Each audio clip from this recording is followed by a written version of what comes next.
Oh, it's so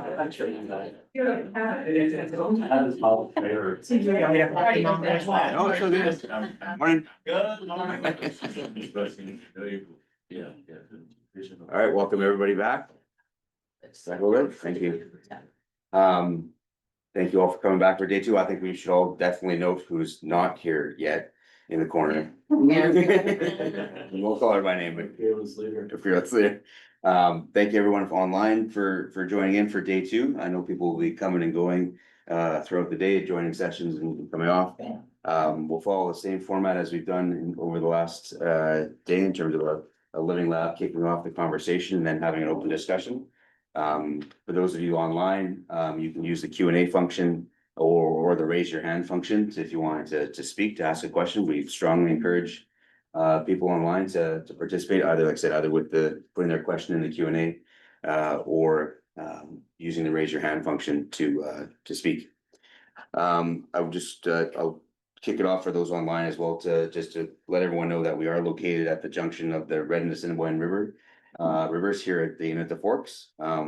The Forks, also known as Nestoa and Cree, has been a meeting place for over 6,000 years, located on the original lands of the Anishinaabe, Cree, Oji-Cree, Dakota, and Lakota peoples, and resides in the national homeland of the Red River Métis. This place also has deep ties with the Dene and Inuit people, operates with water from Shoal Lake for 40 First Nation, and has welcomed people from all walks of life to trade, visit, and build community. In this spirit, we all have, with Vermont, everybody have respect the treaties that were made on these territories, acknowledge the harms and mistakes of the past, and dedicate ourselves to move forward in partnership with Indigenous communities in a spirit of reconciliation and collaboration.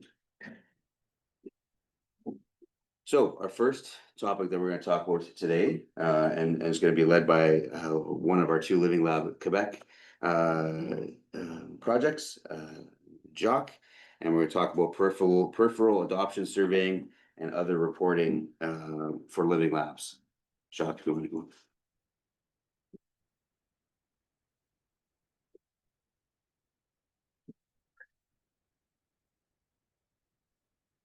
Yeah. Okay, thank you.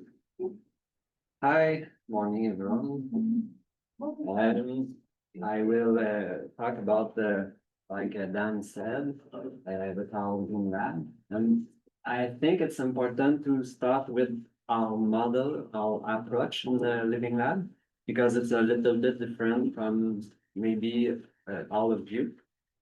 I will present the peripheral adoption surveying, what our researchers are already present in the socioeconomic meeting that I will explain you.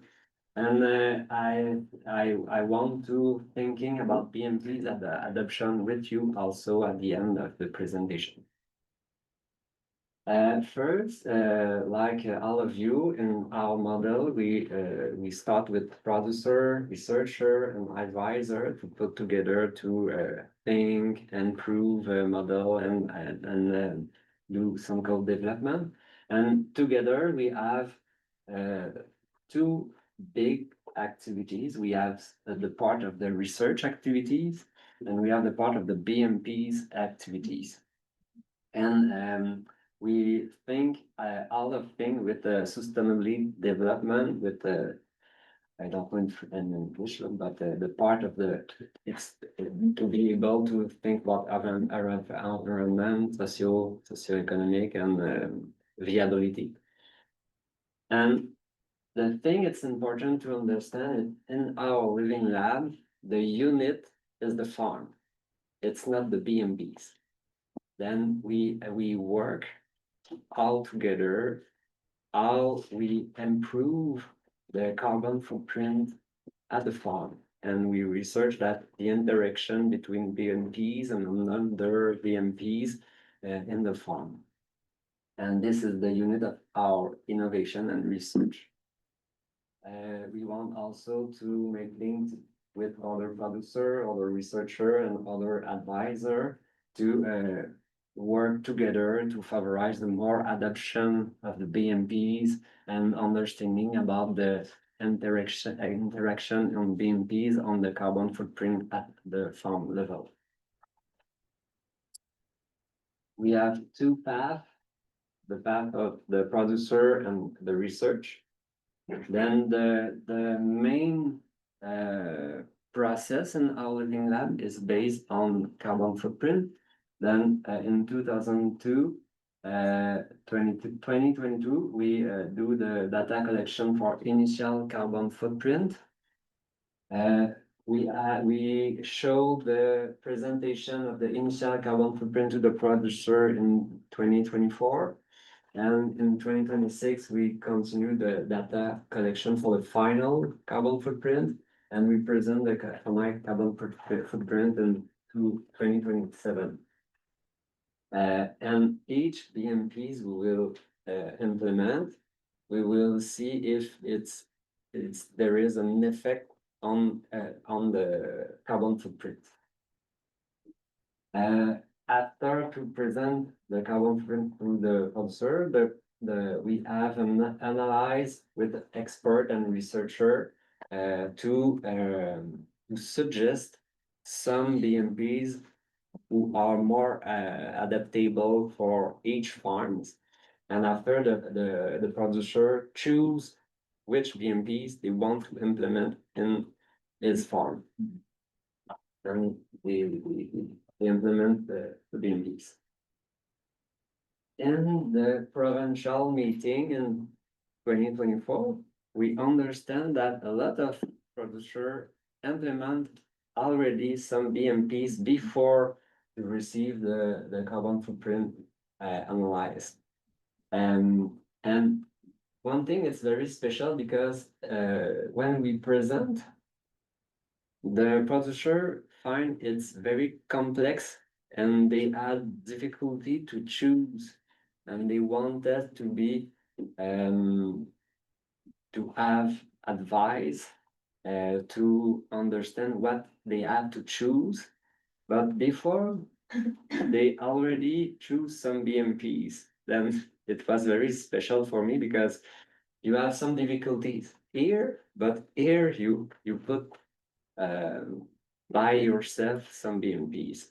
But when I talked with the socioeconomic researcher, they said me that it's normal because you increase the complexity here, then it's more difficult to choose what we have to do, because those is easier because it was a BMPs he like and just try.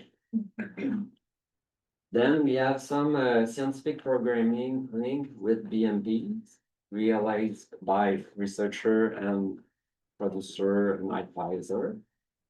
You have also some scientific programming without BMPs, like check for the nitric protected doesn't nitric oxide. Thank you, nitric oxide. This is not really a BMPs, it's just we calculate this emission from the soil. We create also a process for producer to initiate innovation process at the farm, that the producer decide which question they want to analyze and they want to innovate in his farm. Then the producer are accompany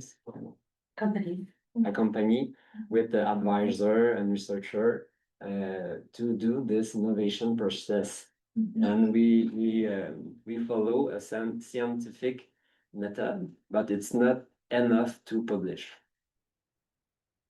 And also all together we will do some knowledge transfer and communication by producer, by researcher, by advisor, by partners, to transfer communication and knowledge. This fall we will do this. Each farm has an individual initial carbon footprint, and each producer will implement BMPs. usually one or more. And in our living lab, we have regional meeting and provincial meeting. And we will co-develop with at 4 regional meetings on the best group of BMPs to make more effect on the carbon footprint. We will have this thinking in regional, and we will do in the provincial meeting, we will have those thinking and to think with all the farmers and advisor and researcher. And you have the chance that 5 producer are agreed to do a carbon footprint annually. Each year, they send us the data to be able to do the carbon footprint. Then the best group of BMPs, we hope that those 5 farms will implement this combination of group of BMPs to be able to see in the next carbon footprint what is the effect. And with discussion, all the farmers will implement individual BMPs too. And then we will do a second annual carbon footprint. And we continue like that each year to see which is the best combination of the more effect on the carbon footprint. Like, and this is the part of the presentation of Dorothée, EEFC researcher. Then I can present, but maybe I don't have all the information if you have the question on this part. Defining periphery in Quebec Living Lab in Carboneuil by Dorothée. This is the map of our 20 farms. And the objective is reduce the carbon footprint of dairy farms and improve beneficial management practices available to milk producers. The research unit focused on the dairy farm as a whole, soil, crops, herb, and manure. 20 farms participating in the project, selected based on criteria such as the type of manure used, type of livestock, type of crops. And this is the area of, and we have 3 partner, a regional partner, Agrinova, SIAC, and UPM Monterrey. Those partners are very important because they do the coordination with the researcher to with the farm to be sure that not 5 researchers arrive in the same day in the same farm. And those partners are the trust with the producer. Then it's very useful because when the researcher arrive at the farm, they arrive accompanied by the partners. Then it's like if the trust share to the researcher, to the producer, and it's very easier to work when the researcher don't already know the producer. Just, let's ask a question. So, I know what UVA is, I assume that's one of your satellites. The regional one for Montérégie. Right, so what are the other 2 organizations? It's Agrinova, it's a research center specialized in animal science.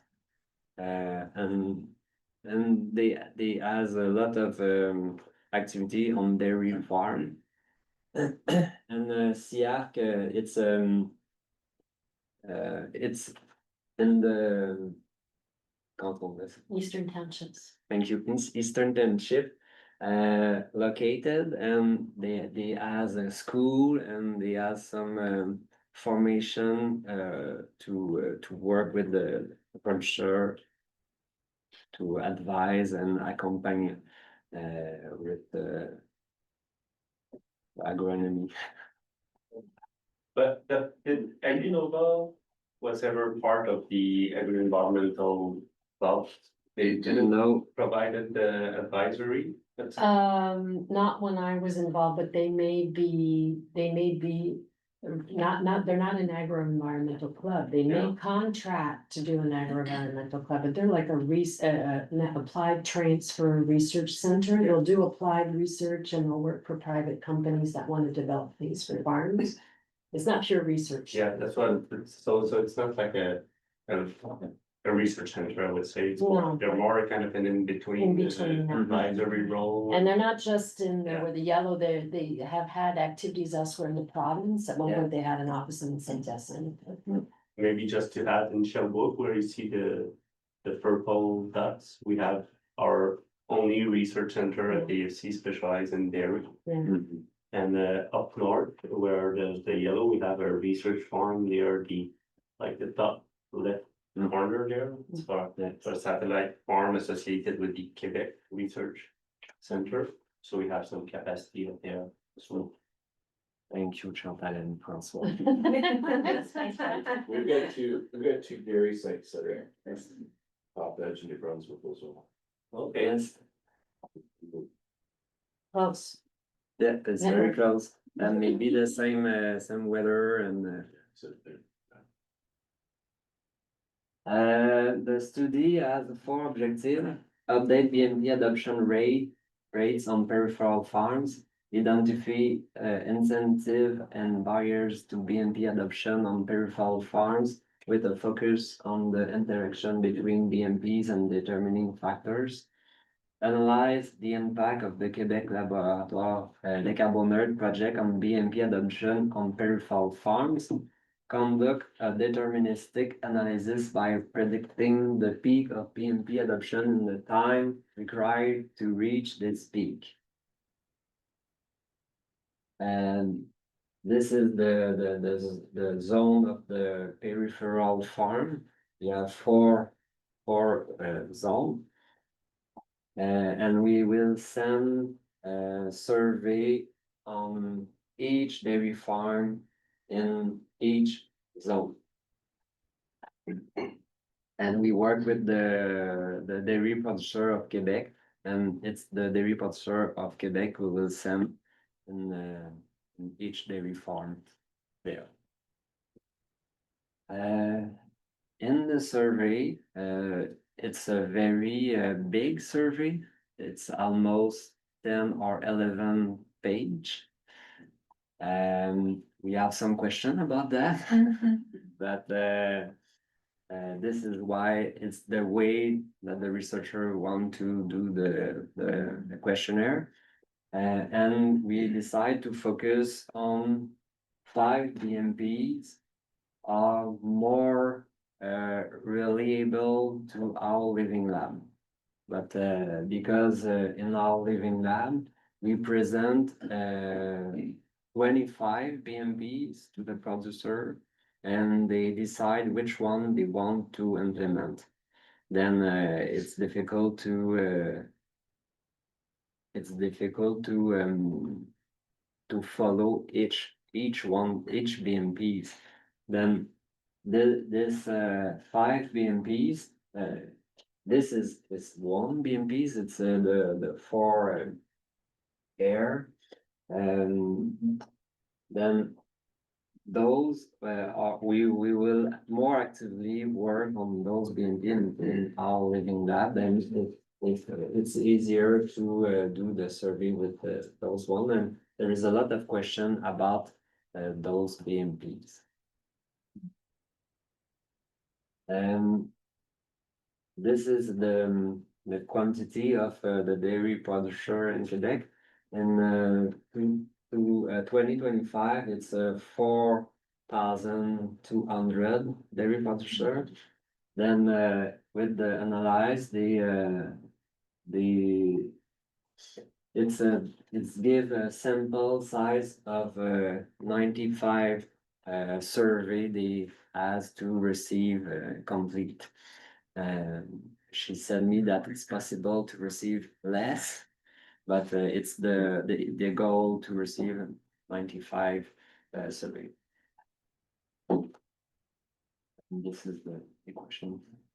The type of information we are going to collect, the data to be collected are structured around 5 categories of influence on adoption, namely BMP characteristic, cause, likely effect on profitability and expected profit, environmental impact and risk associated with adoption, peripheral farm characteristic, BMP skills and knowledge, access to information and advisory support, group membership, the state of sector readiness to adopt, determinants of adopting such as profit, environmental protection, farm size, future farmers, possession of any agri-environmental plan, financial constraints, easy and convenience of the BMP, complexity of implementation, observability by other producers, and individual and demographic characteristic, gender, age, sex, like that. The project timeline, the pilot survey test on the questionnaire this fall. The questionnaire sent to the peripheral adopters this winter, and target date for feedback, it's winter 2027-2028. And I have some thinking about this questionnaire and this survey. We already exposed those information at Dorothy, and we have to continue to think about that. First, it's important to know that we will receive very good information with this questionnaire. It's very helpful and interesting with the result we will have. I have some thinking because at least 10 to 20 other organizations work on the same subject with a dairy producer in Quebec. Not with the same approach, but on the carbon footprint and BMPs. Sometimes it's at the 5th time you learn something, you learn the same thing that you decide to implement it. Then we ask, how can we define that the BMP's adoption on peripheral farm come from our living lab? It's a very big question because there is a lot of organization in Quebec working same part of carbon footprint, BMPs. Then the survey will give us a very good information, but it's very difficult to relate it to our living lab. Is it our living lab who influence the farmer to implement those BMP? That's a good question. And I will ask to you, and we have some discussion about that and how you will measure the peripheral farm adoption. Can I ask you a question first? Yes. So that's pretty ambitious that you're going to do the surveys for the farms, and I think you're right, you're gonna get really good information out of that. How do you plan to do the surveys? How do you plan to do it? We will do on the web. Then the survey, it's available by click by a link in the mail, and the producer can start and continue later the survey. But maybe with the kind of question in this survey, I suppose that the farmer needs advisor to well complete the question. Then we will see, and it's why it's important our pilot survey. We will send the survey in the pilot project to 5 producers, and we will ask, is it easy? Right, What is yeah. difficult? Is it too long? And we will improve the survey after this, the receiving those information. But yes, probably it will be a good challenge Yeah, I think and one-on-one sometimes it helps, take an iPad, go visit and coach them through. Yes, but in the survey, they asked some information about the financial Yes, part. right, And to be confidential, it's Yeah. difficult to have some people who are accompanying the farmer. Yes, also. On this topic, you said you're targeting about 95 producers. Are these producers already aware through some other communication from the Postales Quebec that this is coming up? Or is it like, are they gonna be kind of perceiving this and just like not knowing about what Living Lab is or? We will do a communication plan before to send the survey, but now they didn't receive any information that they will receive a survey. Because we are too, we are too far from the sending. But I think you're quite proactive in communicating like Living Lab activity across all dairy producer in Quebec, right? Right now, like if I go to my own town of Victoriaville and ask the producer, but dairy producer, if they are aware of this project, do you think they will say yes?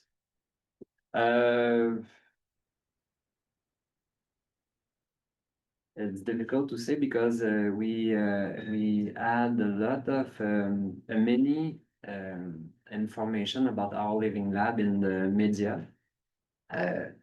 Then and we send the dairy producer of Quebec as a newsletter each week, and we send maybe 5 times in this newsletter, and this newsletter is give to all the farmers, but I'm not sure that all the producer read this newsletter, but we do our best to inform all the producer of Quebec, the dairy producer of Quebec.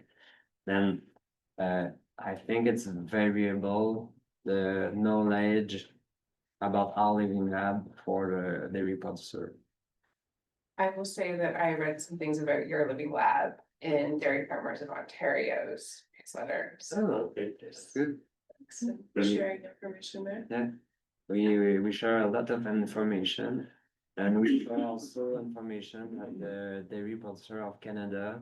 And we create a newsletter from our living lab, and we send each month, one time, once a month. Yeah. Thank you. And we want to continually inform what we are doing, and when we have some preliminary result, we will send in this newsletter. And we working on the website too. The website we will in place this fall to inform all the people. But I would like to have discussion about the peripheral farm and how you will measure this part of the living lab in your living lab. So we are finishing our design of the survey right now. And so we have 2 versions of it. We have a short and a long form, basically similar to the census, short forming the long form. We'll be using, one of the concerns that we had coming to the year 5 compared to our baseline and measuring the adoption was being able to reach out with a large enough sample size of those same producers that answered the survey in 2022 and are going to answer it again at the end of the program. Are we going to have enough in each commodity to be able to do that a proper analysis of adoption? And so the idea is to do it in a hybrid. So to do a large outreach with the long and then still reaching those core producers that maybe I should say core, but those producers who were originally surveyed. And be able to isolate and analyze that, and then also have the outside or the new surveys. We also have the short form, which is strictly asking, I think it's 5 questions right in front of me here. And we'll take that and bring that out to field events, conferences, basically anywhere we can interact with these producers and say, hey, would you mind just filming this form for us? It is like, what commodity, how much land do you manage? Here's the list of BMPs that we have, past use, present use, current acres, potential future use. What's your awareness of the BC Living Lab project? And, has the BC Living Lab project influenced decisions about the above BMPs used on your farm? Then they have different options to pull. So it's quite difficult to, reach out to everybody. And also trying to have everybody do this long form survey is just, it's next to impossible really, so we're trying to create this. Ability to still track those producers who are busy, potentially are informed. And adopting BMPs or not, but also still reaching out to those original survey participants. How long is the long form? Very long. I don't know the exact pages because it's online, but it was several online pages of clicking through. Yeah. It's a large barrier. Approximate time. Yes. 20 to 30 minutes, probably to go through that, yeah, and that's assuming you know all of the answers, as you're right? Then, And there's no incentive, right? Right. So like, sorry. no incentive.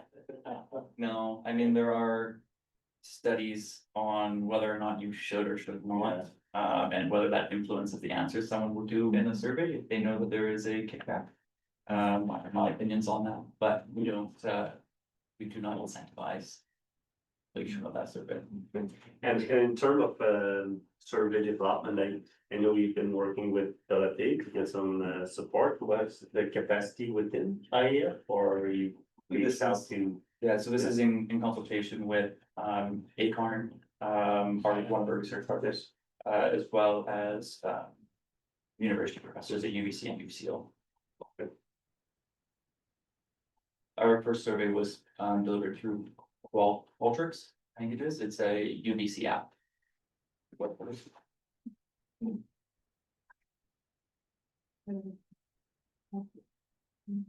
the long one, yeah. Exactly. Yeah. So you can't. Nor should you offer a sentence, actually, if I can. It will skew data, it will skew data. But. I'm only in one. It's going to a producer with an iPad, some kind of an incentive. No, An iPad.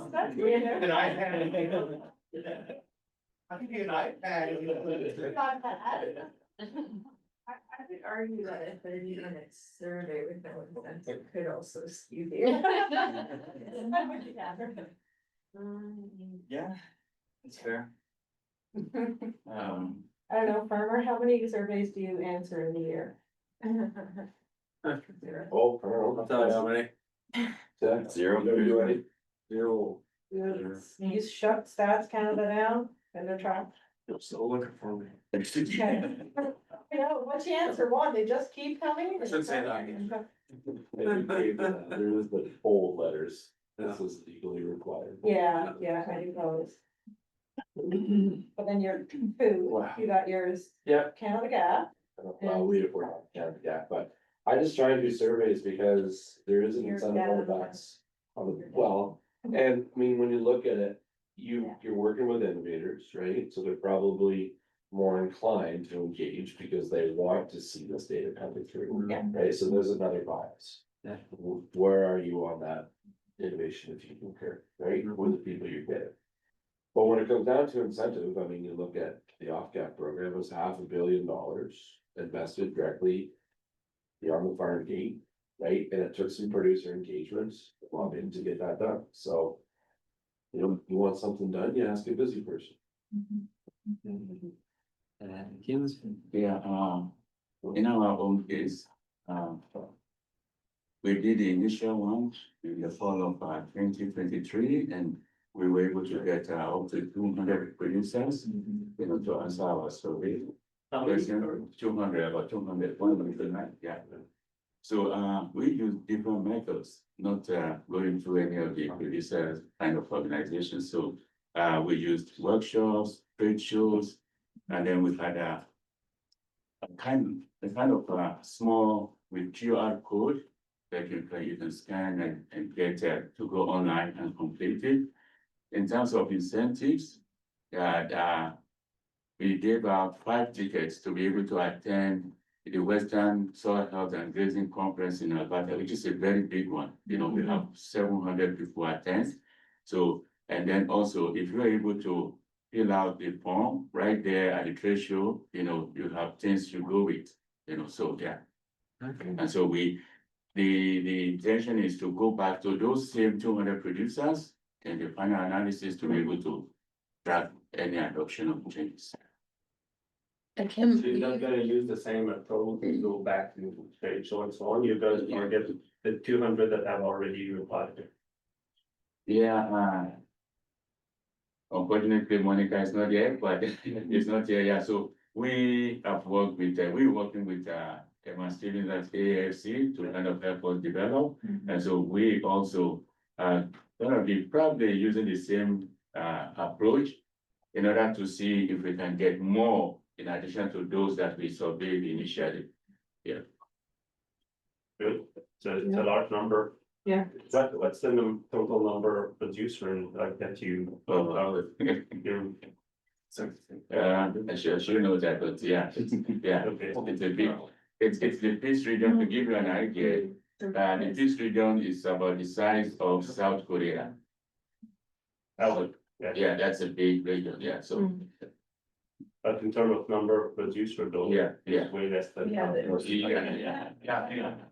Mainly, you know, a lot of producers, we only have probably 1 or 2 big towns or cities, you know, the other ones are just, you know, small, so. Mainly dominated by producers, you know, of different commodities, so, yeah. Karen made a comment online, just to be careful if you're offering survey incentives via social media, because you'll get inundated by bots. Bots. Like their automated. Automated. Give verify your human answer. So yeah, we don't always bribe people, but we've been creative with how we collect it, but we do small snippets whenever we can, so. If there's a group event, not hosted by us even, and we know it's like a producer driven event. A lot of times we'll show up with the Slido, yeah, just scan the QR code and answer a couple of questions for us. So collecting just in small lots, like. We use Slido as well. Yeah, It's very big. what's that? I think it's gonna be plus. We sort of have, I guess, on the formal side, like the measurement side, we work with Dr. Jeremy Pittman from University of Waterloo. He uses, and I don't know, maybe people know more about these, but the Insightrix panel. So he's able to access Saskatchewan producers through that research panel. And so, you know, he put out the call initially to that panel and had 401 people do his survey. And he's able to go back to those same producers repeatedly. So he's already surveyed those 401 twice. And we'll be going back again. And then in complement to that, he's doing, so that allows quantitative analysis of their responses. But then he's also finding people in the region for co-producers through various means to do qualitative interviews. So far he's done 5 of those, but then helps with interpreting a lot of those responses and yeah, take the time to dig deeper into people's answers. Jeremy's got the skill set to do that, almost play that advisory role as going through the rules. So Adrian's used Slido numerous times. yeah, and then we have some like more informal surveys available to people to capture the kind of information, but just like interest level. Sometimes we would take those people and hand them over to Jeremy, like if there's a something there to dig into, then that would be someone to do an interview with.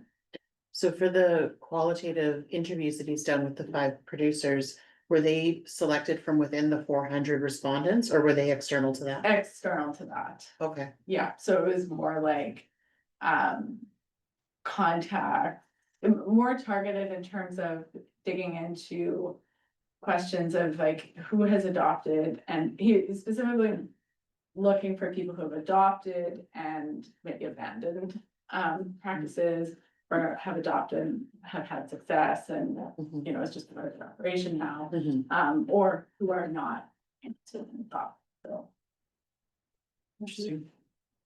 Thank you. I will continue. Thinking about BNP's adoption.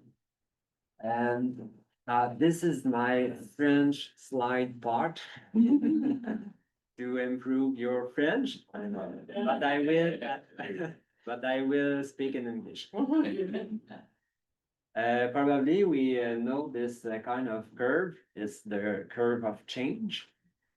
Then in the dairy sector, we has a lot of friction from the dairy processor to implement some BMPs to reduce carbon footprint at the farm level. Because they need to decrease the life cycle dairy products. And the main part of the emission as on the farm. Then the farmers has to work a lot, and the dairy processor has signed a need to reduction for 2030. And it's a big issue.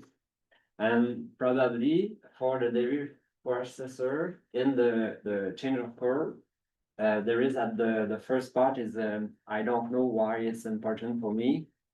I don't want to act. I will try and I will implement. And this the stage of the curve. And the dairy processor probably they are in this part. They want to act rapidly with the producer. But when we talk with the producer, it's not a scientific information, it's a feeling information. I suppose they are there. But at the same place, the dairy processor are in this implement part, and the producer are in I don't want the night, or I don't want to pass in action. Then it's a big issue for 2030, and we have to work for the dairy sector to well communicate, understand why the producer have to implement some BMPs, and accompany the producer to make this implementation. This is a very interesting research from Julie Ruiz in Trois-Rivières University in Quebec province. It's the process, the theory process of implementation about agro-environmental practices. Agro-environmental practices is it's almost the same thing on BMPs. Then in this research, they understood that there is 7 stages to pass the deny to implementation. I will not explain each one, but there is usually 7 stages that the producer pass to implement some agro-environmental practices, and maybe it's almost the same things for the BMPs. May I ask a question? Sorry, just because my French is not great. No? For the one right in the middle, what is They that? click. Yeah. The click is like a flash that, oh, it's a good idea. Okay, all right, thank you. I appreciate that. Lighting up, like the light is. Yeah, light bulb moment. Yes. Then the 3 thing is very important to understand is the process is rarely linear. Usually there is you go and come back. Usually it's like that. And in this research, they understood that for the producer to pass the one stage to another, it's usually 2 years. And it's not linear. Also, they understood that if the producer passed the stage 1 to the stage 6 rapidly, there is more chance that they go back at the first stage.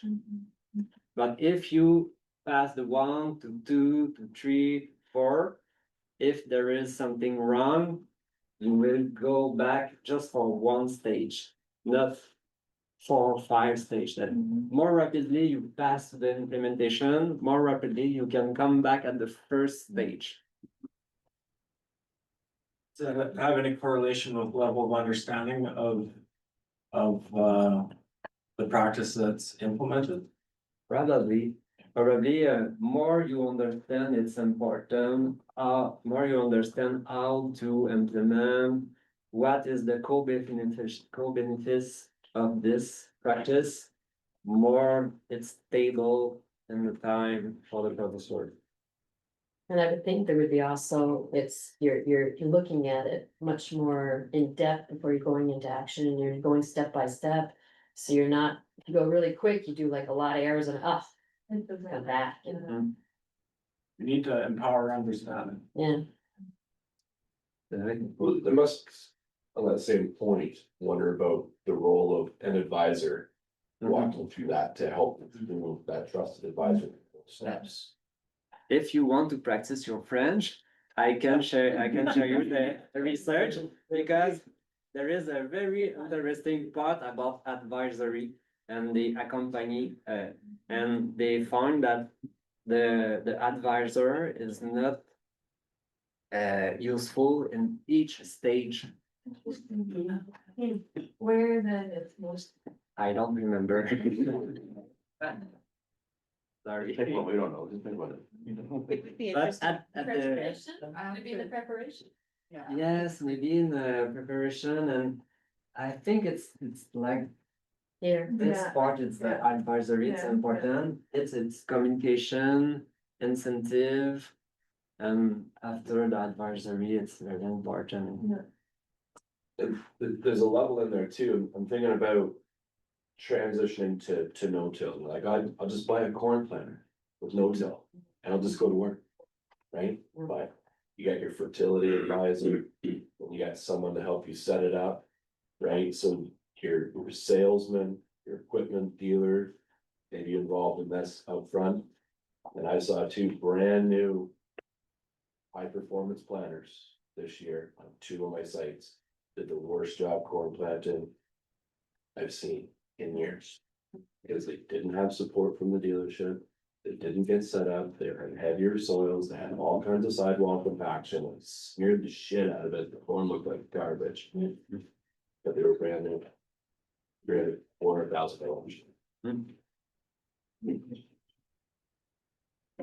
Then to implement a lot of BMDs until 2030 with that, it's a big challenge.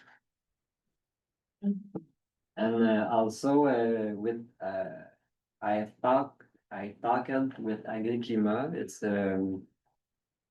It's an organization in Quebec who work a lot with producer about carbon footprint and other advisory about environmental practices. And the people with I talked with them said me that they realized a pilot project with 40 dairy farm producer who realized carbon footprint. They had the funds to do the second carbon footprint, and when 2 or 3 years after, they asked to the producer if they want to do the second carbon footprint.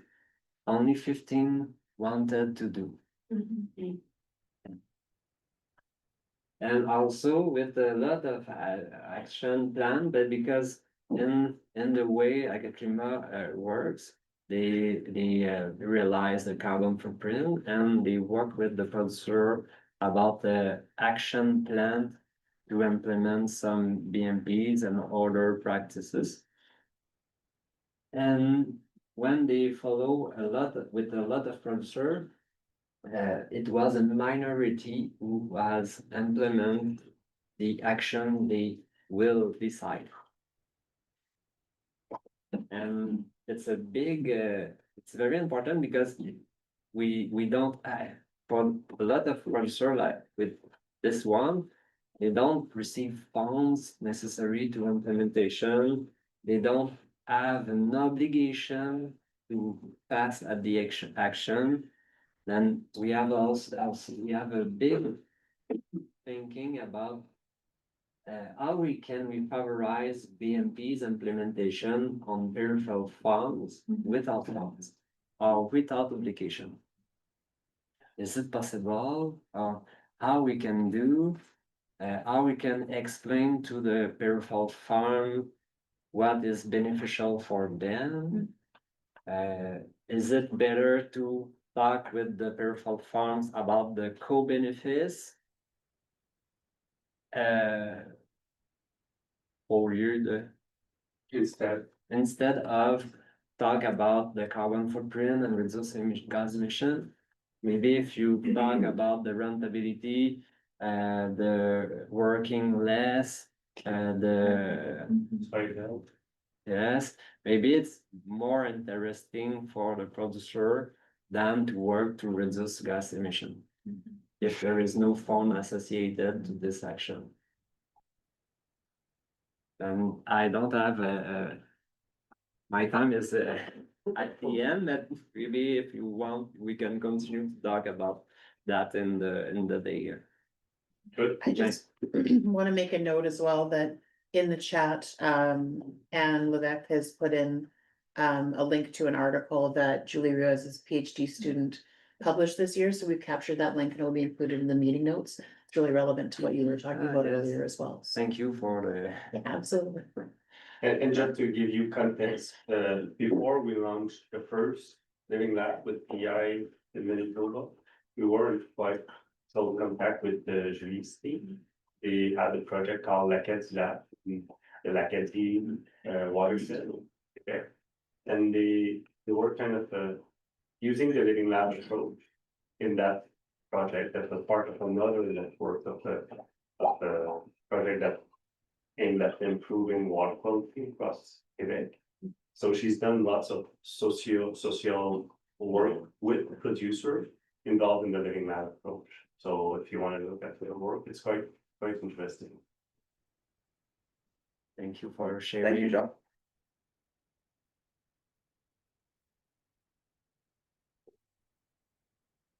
I know peripheral surveying is something that we've all been battling with for over the last year, and having lots of meetings about it and adoption and stuff. So it's great to hear some examples from everybody, including Jacques, of how they're tackling it, which is great. I know if somebody asked me to come up and speak in front of a room for an hour using my second language, I would say, no, thank you. So thank you, Jacques, for getting up there. We're gonna move on to another really important topic around partner relationships, relationship building that we do within our Living Labs, and specifically Indigenous partner relationships. And Catherine, British Land Water Sky, it's good to speak. Oh, sorry, that's not ours. That's what that's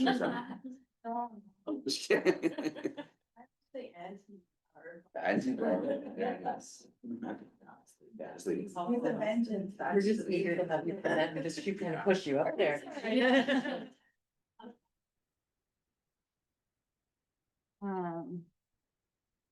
It's intentional not for me not to use PowerPoint because I want you to be with me and I want to have that interaction with you.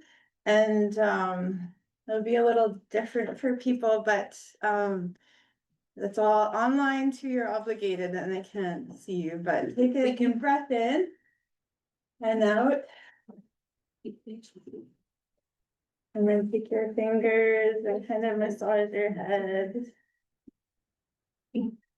And so the reason we're doing this, and it's a trick, because where we exists in our brains has a big impact on how we engage and what we do and how we perceive each other. So all of you have volunteered, because you didn't have to, but you chose to participate with me.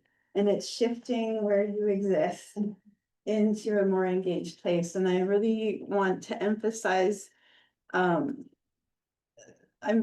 find that the physiological aspects of who we are and where we exist have a big impact on Indigenous engagement, but not just that, with people engagement and the relationship place. And I also, one of the things that I'll emphasize is that the culture really matters, and we all have different cultures on different scales, like with our families and with our communities and our countries. And so that really matters. And so if I was to emphasize, Indigenous culture is very relationship family based, and that takes priority. And so Andrea came in, was the last person to come in. No, and you're apologizing, but you snuck in the back not to interrupt anyone.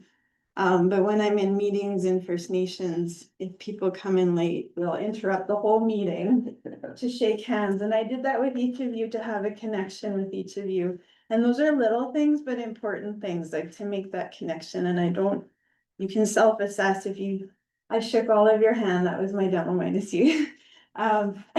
Maybe you feel more connected to me than maybe someone else in this room because of that connection. And it's those subtleties that make a big difference. So when that translates into our working environment, you know, being in community or making phone calls as opposed to emails, there's just more of a connection there, and it has a lot more meaning. And intent matters a lot. So we have goals and objectives that we need to deliver on. But if I go into community, I make sure that my intent is to be with them and look at them and care about their place and their circumstance. And, you know, I can't do everything and I can't be everywhere. But when I am there, I have a very specific intent to care beyond just the transaction or the purpose of the meeting. And when if you have not been in Indigenous communities, and this is across the board a human thing, is anything that's foreign to us or new to us is unknown, and we're a little bit nervous or scared. And I think that's a very real thing, that it's important to acknowledge that. And when you're nervous or scared, you kind of tense up, and then you get this scared look in your eyes. And then if you're interacting with others,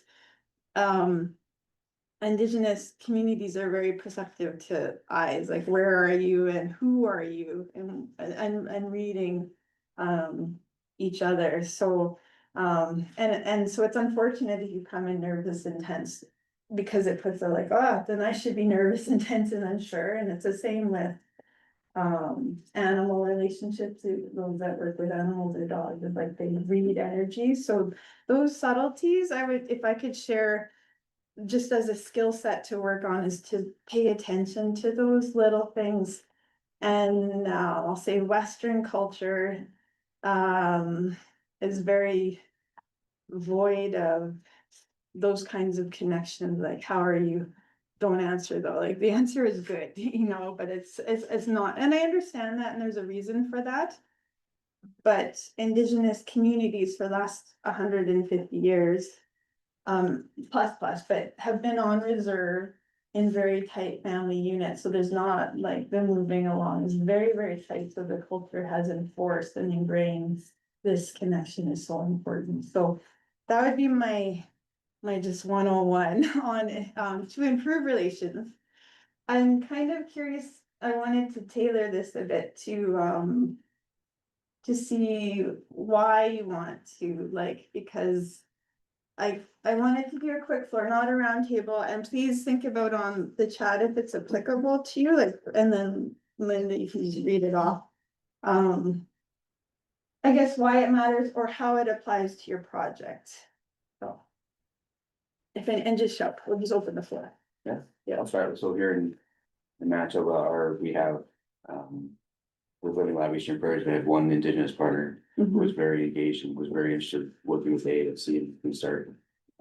This time around, we have three or Indigenous groups, First Nations groups.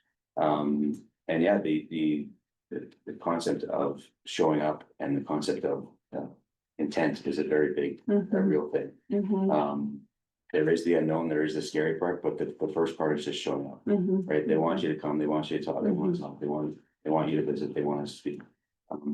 They are in Manitoba, they are the stewards of the land, right? So it's important to have them engaged in living labs, and they bring incredibly different perspective to some of the science, and we've been trying, specifically in this iteration, to bridge that gap between Western science and traditional knowledge.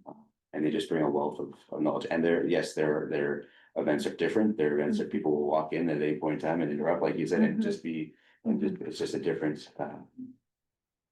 atmosphere and a different event, which is great, but it's theirs. And you're a visitor, you're a guest, right? But also, you know, coming there with the intent of helping is the wrong word, but working together and being part of it. We're really proud of where we come, our project around Indigenous engagement. And if I can build on that, I'll just give an example too, that we had an event, Sioux Valley Dakota First Nation. That was a part of a larger event they were doing. And they had some challenges in the morning, and one of the things that we did was we just started helping. And it was interesting how quickly we transitioned from being guests to being really feeling like we were part of the community. Because we were there setting up chairs and moving tables, and just it needed to be done, so us and our project coordinators at the time just lent a hand. And it just opened up the entire day for how we were treated and how it felt like we were part of that community for the time we were there. So I think it just to kind of build on what you were saying as far as your intent when you come in. If you treat yourself as a guest and sort of hold back, you're probably going to be on the outside, but if you step in, they're more, at least in our experience, they were so incredibly welcoming and grateful to us being a part of, as opposed to just an observer too.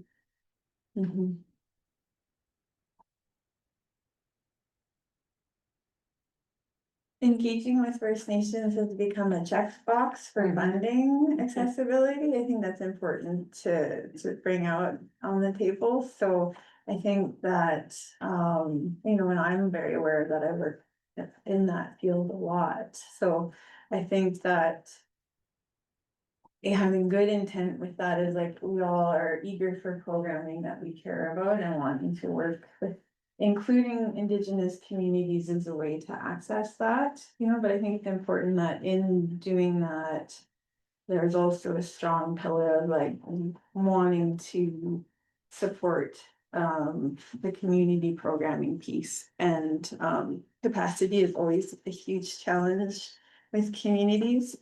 And so, you know, there's been projects where like this is a funding opportunity, but being intentional about bringing good or adding or just being in community. Also, accessibility of resources is a challenge. With Mr. Wasis, the community that I work the most with. And so I have I know many of the community members, and there are 2 ambassadors who are able to speak to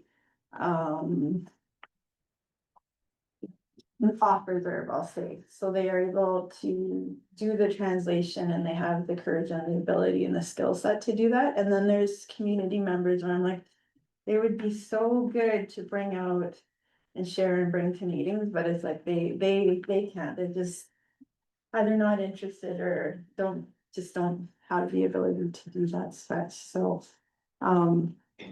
so when resources can come into the community and make the connections, because it is a barrier for people to find and access.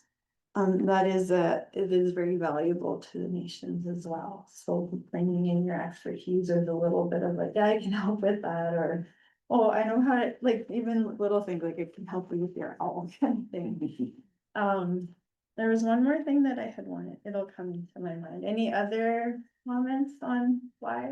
Was it on? Okay, so it's not really applied, I say that it's more of our experience with the kind of that we've done. So we also have three communities, but and they have multiple projects on the communities. But the only comment that I wanted to mention actually is that we found that that's the only place where we can talk about climate change a bit more comfortably. Yes. They get yeah, people who receive that message Yeah. more receptively than other places. I just wanted to mention that. Yeah. I think too, why I have chosen the path of working with Indigenous communities is because it's like the easiest route because of my values for land stewardship. It completely aligned, so it's not a big sell if I have, alliances right away, so it's easy, you can get a strong alliance to be able to care and support advocacy for that, so I think it's a valuable resource to that end. I think Francois, yeah. I don't mind if you wanna go further into that. Okay, I think it's just important for us to recognize that. Like their structures aren't like our structures, right? So like when you go into a community, they don't have climate change specialists. They're not labeled like the regular government structure. So when you go in and if you're looking, you don't have that liaison. Or you go in, you have to almost dig deeper because of people with that proper knowledge, you know, could be grandma sitting at that table or not at that table. But those are the people that you really want to engage with, and and maybe it takes time to get to that person. Cause you know, they're elders and they do host a lot of that knowledge, so just access that key information can be difficult, but I think if you're asking the right questions to the right people to get to those people, I think that's also another challenge, but super valuable once you get there, right? They, they have a lot more. It's just not on paper, like it is in any other government, so, yeah, it's pretty. Okay.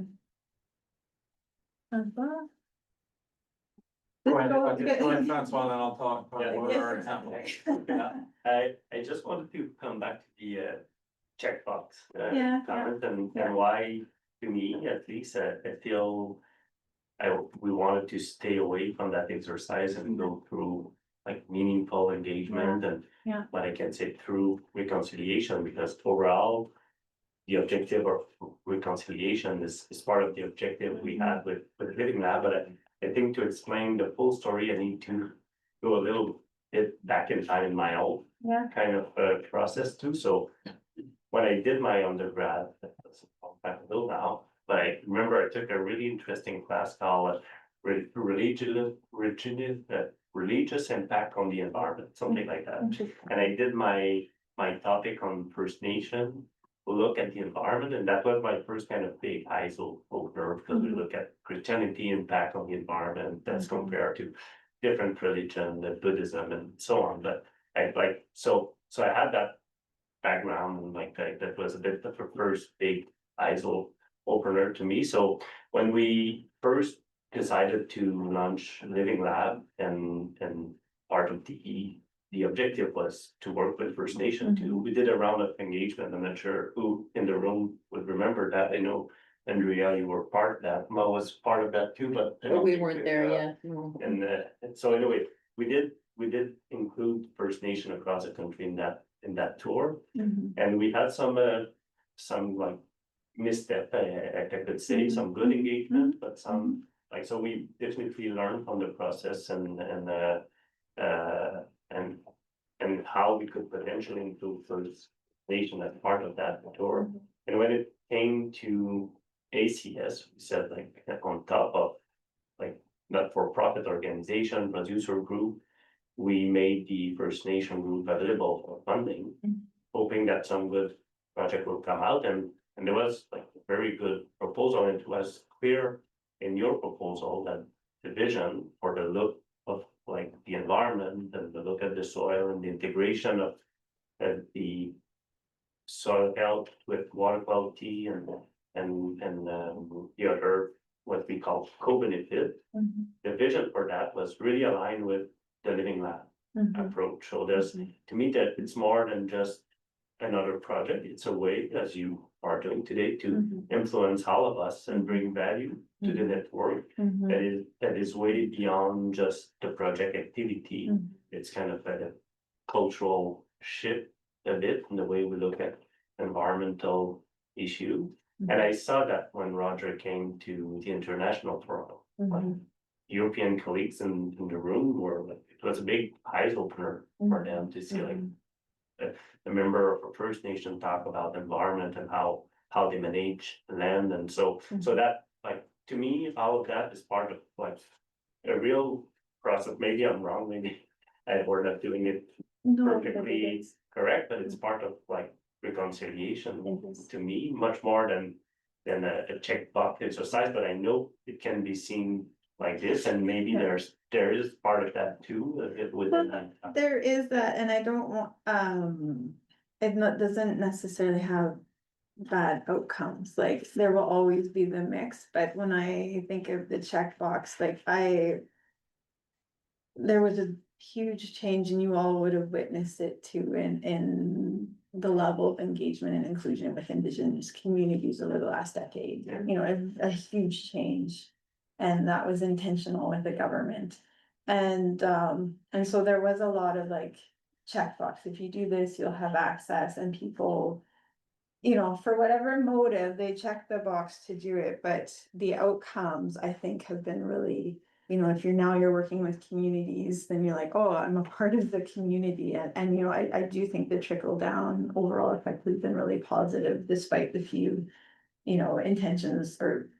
Just to speak on the checkbox, I don't think we've ever, especially in Living Labs, I never felt the requirement. Not with this program, no. Well, it's been, Not with it's been the encouragement and the support from the division, I mean, to keep going with what we're trying to do. But I've never felt the checkbox mentality. There are other programs that where there is. It's a literal check. But this one's been absolutely the encouragement and support versus anything that's related to funding or not funding. I'll tell my checkbox story first. So we've been fortunate enough to have a First Nations representation at our board, not at our Living Lab, but at our board as well, and Dignified Governance there.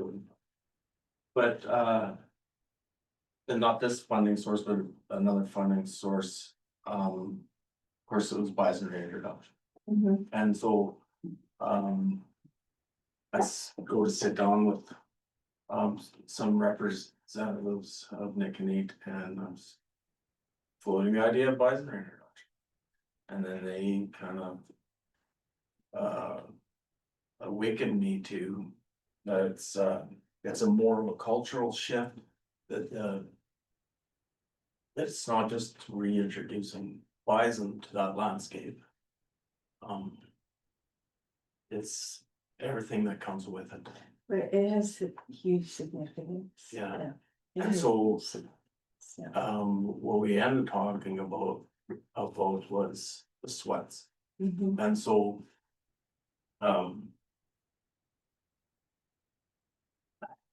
they made it very clear to me, like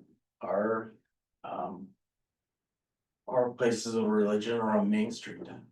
Their places of religion are in the back 40. And they're basically hidden.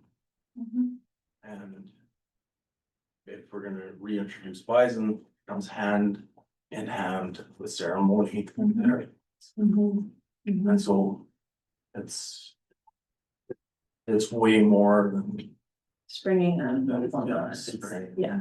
And everything else that goes with our engagement there. So what we're trying to do is understand values, how cultural values, other values in these landscapes that we're working on, whether engaging with, we've had an opportunity to engage with some medicine folks. Do some land walks, understand when we're engaging in restoration and work there. Know how we can facilitate that. And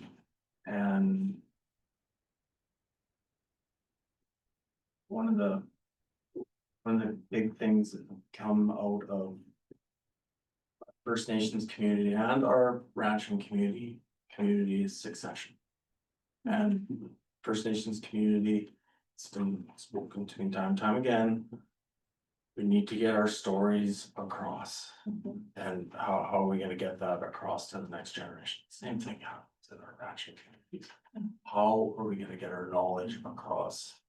Because the whole generational knowledge. So it's I wanted So- to, yeah, touch on that piece because I feel that the Indigenous demographic is not the target demographic for this program overall. There's not a lot of Indigenous producers and it's not the majority of the land base either, so I understand that. There's a lot of similarities between Indigenous communities and that family base and the trust and the reading intent in producer communities. Like it's all very parallel.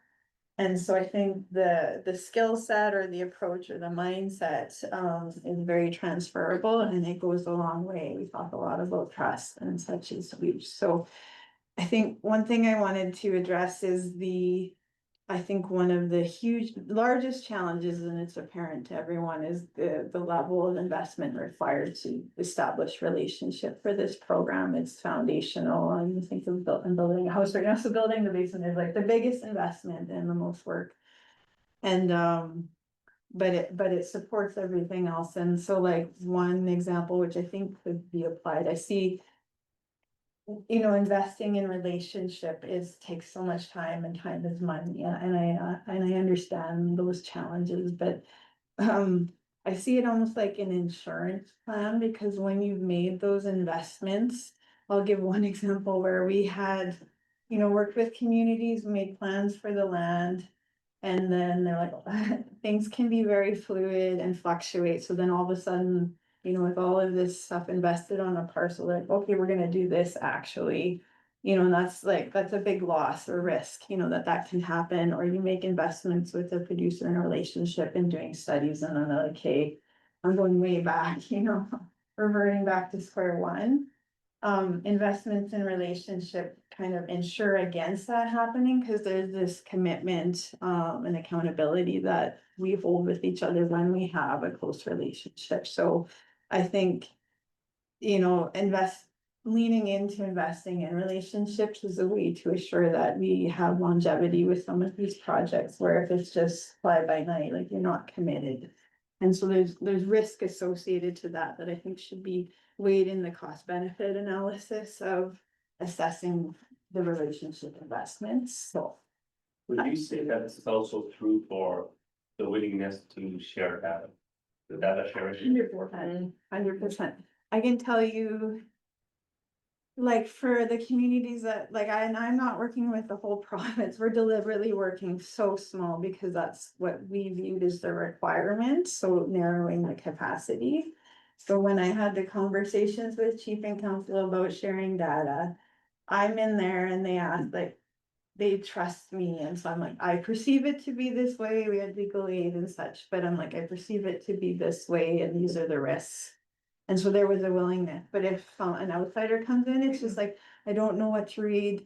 And the human brain, not just Indigenous brain, but the human brain, if there's uncertainty, you say no. Like, if I don't understand or I'm unfamiliar, I'm just gonna back out, but if I'm familiar, I have comfort, I have trust, I'm a lot more willing to move from your reptilian brain into your frontal lobe, where you can reason and you can explore. So I think a lot of it is just where we are in our brains and how we move into realms of safety and consideration for adoption. And I think that is consistent across the whole board and across humanity. So there was one more thing I wanted to address.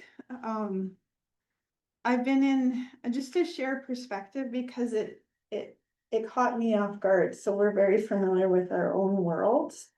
So I've been in meetings with Lands and Chief and Council, and Canada gets talked about as third party.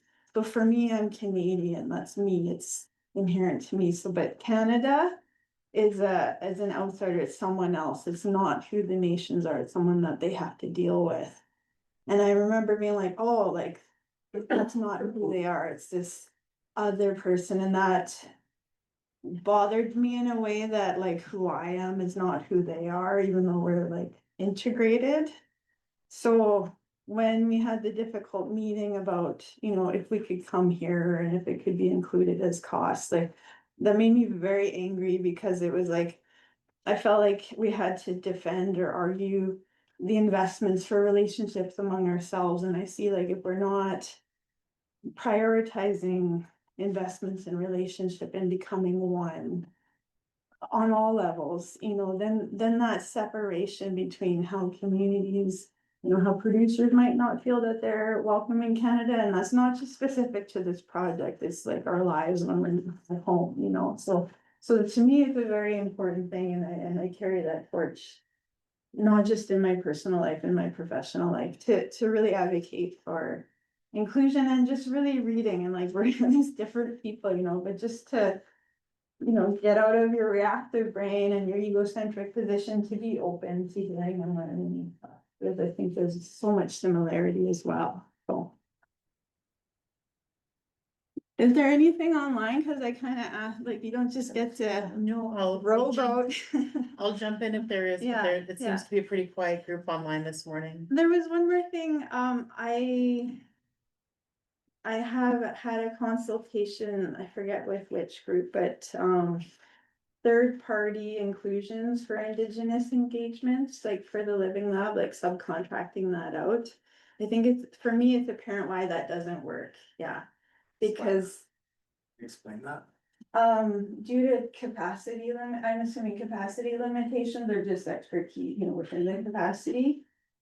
Groups, not just Living Labs, but groups will contract third-party consultants to do consultation with. On your behalf with. Yeah, with First Nations, that's just not missable, it's not. So we Yeah. did that in Ontario Yeah. through EFAO, which is the Yeah. Ecological Farmers Association of Ontario. Mhm. And I can't remember my time, but I hope it was done because they had some existing relationships. Mhm. But Yeah. so far I've been very arm's length from Yeah. our Indigenous project. Yeah.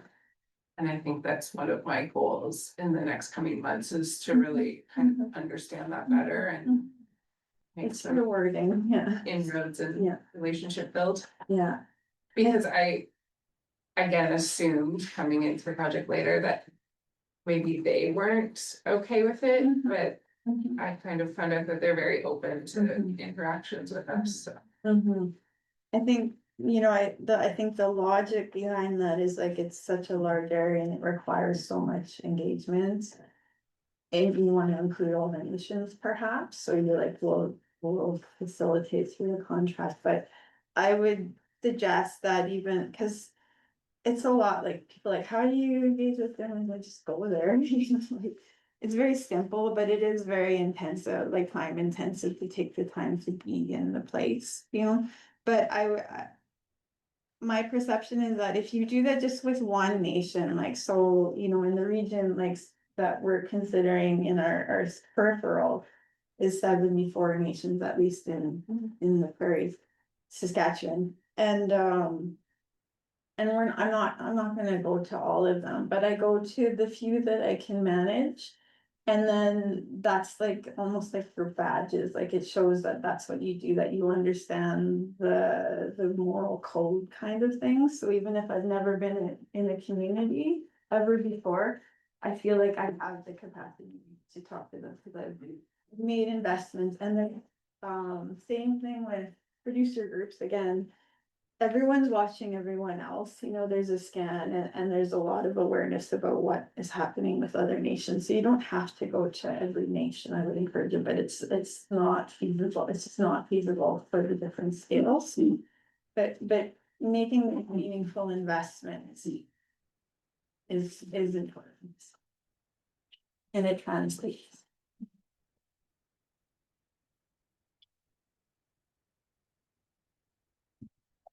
There was two parts to this session. I don't know. I can keep exploring Aaron's got a comment. Wonderful, Sharon. We'll unmute her for. Just give a minute and then she'll. I don't think we can put her on screen. We're in webinar mode, but we can hear her. You can hear me? Yeah. Yeah, I did just want to talk, Catherine, a little bit about our experience, because we did use a third party to kind of get us in the door. And part of that was because none of our commodity organizations really had a history of relationships with First Nations. We hadn't engaged with them in agricultural spaces. We know there's some tension from historical wrongs that were done in the agriculture sector to nations in our province. And a lot of them are also very focused on resource development in Alberta, oil and gas, mining, those types of things. So we did use, and we still continue to work with them, a third party that had some of those pre-existing relationships with nations and could kind of pinpoint ones they thought would be more interested in Living Lab activities. But the thing that we did is we made sure that when we had interactions, when the third party had interactions with them, we always had someone from our team there as well, so we could start to build those relationships too. And I think, you know, if we move to a, you know, Living Labs 3.0 or whatever it is, you know, we probably wouldn't need that because we've put in the time and the legwork. But it was really helpful for us just to get in the door and have some initial meetings and start to know who the players were, because we had no idea where to even start.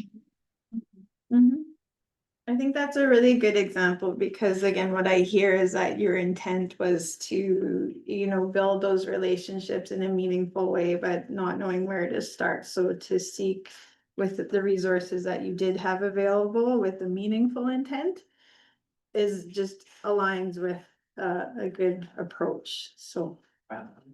Just like to say, we've probably been working ours for about 10 years and there's been periods of time where you'll move along and you will get forward. And then all of a sudden, boom. It, because there's changeover and council and everything, right? Yeah. And then it'll take a while, then there's new folks to build relationships with. Yeah. And then so it's like. Oh, yeah.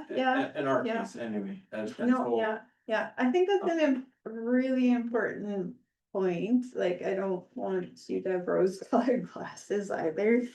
Working with First Nations is not for the faint of heart, you know, and you have to be super flexible, and understanding, and if that's not your personality type, then find someone else to be the worker with the First Nations. I don't know, Nathan, like your perception, pardon? It's the same as working with farmers. What is true? It's similar, yeah. But Nathan, when we were on the one call with Joseph and like, you know, he just opened the floor with, I was like, maybe don't tell him all of these things, you know, he was being very honest. And I think that was a real snapshot into the climate within communities. What was the perception? I really appreciated how frankly he shared his perspective because otherwise we wouldn't know.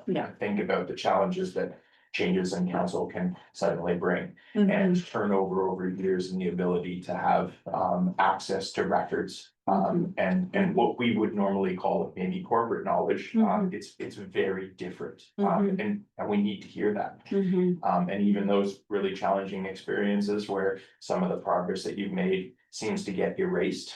You have to persevere. And every experience makes it a little bit easier to understand what you're going into for the next one. The knowledge holders and the champions don't disappear though. If you ever get to the ground, you've gone someplace.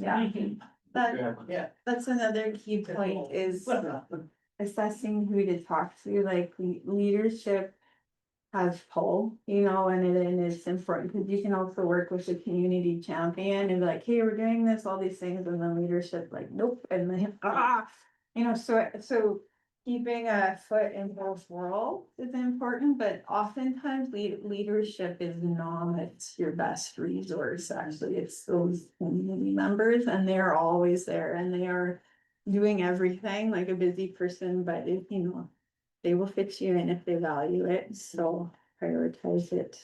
We've always found the lands departments that any Yeah. First Nation is going to be the Yeah. the most engaged, the most Yeah. on the ground, and they, you know, obviously speak to council and stuff too. Yeah. It's, Yeah. they've absolutely been the most engaged, and Yeah. just from a up and down perspective, one of our three partners this year went through a complete governance restructure. Their entire lands department was let go. There's like a complete restructure. That's been a, Yeah. we give, obviously we step back and say, you know, contact us when you're ready to pick it back up. Yeah. But it's, And check in with them where opportunity. but it's part of that. Yeah.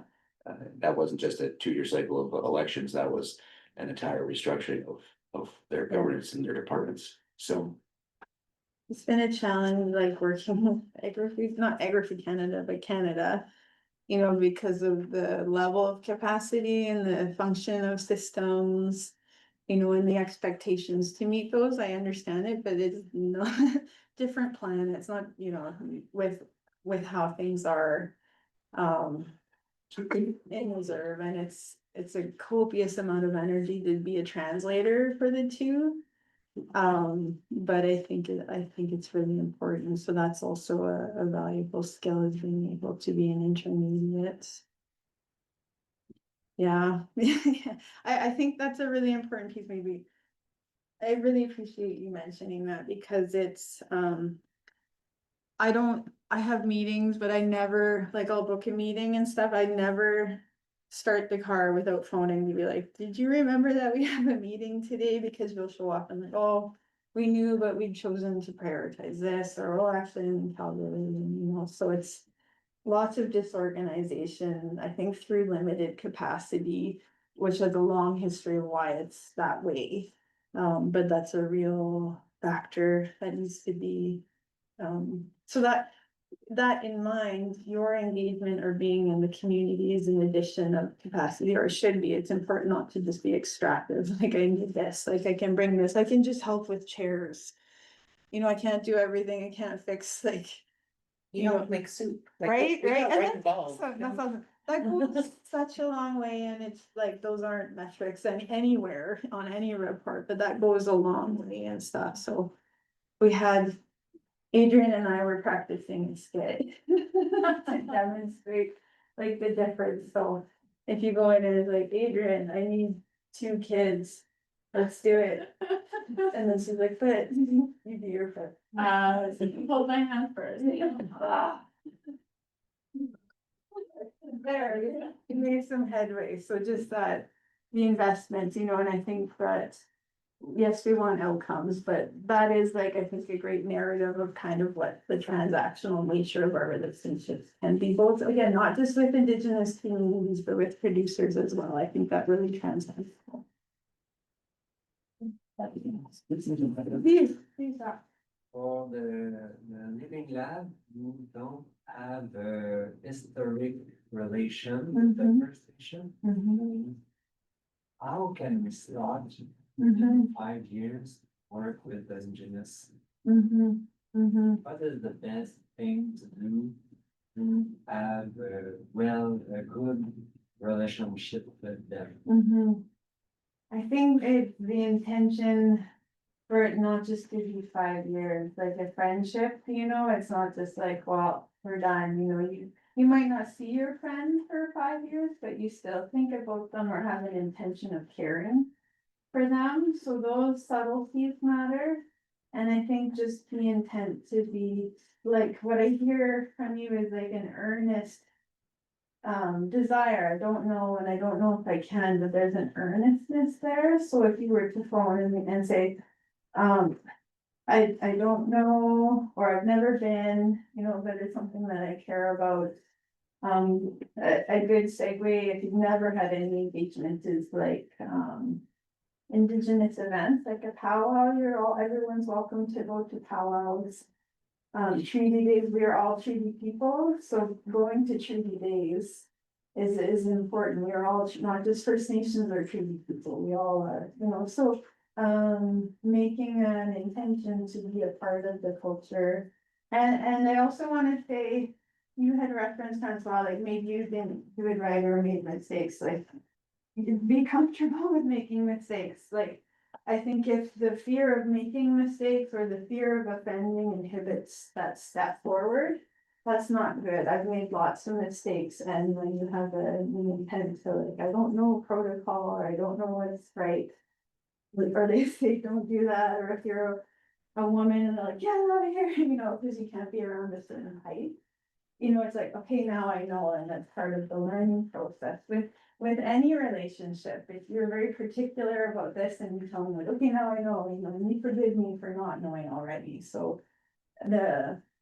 The communities are very encouraged by a willingness to engage, you know, and the little corrections and making mistakes are inherent with not just First Nation communities farming, like, don't stand on the date, oh, sorry, you know, like, we just blunder and then we carry on, but if the heart is honest, I think it's fine. So. We've held those powwows before. Yeah, And so that's a way to. yeah, and treaty days. I take my kids to treaty days.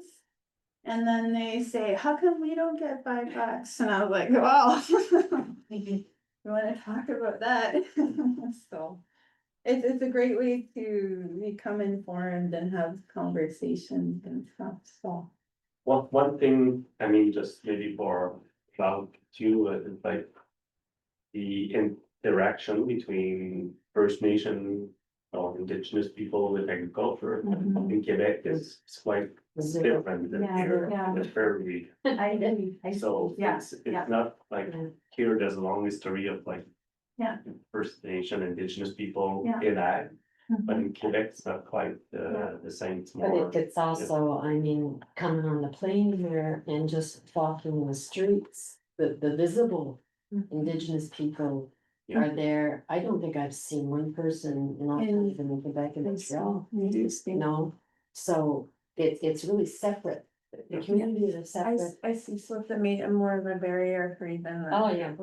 And we had, I think we really tried when we started the first project. Yes, it was a checkbox at the beginning, but I think we really tried to start the project listening. And we had good researchers from Canada who are really in listening mode, but we're still not at the point where where they feel a need to interact with us.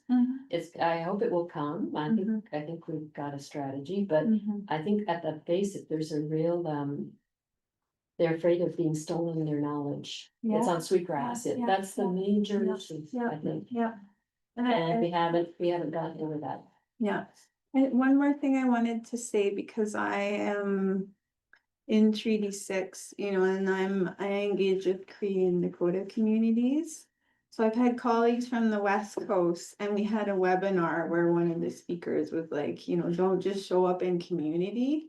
I was like, what? Like, you know, because across Canada, you know, we should never assume that all First Nations are the same. That's an ignorance, you know. And so, you know, when we talk about our engagements in the prairies with Cree communities, you know, I'm like, yeah. But I have heard more than once, like West Coast, for example, it's like, don't just show up, because I think maybe they've had too much of that, you know. So proceed with always a good heart, but with some caution and sensitivity to that. Be like Catherine said, we could just show up at Treaty Days. Just so you're not going in blind, I guess. And I've also heard a comment, like we had a gathering with a bunch of nations, and then someone from West Coast came, and they said that they were aghast at how everyone in the room was all working together and they agree. Whereas West Coast is like everyone would be arguing, or, you know, and I was like, that's to me very foreign and I'm unfamiliar with that. So I don't know what the root of that is. One of my experiences in my previous life was if I was out in BC or if you were talking to one, the other one's not gonna talk To you, Right. yeah. That's very much a thing on the West I Coast. If you're see. talking to that one, you're not Talking to me, there's a, competitiveness? So I grew up in Chilliwack, which is Stalo Nation. Okay. And it's very different from out east in that the city, like, if I were to drive just from my home to where I would go play soccer, I would cross Indigenous land of 6 different bands. I see. And it was only a 20-minute drive. Yeah, But the separation between like Western culture and Indigenous culture, where at least where I grew up, was very side by side integrated. You know, like all throughout my education as a kid, every year we would go and speak with the different bands. And then you have the arguing definitely isn't, you know, foreign to everybody. But part of it is because there was a structure that created competition. Yeah. Between these groups who are very similar, and yes, the bands in Stalo Nation, they're the same nation, but have been pushed to compete with each other for those limited resources that were allowed to flow in it. And so, yeah, I mean, now I'm on like Silix Nation, and right beside Chilliwack is Sumac, Matsqui, and I feel like it's overlooked sometimes is that there is a difference between band and nation. It takes several bands to create that nation, and it's even in those bands, there's different cultures and there's identity. You know, even in Stalo Nation, there's multiple languages. It's very different, whereas we have English just all across the country here. It's very much not the same. I've seen that competitive animosity like within the nation, not across nations, but if someone's having opportunities to engage or do this or travel somewhere, then there starts to be that animosity within. One of the most interesting stats I ever heard from BC was 150% of the land is claimed as traditional, so there's a whole. Oh, yeah, I see. Interesting. Huh? Very important.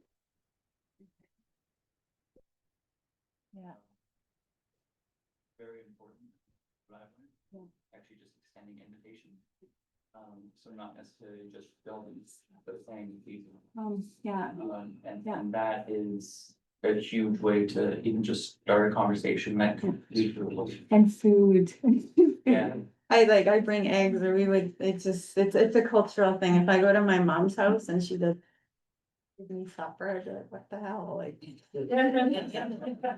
It just is that I really think the parallel of like the family model or the relationship model is a very good tool to use. How do I have a relationship with my family? Use that as a model for having a relationship. And they say, like elders say, like, I greet you all my relations, I see you all as my family, so that's the mindset. Thanks. Thank you, Catherine. Thanks. And whatever gift you get as for attending, usually last time I went out, they got a big blanket. And they gave everybody some stuff, and then for their ceremonial tobacco, we just threw in a pack of smokes. Yeah. It was.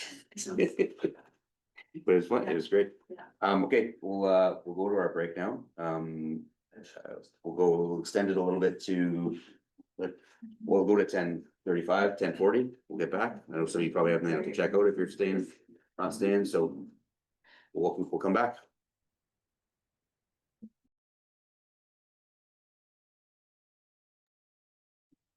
All right, welcome back, everyone. Our next topic is on data collection. It's something that we all, as many of our topics, we all love, have to work with, have to try to find solutions for, within our agreements and all that kind of stuff. So, Cedric McLeod from Living Lab New Brunswick is gonna lead the discussion. Anyway. Thanks, Dan. Careful what you wish for. Talk loud enough about this, you get a chance to talk about it. So, yeah, what a journey this has been for us. So I'll just take you through a little bit about where we've come from, and some of the unique challenges that we've, I don't know if they're so unique, but some of the challenges that we've dealt with. And then I've got a series of questions kind of at the end, kind of lead us through. a bit of a discussion, hopefully some discovery. One thing, and like I'd mentioned this before, you know, I spent the first 2 days over at Canadian Society of Soil Science meetings. Over at the Delta. And a lot of discussion around soil variability, which I think is inherent in everything that we do here, right? And that's probably the greatest hill to climb as we move from small plot research, which limits variability. And allows for that publishing and the good scientific rigor to be applied into a field scale environment where we get more maybe centric data and useful data for the grower and allows for some of that engagement, right, in BMP adoption, but inherently increases variability.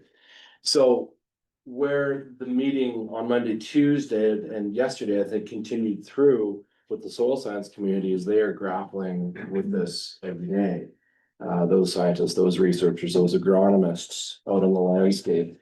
And with all the work that we've done, one would think that we've maybe moved that chain down the field a bit. We're still struggling.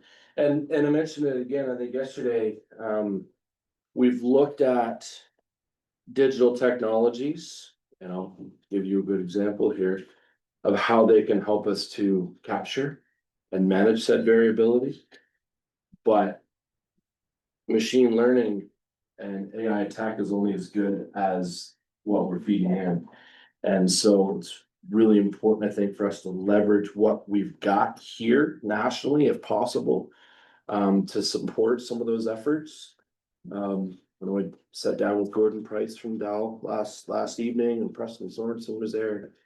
We had a beverage after I left you guys and continued down this path, and they're actively seeking these good quality georeferenced data sets to help them to build on these tools that they're generating, whether or not it be Earth observation or the use of spectroscopy, which is a really functional tool for helping us to analyze carbon. Not so good on nitrogen dynamics, but helps us to get the carbon done, which we know is very labor and tool intensive, laboratorily intensive, like laboratorily, is that a word? Sure. So we'll go with it.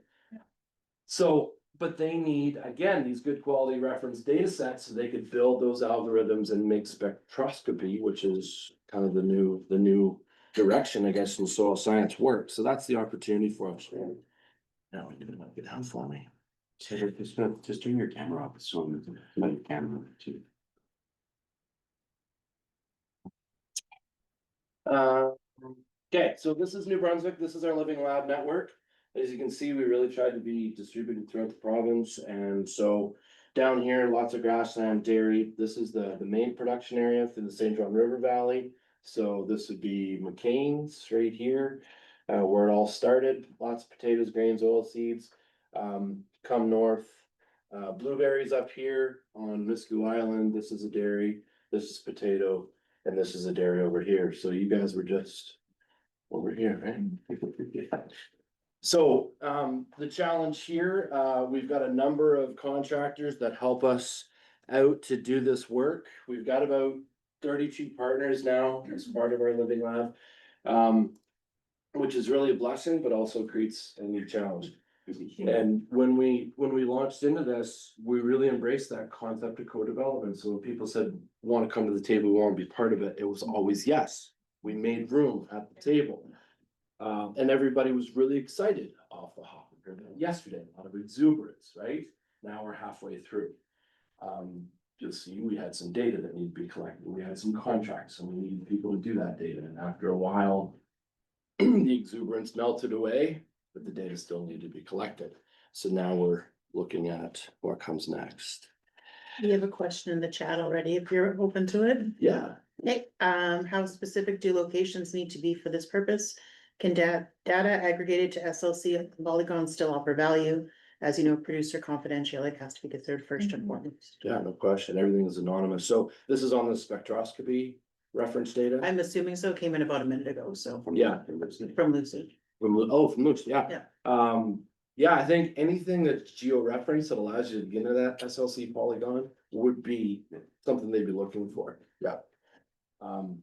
Yeah, and yeah, a great point off the hop, anonymity remains the core focus here, but that's why we need to walk lines, right? And I'll tell you a little bit about how we're trying to report with our goers to manage that. So we did, talking about peripheral, we did complete a survey. We work with Smart Prosperity Institute out of University of Ottawa. And we're gonna continue on with that with some partnerships with Nova Scotia. I think starting this fall. We worked hard to understand what we needed for data collection points. Even before we had our sites selected, and so we had a lot of back and forth. We had working groups that focused on individual sectors. How we were gonna take that data collection and turn it into KTT products for the potato sector, for the dairy sector, right? Because they all take a bit of a different flavor. So we had that. We were really excited to lean in on digital data collection. And, hats off to Sheldon Han and the Earth Observation team from Ed Canada. Early days, very, very engaged, right? And so Sheldon is a whiz at using Esri Canada and GIS platforms. Survey 123 was our go-to. So it's a free app, links right to survey or to Esri Canada. So the idea is that all of these comprehensive data points were now in survey 123, and when we went to the field, it was a simple click, click, click, click, click. It was all right there. And it's great in theory. But when you've got gloves and there's mud and things in your hands, we realized that it wasn't quite as straightforward as we had hoped. And that's fine. That's why we do what we do. The other thing we did here is we adopted OMAFR's publication 60 for our cost of production analysis. We did that very specifically because, we need to get down to return on investment of our BMPs. And, throughout former life, I was found that this publication 60 was very applicable to Atlantic Canada, and B, it's very comprehensive, and C, the team at OMAF, they update these cost of production sheets every year. So in the case that, say you're for a barley crop, you've got maybe 30 input variables to get down to that cost of production. If one of our growers was missing a couple of those data points, we could pull from the reference unit in Ontario.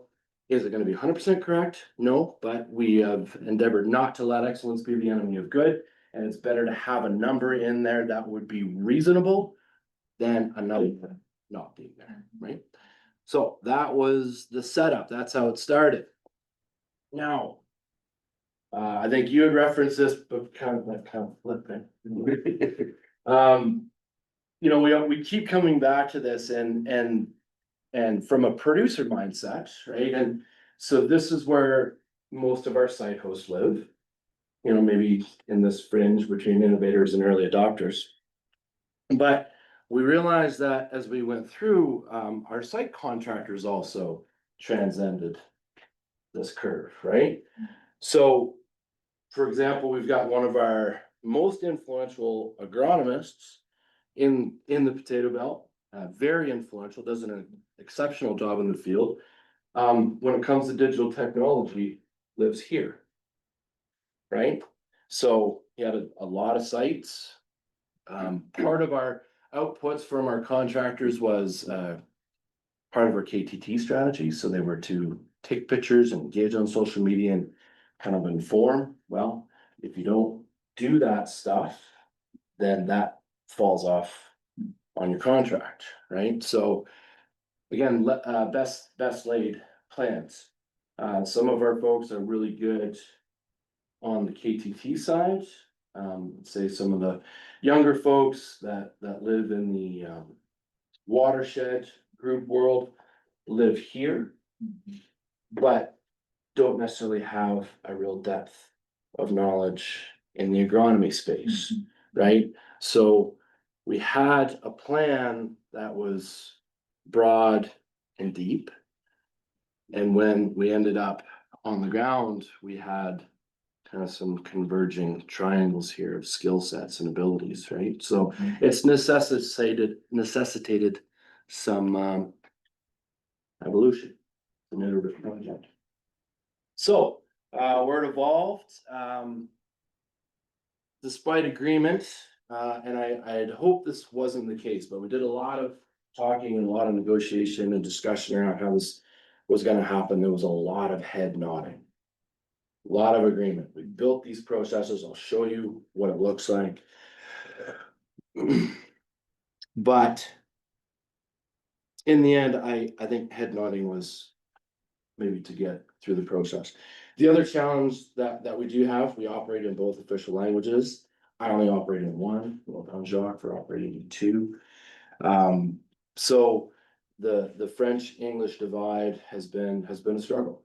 In some cases, you know, we relied on our partners in the north to help us to find our site hosts. In some cases, those site hosts don't speak English.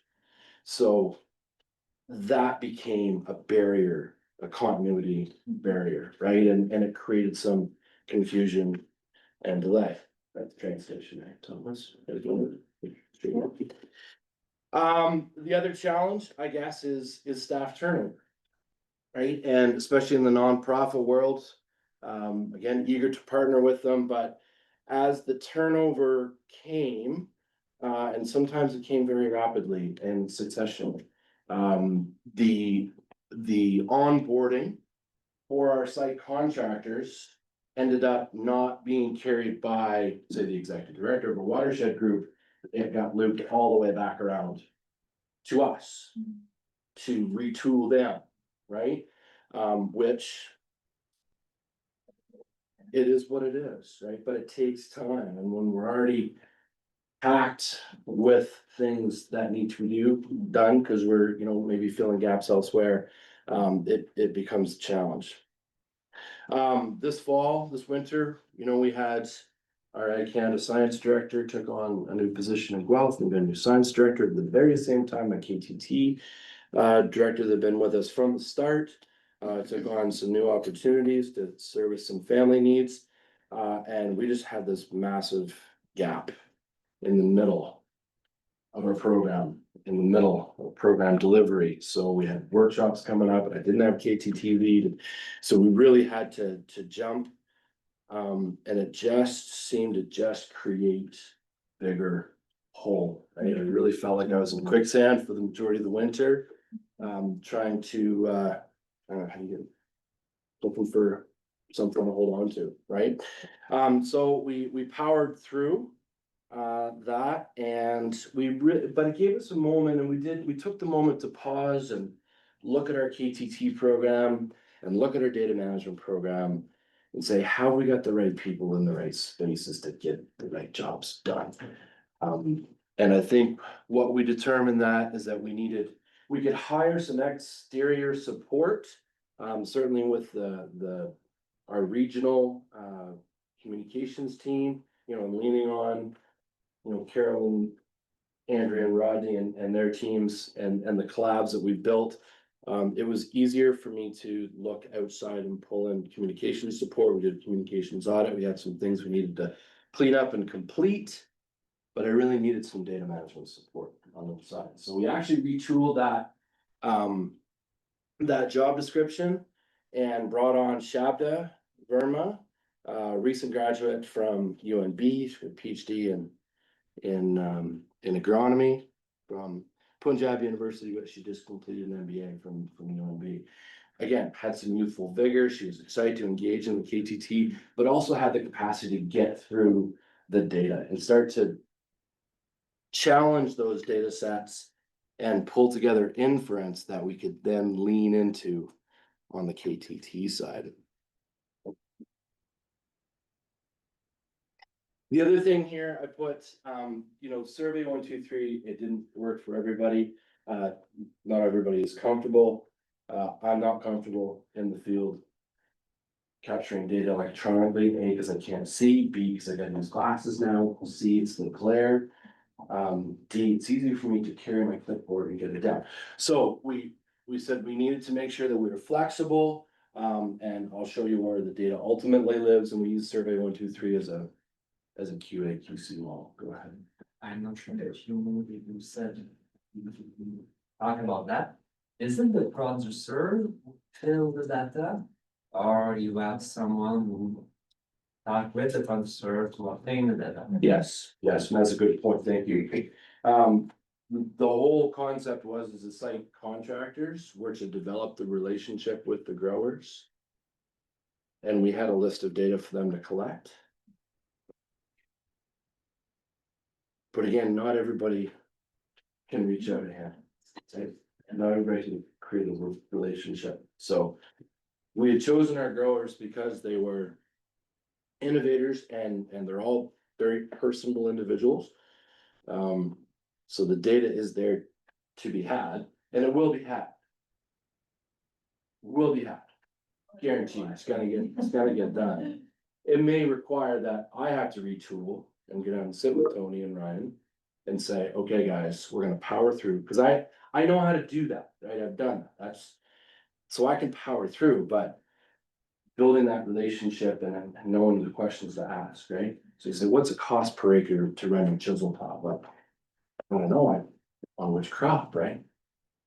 You gotta know to ask the question, what do you pull it with? 8435, John Deere, right? 1997, go to Nebraska tractor test data, it uses this much fuel. What speed do you run your chisel plow at?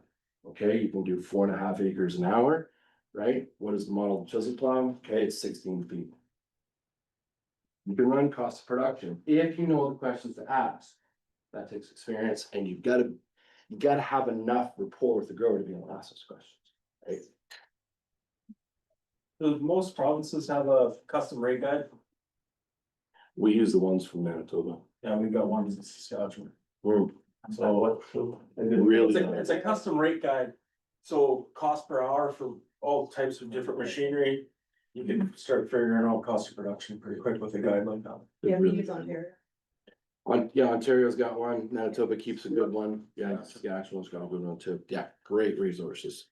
Yeah, and again, if we can't reason through those conversations, that becomes a reference point, again, because it's referenceable. And we find conversation are the best way to get that done.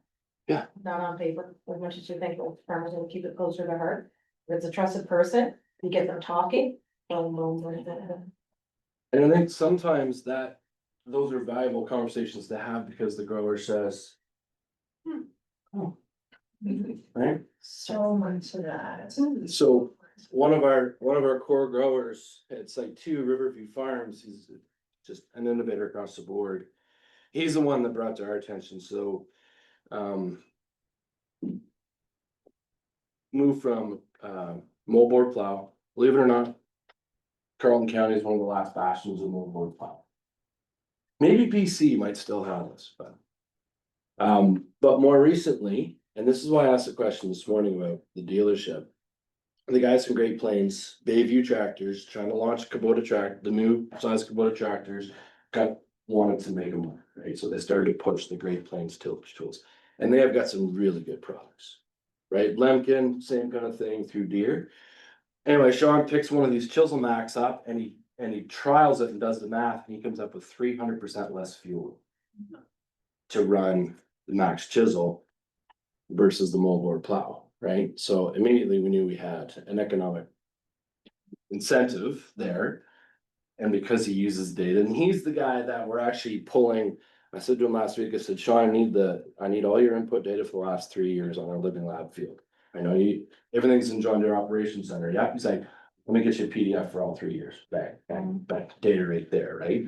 So that in itself is innovation that, Sean's way out here on that innovation curve, right? If we can move more ladies and gentlemen to be collecting that data through Ops Center so that we can access it directly without going back to pens and papers and notebooks. That's one of the key pieces of innovation that we're chasing. So all that to say, right, when you sit down with the grower and you do a comparative cost analysis of moldboard plow versus Chisel Max, and they come up with $30 an acre in their pocket without any yield reduction, like that's how we make peripheral impact, right?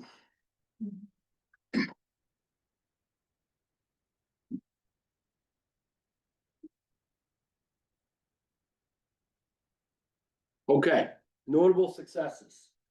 And I think this is the kind of the journey that we're on, and we're really trying to, from an innovation perspective, trying to embrace digital ag and the tools and what it can do for us. So the success is that we've built a network across the country. You'll see in the next slide that was also a challenge, because once you build it, you gotta maintain it, right? And that's something that we've been struggling with, in maintaining those relationships, because we're so busy doing, right? We're working in the business, right? Sometimes we get stopped and put a lever on the business, right? So that's, you know, and that's what we do in the winter through our meeting series. We've really leaned in on digital ag and what it can do. McCain Foods recently invested 3.8 million at University of New Brunswick on a digital ag chair. Dalhousie University has just created and they're deploying the first 4-year degree program in digital agriculture. So we've got the tools available. And we found this with our site hosts, our innovators. A lot of them have the tech that live on the cab, right? The globe or the monitor in the cab. But have we effectively harnessed what's being generated and brought it back into the home office where we can use that data for imprints to make choices? You know, one of the biggest gaps we have is manure management, right? And finding out with our dairy growers. How much manure did you put on there?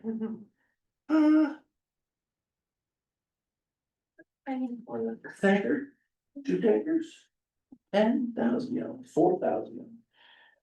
So looking at some of those other add-on tech that we can apply to our implements is something we're looking at, but we're more primarily looking at where does that data live? Where's the home that the data comes You have into? any examples that you've learned from local farmers? Off center. Okay. Off center is the first go-to. Again, we heard from FCC and the work they're doing with Field Manager Pro. You use. Yeah, Ag Expert. the Ag Expert County Yeah. and Field Manager. Right. So those are Data management, no. the Hollows integration is complete, right? Okay. And Field manager. Yeah, well, it's more for the data collection. They built in the Hollis model. You Yeah. can get through. In which, field? so SCC's. We had that meeting, Yeah. Oh, yeah, that's right. You were in New Brunswick too. So it's an add-on to the field. To the field pro. Yeah, to the Field Manager Pro. So, and they're both one software now, right? Okay. Yeah, so they've integrated it. So the idea there is that your field passes come into your accounting software, it gives you your cost of production at the same time feeds into the Hollows system that gives you your outputs, right? They're building APIs with Climate Field View.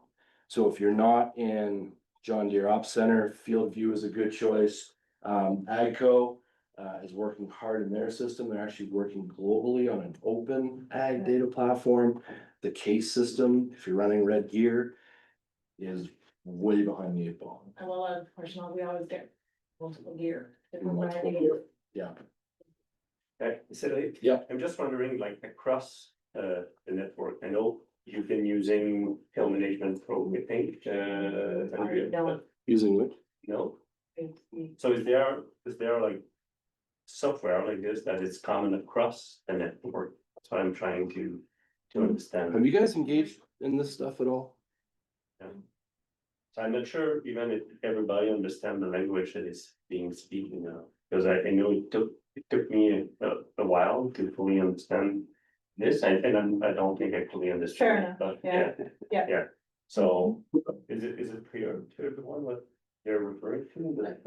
Kelly, you take a stab at. Well, no, I got an idea, but we don't need, like, I mean, it's not our sector or big time, right? Yeah.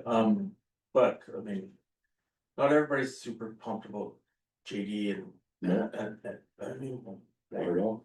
cause, just for servicing stuff and the cost for the service, and I just heard major feedback on. Which is exactly the point, Kelly, because they're using the data to inform their processes.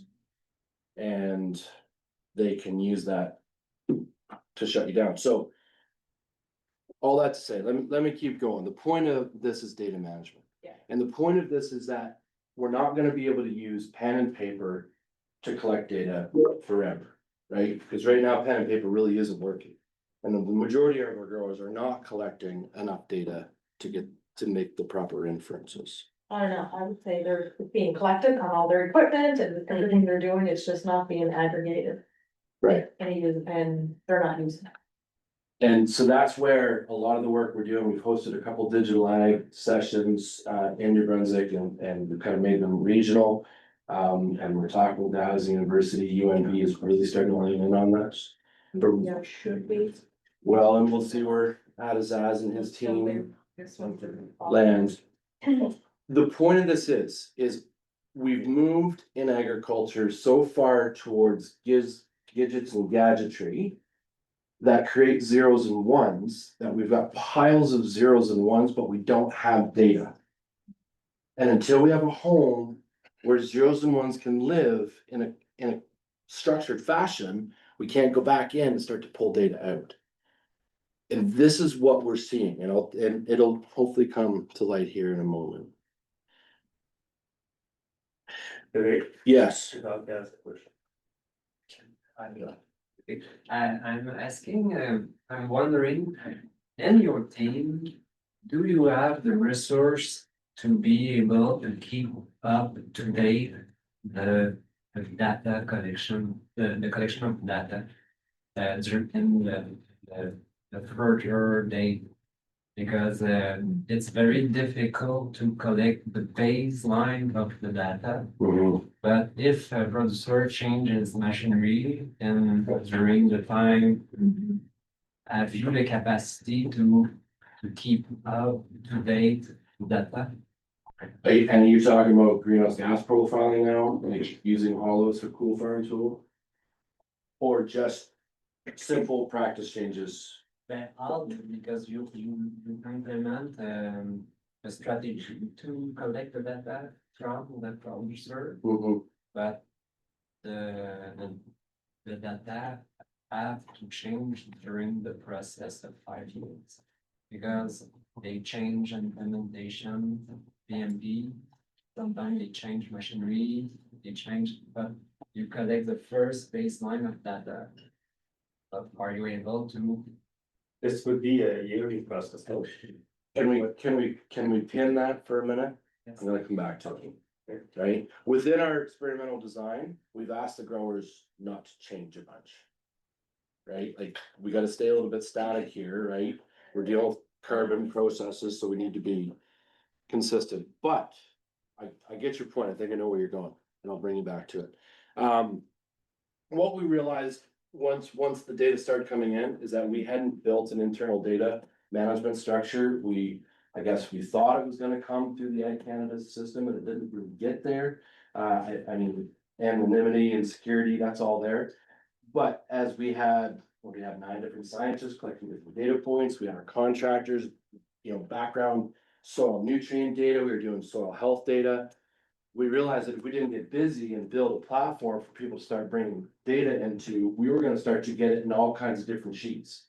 Right, somebody's gonna organize horizontally, somebody's gonna do vertically, right? And then we're gonna have to go back and turn all of that data up, right? So Li Shang, colleague in Lincoln, had a postdoc, and he says, hey, can you work for me? And I thought about it, and then I started to think about how we gonna get this data transferred over to the grower. And we didn't have that either. I said, all right, Fang Zhou, here's all the things that we're doing. I need you to build a master sheet. Every researcher, every contractor, everybody dumps all the data into that sheet. All the treatments are labeled the same, all the site plots are laid out the same, everything lives there, so we get that done. Then we said, when the growers started to ask, somebody said yesterday, right, they started to ask after year 1, what happened to my carbon, what happened to my nitrogen? And I realized that we also hadn't built that annual reporting structure, right? So we went to work and we built, what did we build? Built it in a simple Word document. That isn't gonna wanna come up, of course. Sure it is.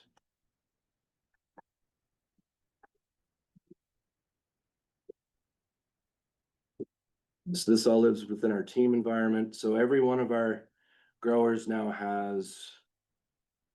Am I sharing? Is this coming up?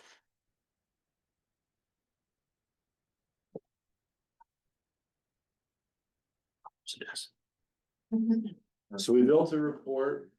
Yeah, go ahead. So we built a report that would give the annual output of all of our collections, right? Carbon, nitrogen, soil to the grower, started pulling our weather data. Now that's an anonymized report, and we built it so that they could see those trends over time. Carbon, nitrogen, flux data, right? Hoping to see trends. Ultimately, when we get down to it, because we've got 5 different bucket areas within our living lab, we're gonna amalgamate those farms and get trends from our dairy growers, our pasture growers, our nitrogen management, our reduced tillage, right? That's the goal on that producer report. Right?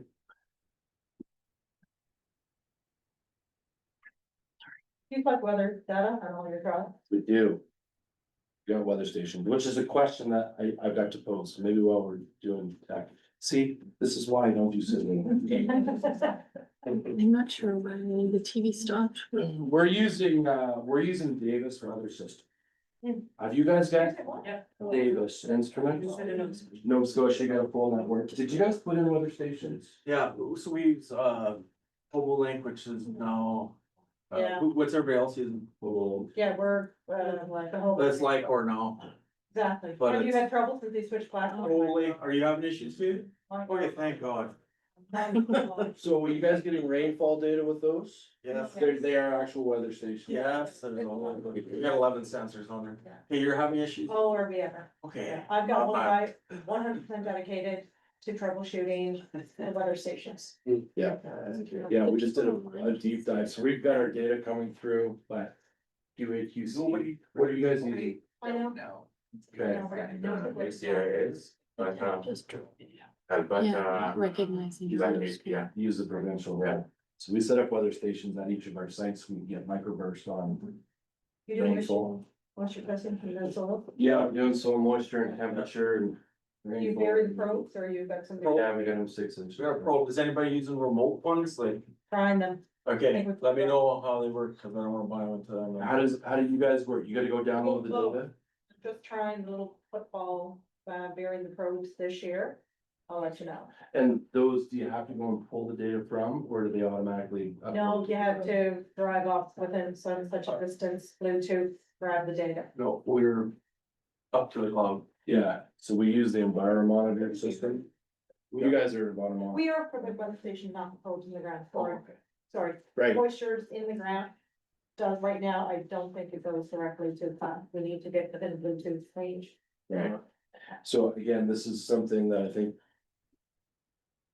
You can have a workshop on that in itself. Add it to the agenda for next. So, I mean, part of this, we put in 25, soil and crop maintains 32, the province of Brunswick has another 40, so we've got a network of 85 weather Yeah. stations, they're all Davis Instruments, that's why we chose them to link with these other networks.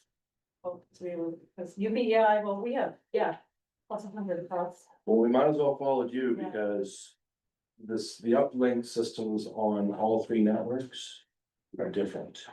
And so we were gonna use Aquarius, that was the original idea.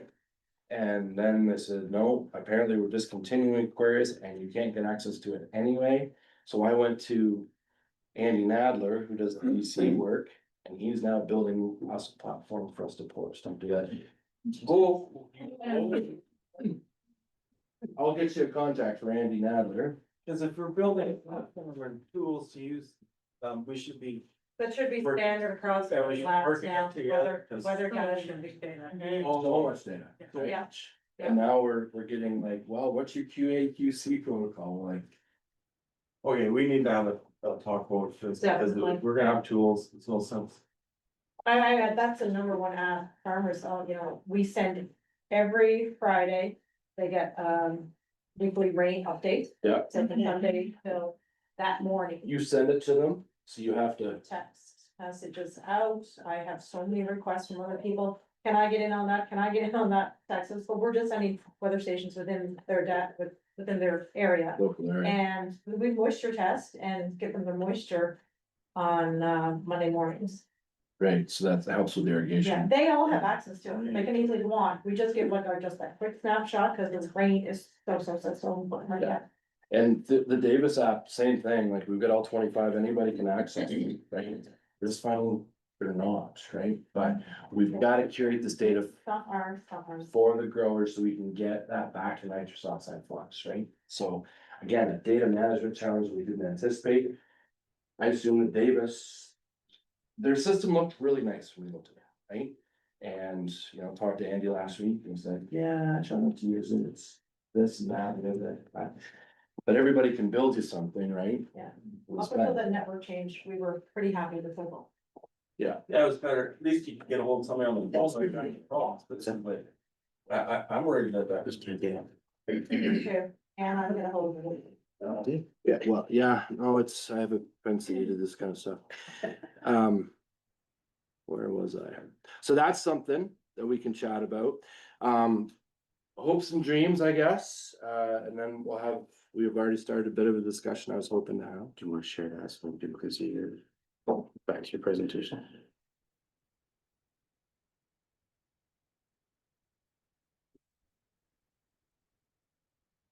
There's a backup there. There you go. I give up. Good work, Dan. Fixed it, beauty. With the people online. So, things that we need to coordinate, I think, carbon and nitrogen, obviously soil health. I assume you guys are pulling soil health data.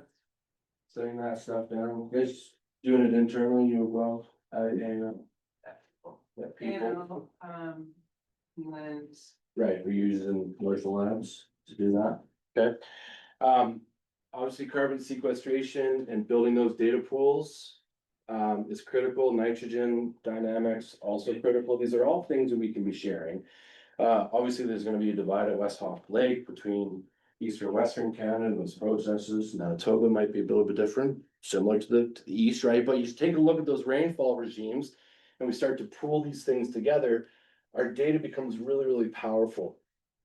Cost of production, DMP, right? We need chaffs, right? See how your ROIs are fitting up against ours. And really comes down to this cost of production piece.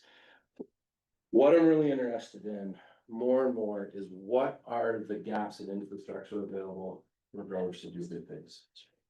Outside of Carleton County, New Brunswick, we don't have a lot of custom application capacity for lime, which is a major driver of productivity on our podzol soils in the east. Minimal fertilizer, VR tech.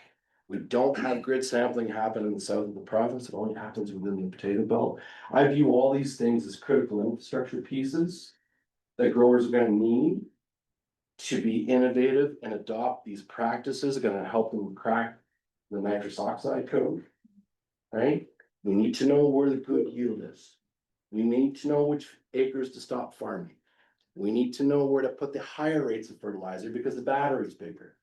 Right? And we need to have an agronomist community, also part of infrastructure, that can help us to decipher that and build tools around it.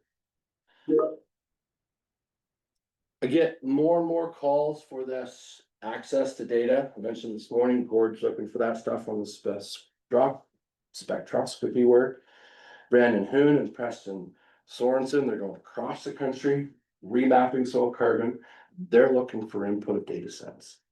Right, so having a consistent methodology of collecting and processing and handling and reporting allows us to integrate with those guys that much more effectively. One thing we are doing, and I'm actually partnering with Brandon and Preston on this, when we started to look at digital tech, John Deere Operations Center, Harvest Lab, yield monitor data, especially when we were dealing with custom operators. We realized that we now had somebody who was paid to collect, that held somebody else's data that we didn't have access to, and they didn't know where it was. And so in the case of our dairy guys that were getting corn custom harvested, I said to Ben, the custom harvester, I said, can I get the data? He says, yeah, I'll link it right over. I said, don't link it. Cause that is the breach of trust between your contractor who collected the data and me that wants to use it. So we took time to go back and talk to NBIRDT about that data governance, and we built a data sharing agreement with that contractor, right? We're trying to set that precedence. The other thing we're trying to do is make sure he doesn't give it away. What's that data worth, right? And so we're working through it, and Brandon's gonna do the same thing as he travels across the country and picks up all this data to try and build Canada Soil Carbon Map. What does data governance look like? That's part of the innovation that we're looking for. No, it's not right on the ground. But if we don't have that data, we can't process that data, are we gonna be able to use the tech to make innovation happen? And I think the answer is no. Ag sector goals, right? We need to use the yield monitor data, be our tech, and our advanced mapping systems to get this job done. My estimate would be probably in most fields, most farms, is probably 5 to 10% of acres that just should not be farmed. Right? That's where Ralph comes in, that's where your pollinator strips come in, your permanent cover comes in. How do we identify those? We've got to have good cost production data and a profitability threshold moving now. We go back to the grower and says, Bob, this corner of the field, you're losing $30 an acre, which means that gets applied to the rest of the field. Let's do something different here. By the way, I've got a program for that. Give ducks a call, whatever. The agronomists are gonna be critical in this. Starting to see a lot of anxiety in the producer community around this. Back to your point, Jean, right? They're being encouraged and or demanded to make continuous improvement and not just to show it on loosely, but to show it in the numbers. And we've seen that as we've profiled 15 dairy farms across the Maritimes. A lot of them have said we're really happy to have this because we want to stop the innovation until we get our baseline, because we want to have credit for it. Now, the challenge is, and this is where your point comes in. We've had to Frankenstein these data sets in a lot of cases, in these baseline stuff, right? But it's been an opportunity for us to look in the window at the producer's desk and say, how do you collect all the data that I need? And every farm, not every farm, a lot of farms are doing it somewhat the same, but not consistently. So the time it took to transfer that data, it was just non-tenable. Now, the challenge comes in is when Shelley did my first round, and if I send Shabda out to do the second round in 5 years, and we haven't standardized our data platform, how do I know that my baseline on the project case is saying that? I think it was maybe somewhere where you were going. Being consistent in our collection, because the incremental changes we make are incremental. Right? So. Thank you, Derek. Well done, Derek. Okay, we have to find down the hallway. Oh, thank you. So that's part of it, right? Data management, right? And we've taken that on as a bit of our mandate to explore that and support that, understand what the tools are available. The other challenge we have is here. If you look at McCain's, Dairy Farms Canada, a lot of these global value chains, they're looking at using the Cool Farm tool. Why? Because it's global scope, right? Nestle and Saputo, they get milk from all over the world, right? So Holos doesn't really apply to them. So part of what we're doing is we're taking a look at what does Holos look like and what does the CFT output look like on the same farm. And the same thing happened in Quebec. And lo and behold, it varies. And I think it varies because our data sets that we're using to input into these tools are not consistent. Right? So that's part of our data management challenge. Okay. So we already talked about this, maybe an action item for us to come back together and talk about this data Yeah, thing. and a closer look to 3.0. Yeah, yes, great. Producer reporting systems. So you guys doing like annual reporting back to the growers? Trying to, yeah. So you've got kind of that report What's structure. individual reports per activity, like say the series of trials on the inhibitors, the researcher and our team produce an annual report of the results for that farm Right. in a very simple way that's should respond to the farmer's group, and then collectively it's returned through the meetings. Right. And so you amalgamate. But for now, it's really an individual report per activity, so if a farmer is involved in the inhibitor trials, it gets a report. And it depends on the openness of the researcher, okay, because he's doing, but it's a lesson learned from the first project we had, that this was highly appreciated. The individual reports and more, the researchers really saw the impact in the first project, and they're more on board for doing this. It's a lot of work, you have to plan it. But we make sure we do a very simple model, where we'll report, and they fill it in for each farmer. But, you know, there's another one for the cover cropping series of trial. Right, yeah. It's, because each farmer's not doing all the same trials. Right, and this is where we've tried to do this too, so we've got individual reporting, and then the sector level, as Weaver Gunner is broken out, we're gonna amalgamate our pasture projects. Okay. And our advanced forage projects and our nitrogen management projects, and give some of that output, so I think something similar. That's gonna come over time.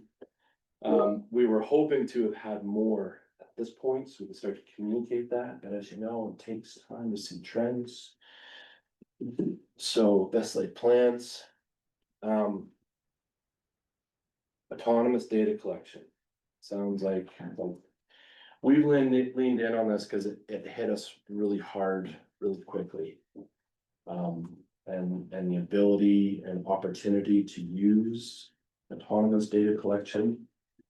I don't know how far that's hitting. Gosh, I think you said you're using some. Not extensively. No VR. No. Oh, we have one project that has been. It's on a field. Okay, well, we've engaged in a digital ag strategy for New Brunswick. Manitoba's is currently being developed. Ontario just launched one. There are digital ag strategies. We're trying to make ours regional, right? Because it's highly applicable, but I think this is, you know, going back to that triple bottom line, for the grower. And, you know, managing the social challenge. We're trying to encourage our growers to move into this willingly.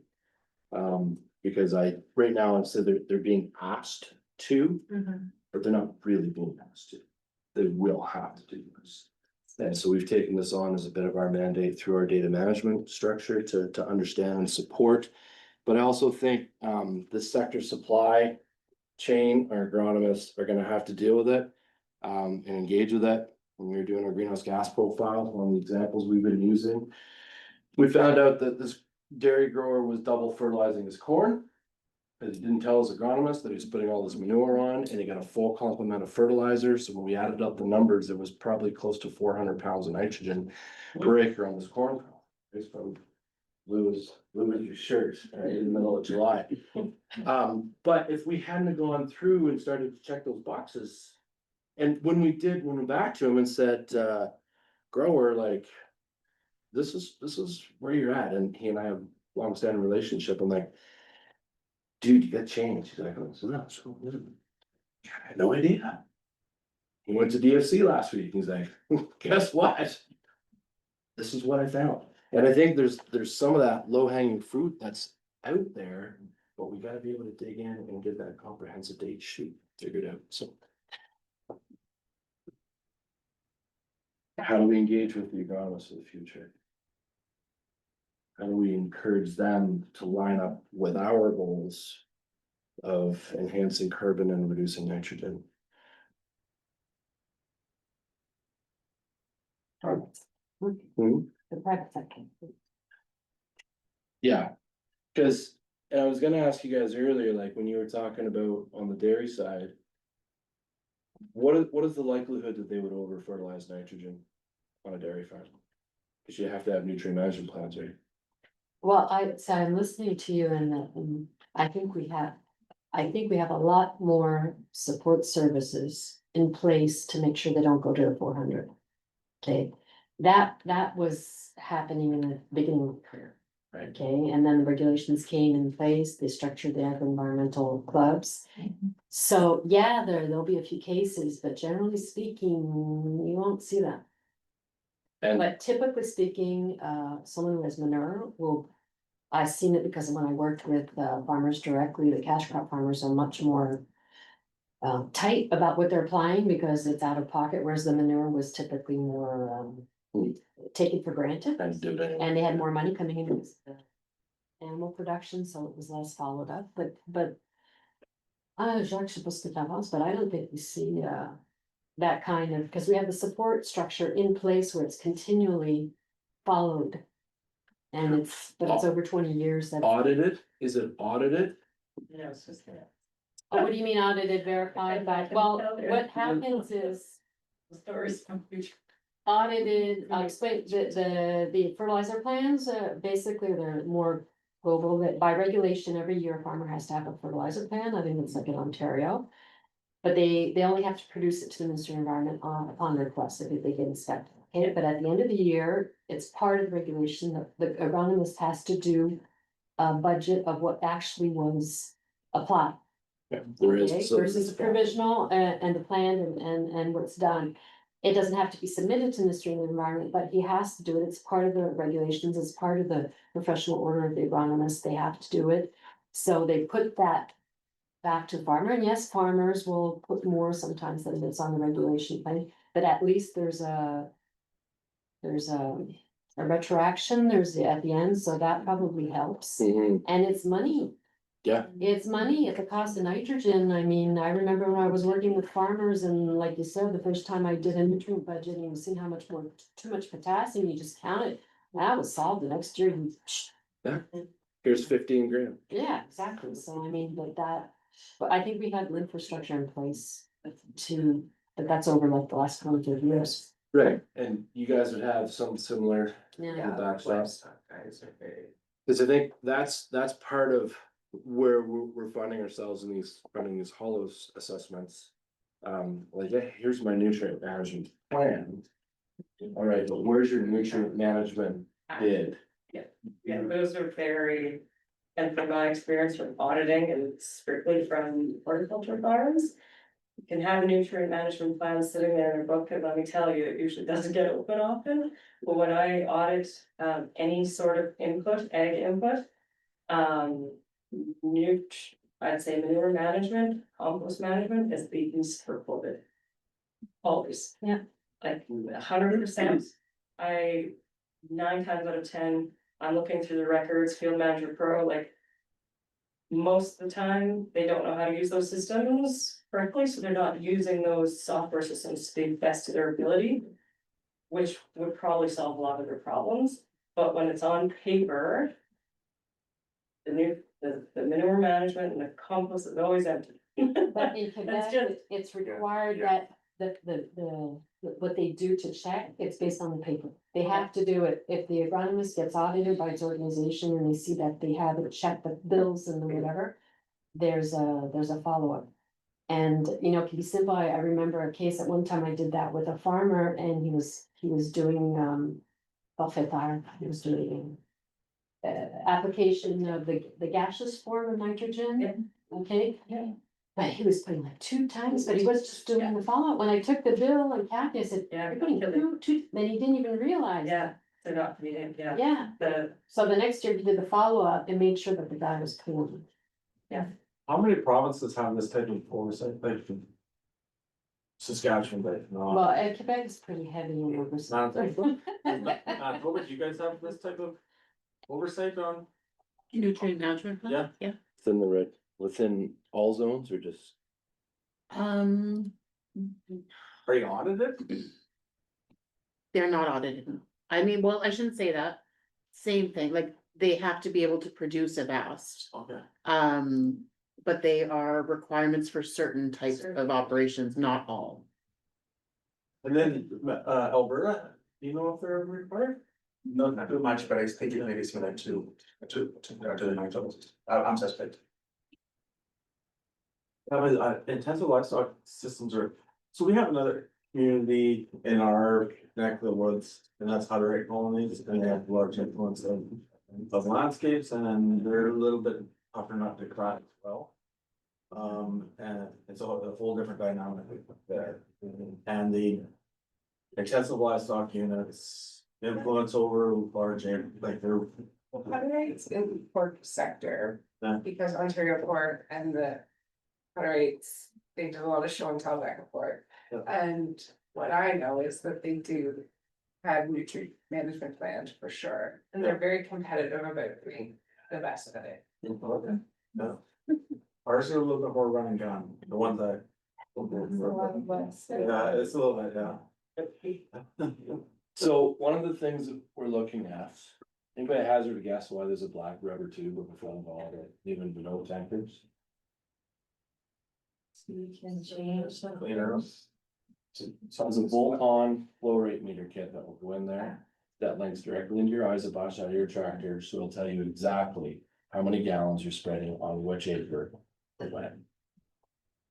John Deere Harvest Lab, you can take their NIR monitor off, put it in the top of that, and it'll give you an automatic nitrogen concentration.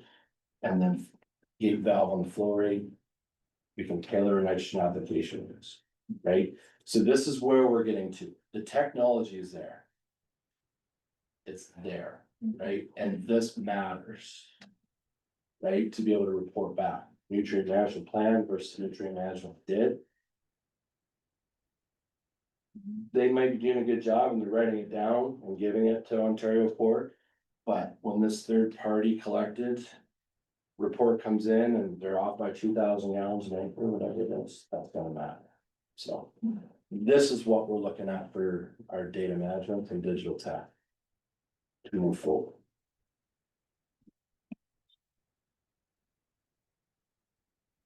So there's a working group that was created, data integration. When I just look at the number I have, there's 4 official participants across the network.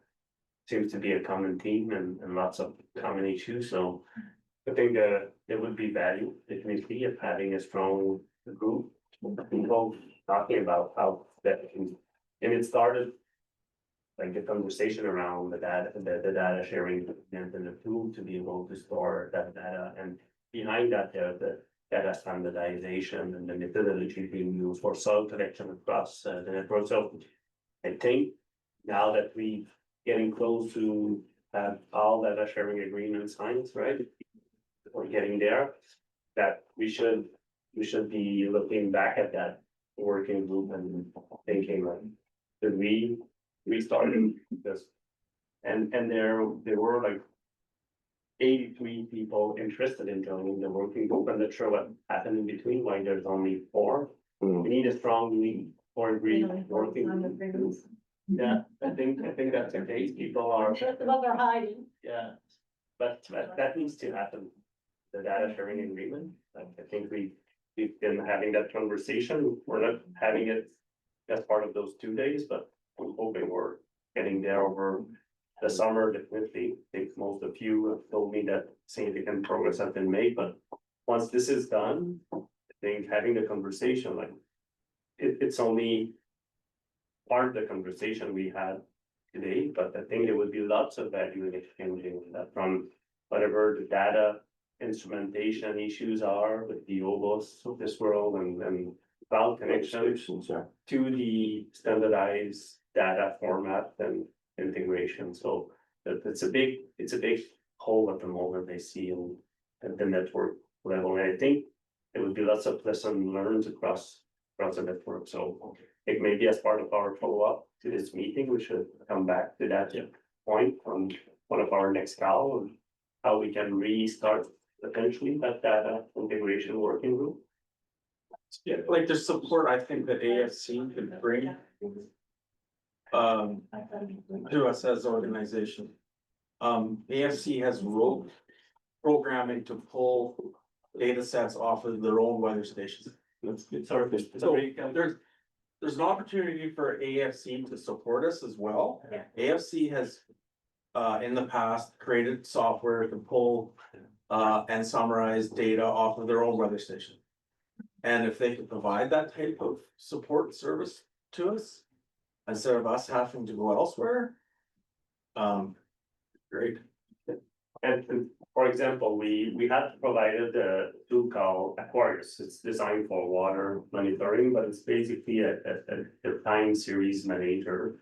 And like, we're probably gonna decommission this year because no one is using it, but having a common software, whatever it is. We tried to get it and they told us we couldn't use it. Okay, but anyway, like, whatever the software is, like, the idea of having some type of common software, that's where.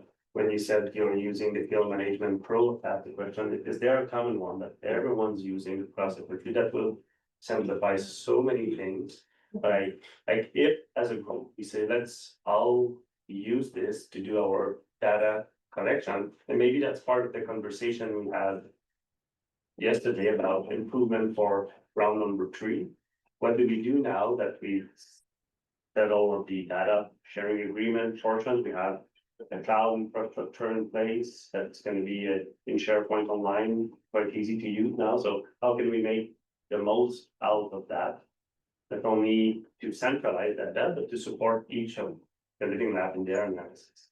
And it ties also to the reporting requirement. Like, if we have to show impact of the program, then it's gonna be much easier to do some type of modeling at the country level to show the impact this program is having. If the data is there, it's accessible. So I'm not sure if Lucy's still on the call and listening, but it's definitely that type of information that would be available, but it's not just for that high level reporting. I think there's value for each project too. So anyway, that maybe Andrea's part of one of our next call to put that on the agenda.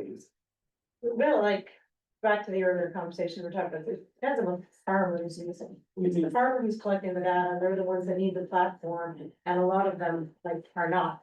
There are a lot of them using GPS, because as they move into variable rate planting, harvesting, fertilizing, everything that involves that, GPS, and involves using technology, the data is being collected. But it's aggregating that data, it's having that platform for that the farmer can use, and we keep having the discussion amongst our 15 farms, and like Andrew Wallace adopted a platform. No, he hired a company to do But it. it's also true at the scientist level. Yeah. The type of instrument they use, it's a different type of format than the software provided, so yes, like, producer information is key in the analysis, but also whatever the scientific instrument being deployed, it's a rain gauge from Focus or one from Campbell Scientific, we need to be able to make these work together. But you need to be able to share. The AAFC is building your platform, you gotta be able to. Well, it's build better. it and share it, which not always, yeah, I know, we've had some issues, and like, I like to, when I get a call from like Cavendish, can you share your weather data? Absolutely, here you go. It's weather data, it should be, but I'm part indigenous. Yeah, and that's where, like, as a group, we jump in, and I think that's where I can follow up to make sure we So, yeah. resolve those issues, and it's not anyone's data, it's like public funds invested in data collection, so. Like, important, and the fact that you all said, like, we want to show more, we want to share more. Than like what we're being told to do, data sharing agreement was like. Great. Really, I was so pleased to hear that, because, but I'm not sure within all of your network, everybody thinks the same, because that same type of reaction. From scientists, whoever they are, University or AFC, I think that's part of the network there is that. As well, like, but I mean, that's why, like, we're leading this, and we can give the direction of more open data sharing. So we did get one question online from Kathy. One more, maybe subject for a different time. Are you aware of Living Lab researchers using AI to analyze data collected? Example as noted in Cedric's presentation with the corresponding SLC or weather data. Yeah, there is some AI work conducted, at least one scientist in Saint-Jean, sur Richelieu. They used AI to analyze bird sound and insect to identify them, so that was an AI process. I can think of that example. I'm sure there are others, but you need very large data set, and the capacity, even within the ASC, is very limited in terms of. Yeah, Well, Heather's work, Heather. Champagne, and the Earth Observation Centers, right, they're. oh, you're making it. I live up there, yes, I do, so measuring surface roughness, and I know we got drone tech imagery that's being fed into that model. So they're trying to come up with a satellite imagery assessment on land cover, so whether or not it's green cover or brown cover or dead crop cover and the surface roughness, so we can use that machine learning to tell us whether or not it was tilled or wasn't tilled and whether or not there's a presence of a cover crop, which is gonna help us with the peripheral assessment, right? Go to that SLC polygon, Earth observation, take the satellite image and it says, okay, green, brown, more brown. Right, now you partition out cover crop and tillage impacts, right? And that's how we get our correct loss. So I know we're feeding into that one. Yeah, so maybe I think you were talking about Catherine Champagne then, but Heather and Catherine work quite closely. Heather she's the scientist. Ontario, right? Heather McLean. She's based in Ottawa, yeah, but she work, and I think, Hannah had sent a request not that long ago for potential site connection, mainly in the prairie region. I believe that Heather was looking for some contact information, so some of you may have. But anyway, that group, our AER and ACGO group has some capacity in satellite imagery, remote sensing, AI analysis, so definitely I think, and they are willing to be more integrated within Living Lab too, and something we haven't fully achieved yet, but once again, as we resolve the data sharing agreement, and we come to a more data integration approach, I think there could be support too for those type of work. How much flexibility is in that approach? Cause it was about crop residue, right? Specifically around remote sensing around crop residue. I believe that. But they do all kind of follow up. I cannot speak about it now, but if there is interest, we can certainly have this group. I think there's applicability. It's just, we didn't see a clear fit because it was more annual crop. And instead of forage, crop potentials, but if there is opportunity there, I mean. And some legs there, Kelly, I think, you know, you look at Nazine here at Bedrelton, U of M, he's looking to do biomass accumulations. I think he's almost gotten there to the National Gas Inventory. So if we could get actual ground truthing of biomass and feed it back out to geobenefits, like that, because that's, I mean, there's 70 million acres out there that we need to understand what biomass productivity. So within my team, I'm in Miyazuki, who used to be part of the Heather McNair team, has very strong understanding of these type of analysis. So he reports directly to Lucy that you know, and anyway, we can get some resource depending on like where the interest is and build those connections. But I'm not sure what everyone would like to prioritize in terms of those remote sensing, but I think we're going another path, but that's where the question has to add. Okay. But if that's a topic of interest, we can certainly bring that group in one of our call and just a presentation on what the capacity is. I think it would be definitely of a value. And as part of the last few years, we bought a lot of satellite imagery covering the Living Lab sites. So there is data available that we've invested in, and we decided to target the Living Lab site so that we can make the most out of it. And there's also interest from them for the ground truthing instead. So we have also a lot of value we could bring to that process.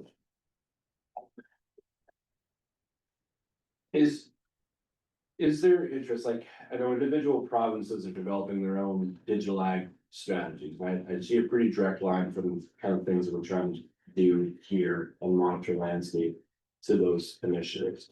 We've got the smart farm networks, right? They're doing some good things around technology deployment.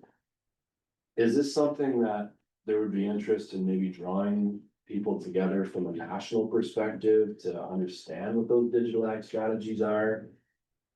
Yes. Maybe sooner than later, so that if we look towards 3.0, Like, maybe that's a wagon we need to be hitching to.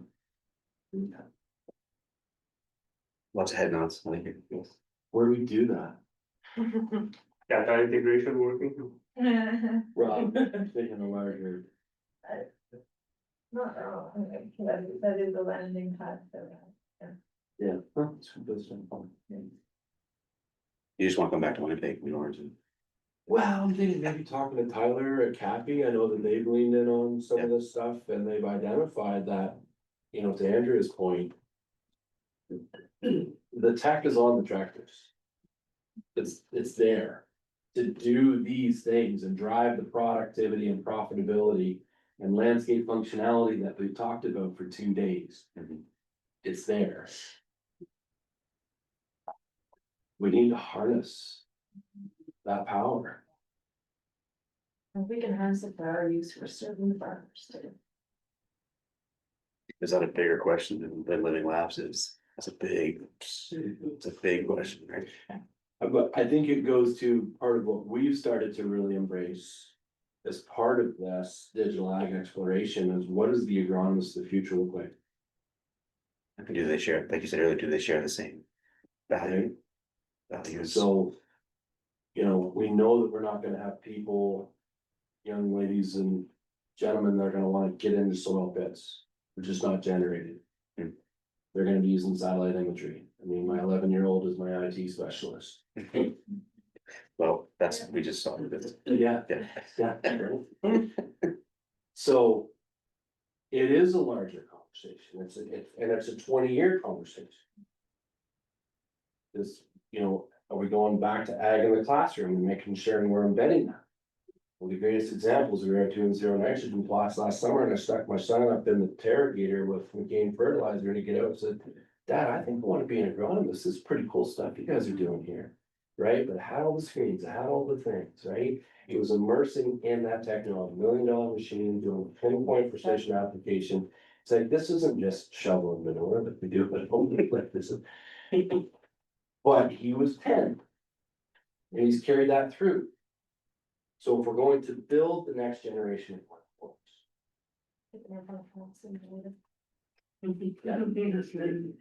Bigger question. All right, well, let's, thank you, Cedric, for that great conversation around data collection.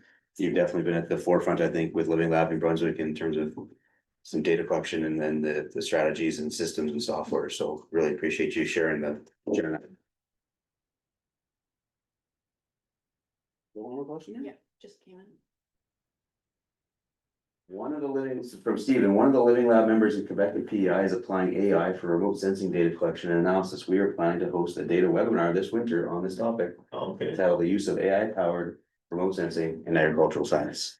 Yeah, we like that. Andrea's looking, there you go. Awesome. Thank you, Stephen, for that. If you have a link at any point in time to that webinar, feel free to share with your link Living Lab in Quebec and PI, and then we can share it around and be part of that. That'd be awesome. We must be talking about biodiversity and stuff in our case, or is it did you guys have AI in your budget? The one I'm aware of is the. No, this is specifically for remote sensing data collection. Remote sensing and agricultural science, yeah. Yeah, so I'm not exactly sure what. It might be the work of Etsina, I'm moving. Yeah. I don't know, Stephen, if you want to unmute unmute and speak to the event, that'd be awesome. The event is part of the webinar. Okay. So there's a forward agenda for that. I didn't have it in mind, but I'm believe. Stephen, can you give details? Can you give us more detail? Can you hear me? You have to do the raise your hand function, then we can unmute you. Or actually, you can. Or I just think I do it. can. Yeah. Oh, just, here we go. There we go. Go ahead.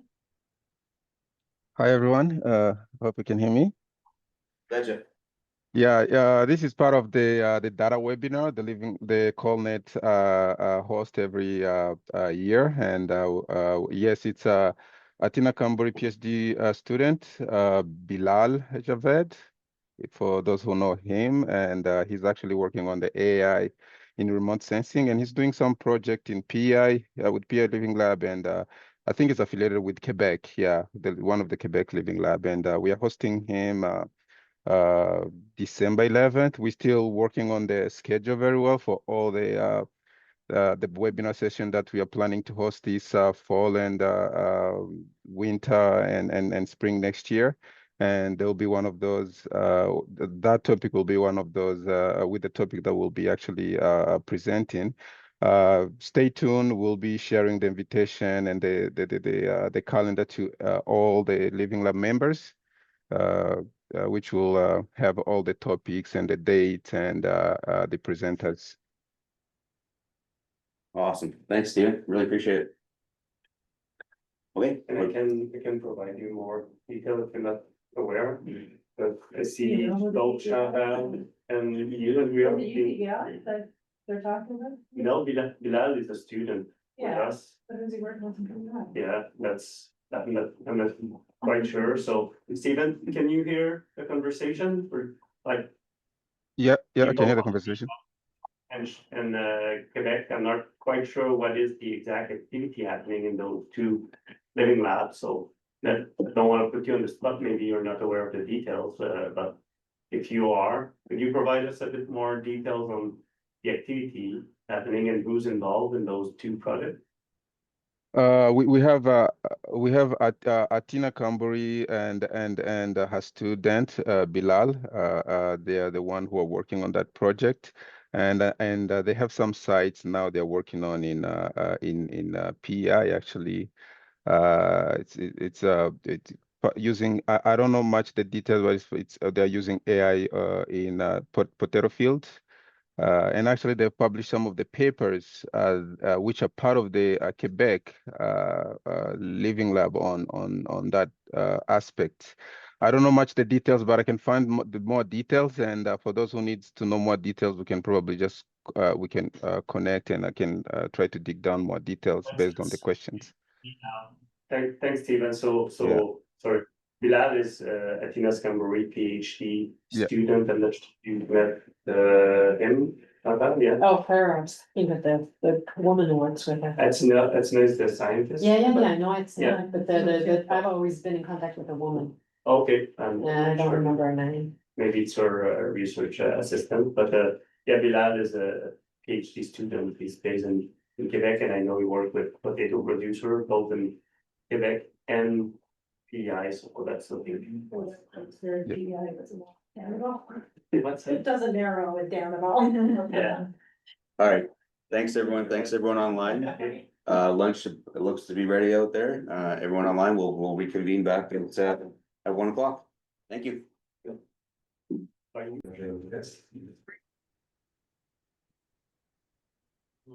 right, everyone. Welcome back after lunch. Hope lunch was good. Awesome. Everyone fully awake, not asleep. This next topic is an important one. It's a big piece of a lot of our living labs, and that's biodiversity and the co-benefits. Derek and Living Lab BC put the full disclosure, whole story, but Derek and Living Lab BC put the topic forward, but then we realized he didn't actually have anything to speak on it in terms of the co-benefits, but which is fine, because I think a lot of us do, but we're blessed here in Manitoba to have one of the leaders from an AFC's perspective on biodiversity and collection of data, both from Living Lab Eastern Prairies as well as this now in Living Lab Manitoba. And her name is Melanie Dubois. She's a research biologist with AFC. I'll let her introduce herself, but I called an audible, and on a day's notice, she has agreed to come on here. She's fresh from the field in one of our Living Lab projects, and she's going to speak and present on, I assume not just on what we're doing with Living Lab Manitoba, but Living Lab Eastern Prairies. I think she's one of the leads on the CallNet on biodiversity and measurements, and trying to standardize measurements across Canada. So thank you, Melanie, for the audible, and I'll let you take it away. Sure. That was quite the introduction. Thank you. I sound fabulous. Very nice of you. I actually have stepped back from the CallNet biodiversity working group. Vicky's taken that over. I wore her down and she took that over. I actually do have a presentation. I don't know if we want to be that formal. I don't know how long, Dan, you want me to talk for? Yes, and talk as long as you want. No, I'm Go, not. let's go. I'm sure lots of No. people have some things to add, but maybe I can give Let's do- some, like a bit of background, because yeah, Manitoba, we're one of the OGs along with PEI. We were first out of the gate, and then we were joined by Ontario and Quebec. And some of that was awesome because we got to kind of shape things as we went. But some of it also, we had a lot of uncertainty, right? In terms of what was going to be the focus? How was this going to be treated? What did this actually look like? You know, we really joked about the fact that we were kind of building the parachute after we had jumped out of the plane. The good thing is we had a lot of folks in-house to call on, you know, who had been doing a lot of really deep thinking around biodiversity and what does that mean within the agricultural context? What does it mean within Living Labs? What do we want to accomplish?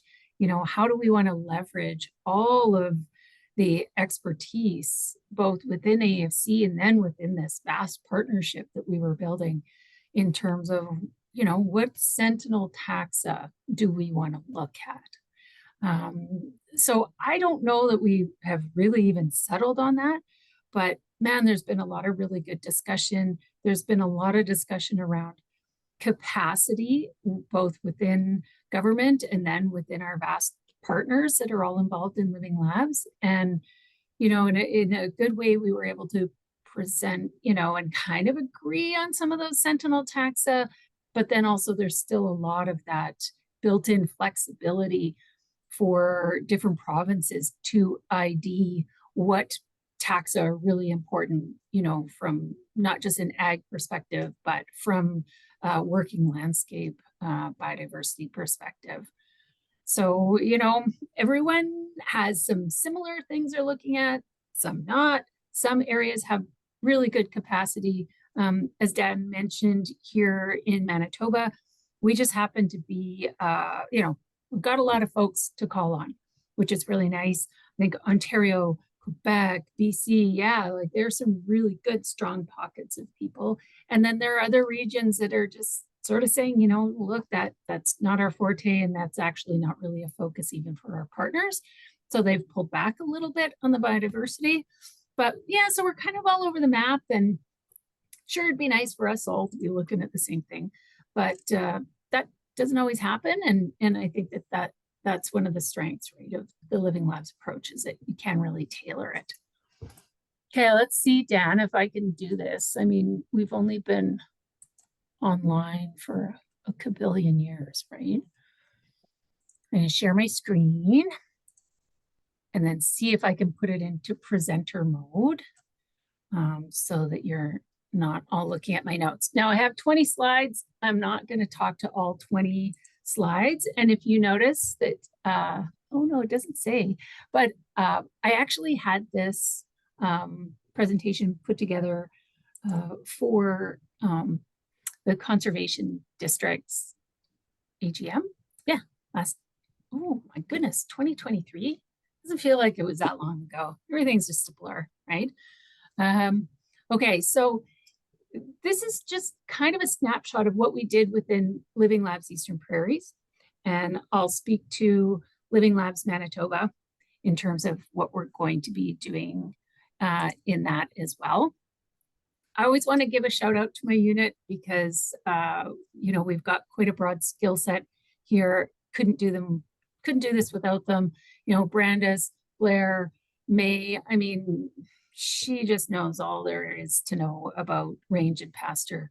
Fantastic. You know, just got some really strong bench strength around here. Patsy, she retired, which is too bad. She did a lot of she did our carabid stuff and our bird monitoring. But yeah, Rhonda and Brandis are really the wheels, and Blair with his expertise in agroforestry. You know, we're really lucky to have that capacity. Just for an FYI, I'm actually a wildlife biologist myself. You know, sort of like trade and training. I have a master's in resource management. I actually did my master's looking at ground squirrels and pocket gophers, which is why a wildlife biologist ended up working for agriculture, and I'm a professional certified wildlife biologist. And so sometimes here in Manitoba, I manage to sneak some wildlife stuff in there. You know, looking at predation and looking at things like badgers and still the ground squirrels and pocket gophers, that type of thing. But I know that that's unique. I think I might be the only wildlife biologist in Ag Canada, so I sneak it in where I can.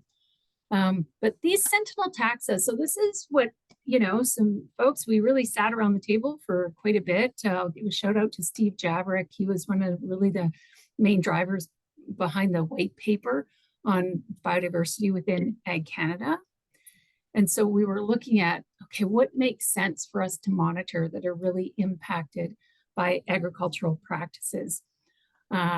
Birds, right? Grassland birds, if anyone has seen some of the stats, it's pretty scary. They're taking a kicking, right? 70% losses in some areas. Others, you know, even more. So we decided breeding birds. Here in Manitoba and in Saskatchewan, we have a growing problem with invasive swine, although according to some people, we don't have a problem. Look up Ryan Brooks. He's like the grand poobah of invasive swine. I went to school with Ryan, so I'm like, Ryan, can we act as a satellite site and start looking at invasive swine here in Manitoba? So we threw that in the mix. Native bees, and that's wild bees, not honeybees. I know that there are folks around Canada that look at European honeybees, but here we're focusing on the native bees. We're also looking at carabids, so those little ground beetles that, you know, some of them are predatory and eat other beetles. They eat pests. Eat pests, both the adults and the larvae and the eggs and things like that. So they're a real beneficial insect. We do a lot of vegetation surveys. Here in Manitoba, we're focusing on pastures, rangeland. We look at riparian areas, and we're in the process of developing a health assessment focused on shelter belts, so vegetation, botany, and it's all more the native areas within agro-ecosystem that we look at. And just wanted to pull out that we're also looking at revegetation, biomass, pasture health, that type of thing. And you'll notice Manitoba Badger Spotter. I'm part of a group that's looking at badgers all across Canada.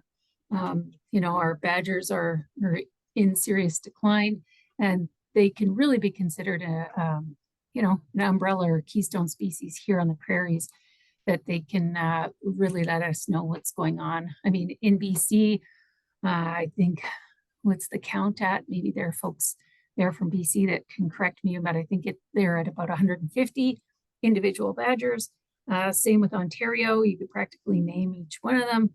And across the prairies, we have no idea how many badgers we have left. But them being a grassland obligate species, we thought that it was important on the prairies to look at what's going on with badgers. So this is something that ran off the side of my desk, is Manitoba Badger Spotter. So I'll pause here just to make mention of, so I don't have any slides specific to Living Labs Manitoba. Yes, I was out in the field most of this week. So, and Dan just called me. I said, of course, I can always talk. We are going to be monitoring birds, breeding birds with ARUs, that's automatic recording units. And we'll also be targeting frogs in this go round in conjunction with our riparian health assessments and our pasture health assessments. So for birds, the challenge is internal to AFC. We don't have a lot of capacity with birds, but we have some good friends in ECCC, like Environment Canada, that we've partnered with. You know, they often don't have the capacity to target all the places that we're working in either. So what we do is we work with them on the methodology and picking the sites and sample sizes for what they're interested in. And we put them in spaces that are close to where we're doing our research with the rest of the folks that aren't necessarily looking at biodiversity. And then the trade-off is they do our transcription and tell us what was heard on the ARUs. We're also testing something called a puck, PUC. I don't remember what it's called. I'm sorry. But the interesting thing with these things, and anyone who's on Facebook on any wildlife groups or bird watching groups, you've probably been inundated with commercials for this puck. They're really pretty nifty because they're similar to an ARU in that you put them outside, they listen for birds. The advancement with this device over an ARU is that it does the transcription as it's listening to the birds. So instead of having to get an expert to listen to your recording, and there are some software programs that they also put it through to kind of get rid of the noise and things like that, they can do that transcription. It does it in real time. Now, that being said, what we're hoping to do is run both the ARUs and the pucks at the same time. Because even just sort of beta testing it in my backyard and my technician's backyard, it misses a lot, mis-IDs a lot. It does have AI learning. And so everyone that buys one of these things, you can sign up and then you can make corrections as you go. And I know a lot of really experienced birders that, you know, fell prey to the really awesome infomercials on this little device, and they're testing it out. It would really be fantastic if these things worked, because that ability to have it do the transcription instead of having an expert birder do that transcription. Of course, you know, it needs a lot of learning to learn how to do this properly, but that's really a spot that capacity is very challenging, you know, especially for my organization. We're an ag organization. We have no expert birders. I did it a million years ago. I can't do it. It's such a specialized skill set.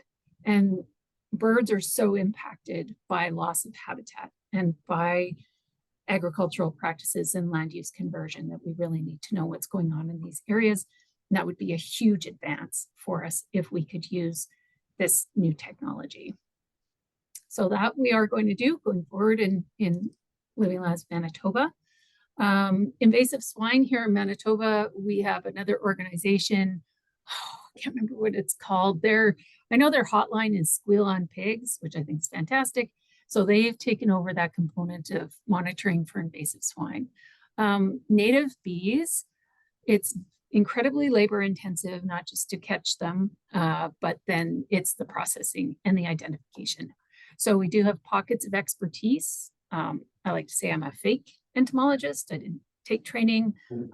I've learned over the last 13, 14 years. I have about 40,000 bees that are waiting for me to get out of meetings and go and identify them. But it's quite challenging. So I'm working closely with Dr. Jason Gibbs. We're lucky enough to have him at University of Manitoba. And so he and I sort of looked at, okay, what does the sampling look like in Manitoba, and where do we need to focus? And so under Living Labs Manitoba, we're not doing broad scale sampling for native bees or for carabids. Carabids, I think we still have lots of holes, but again, it's that capacity. So, you know, I just say this to folks around the table here, that if you're looking at what taxa, you know, you want to look at as many things as possible, but that capacity to both sample and then to identify and then do something with the information can be super challenging.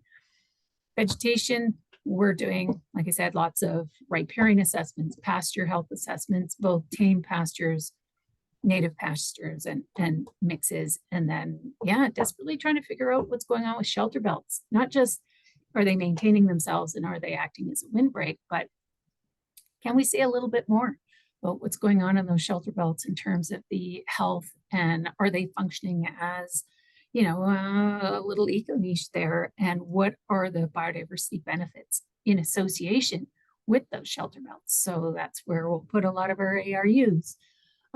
With our vegetation sampling, and this is kind of going out of the biodiversity thing, but this is how it dovetails in with Living Labs, is that we're also doing extensive soil sampling and looking at soil organic carbon and water infiltration and that type of thing. And we're also, I've partnered with Enercan.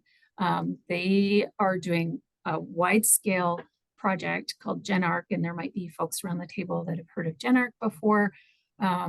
We've done aerial insect biomass collection for that, where they've then DNA barcoded all the critters in the jars, and that's everything, not just native bees, it's absolutely everything that they caught. But what we're doing within Living Labs Manitoba is we're taking soil samples, sending it to our buddies at NRCan, and they're doing the DNA barcoding on everything that they're finding in the soil, right? So arthropods, fungi, you name it, they're gonna DNA barcode it for us, which is fantastic. Of course, we don't have that capacity. They do. They have no one in Manitoba to take samples. So I'm like, heck yes, I'll take samples at our Living Labs sites, send that to them. They do the DNA barcoding. I get the data back. And then hopefully we can do some type of analysis where we're looking at the health of the different riparian areas, shelter belts and pastures that we took the soil samples on, and see what we can say about the diversity, the below ground diversity within those soils. I don't know if really I want to talk to too much.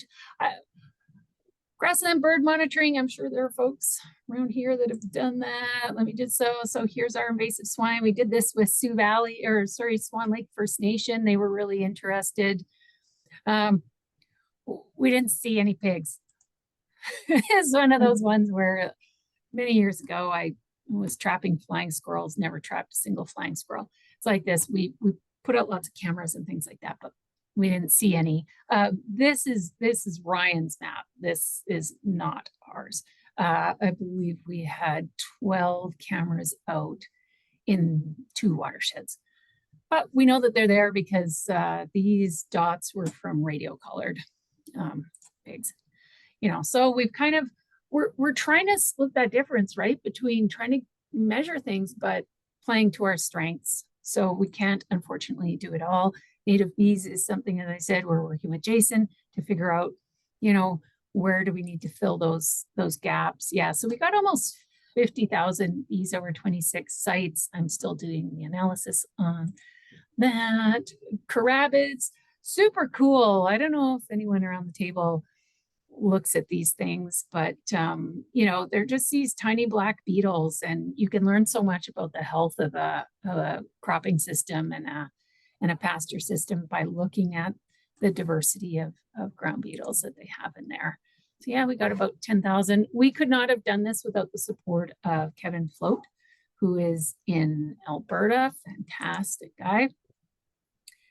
Really, to get any of this stuff done, we need partners, and that's kind of the strength of Living Labs, right? Is partnering and trying to gain capacity. So I think, okay, those are May's challenges around installation of native habitat.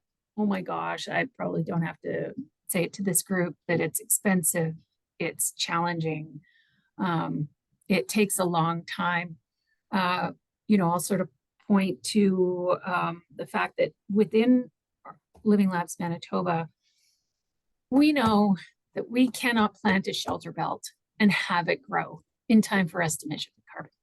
So we're trying to create a chronology by working with as many producers as we possibly can in similar sort of eco zones, in similar soil zones with similar species composition, and try and build our time series through that. But yeah, we just, when you're dealing with native systems, it's really tough because they take forever.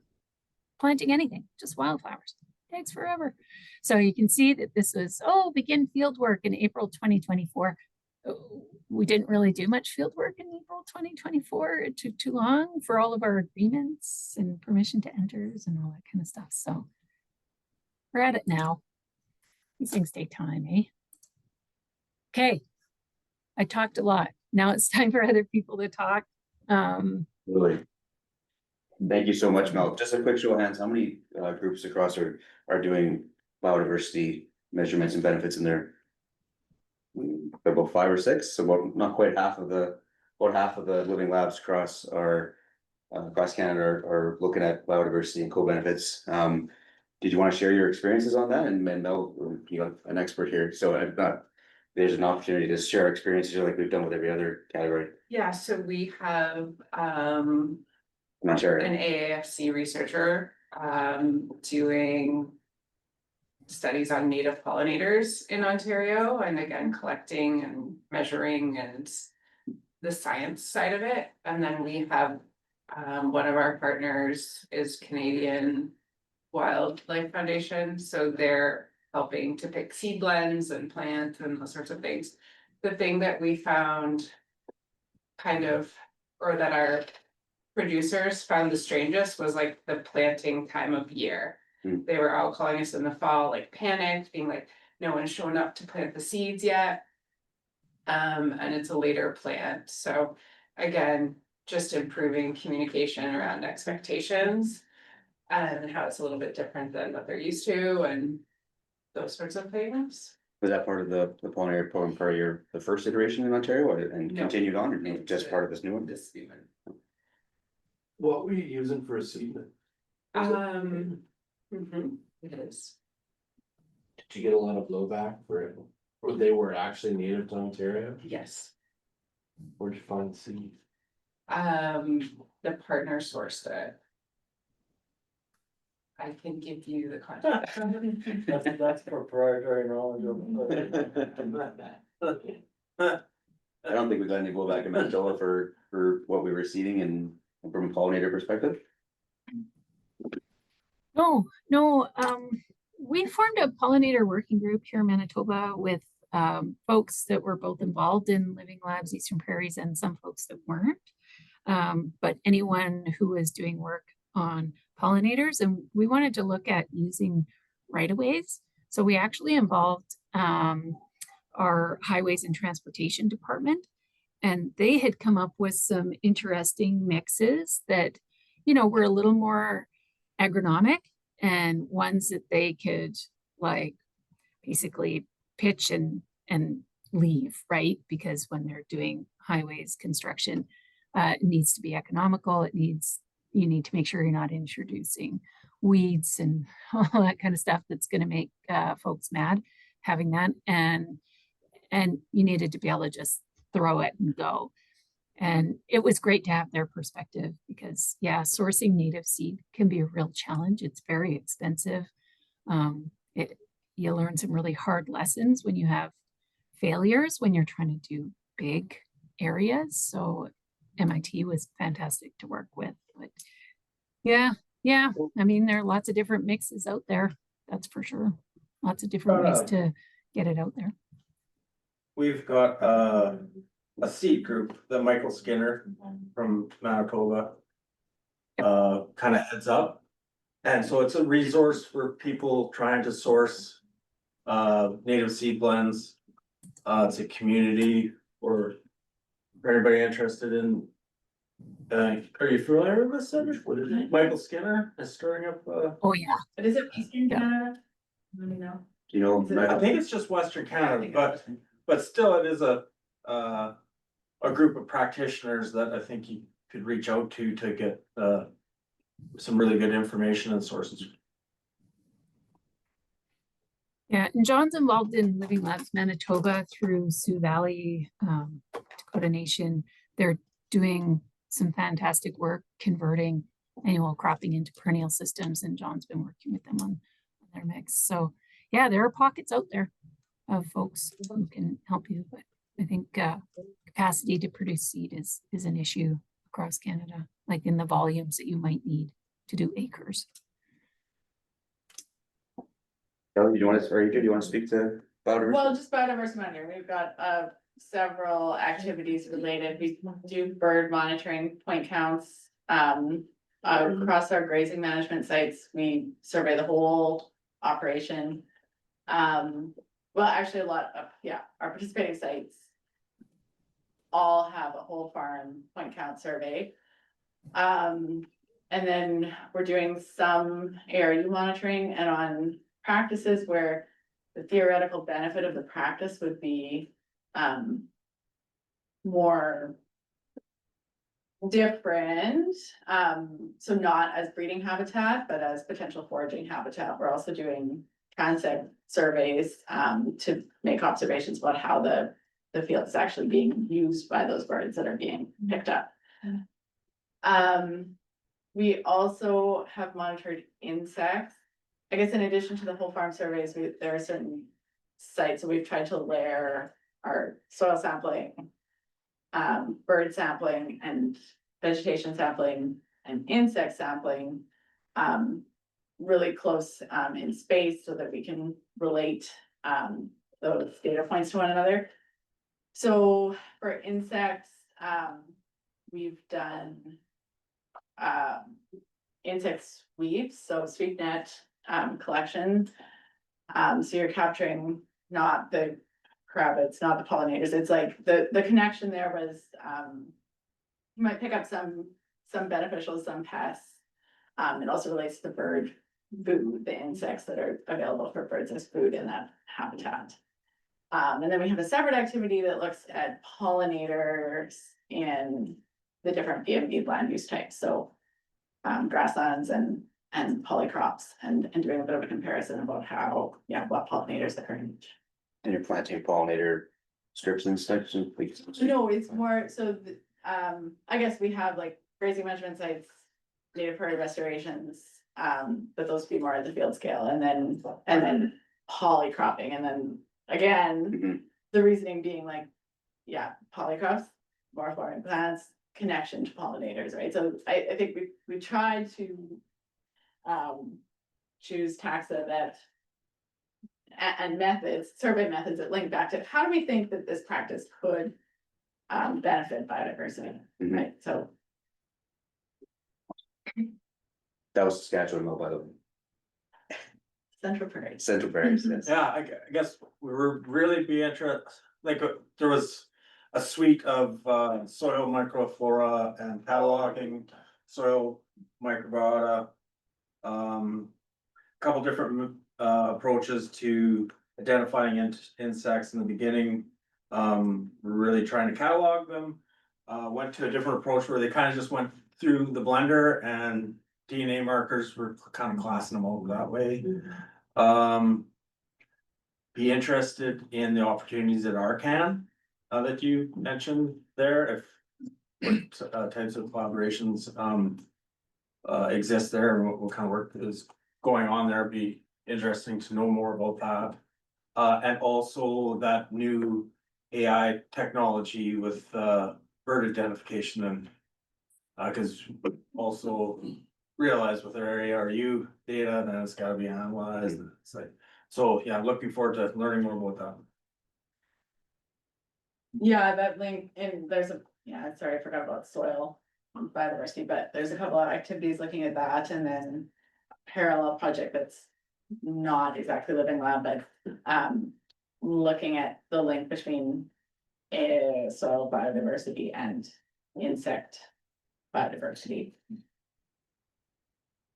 Go ahead, Chantal, from Quebec.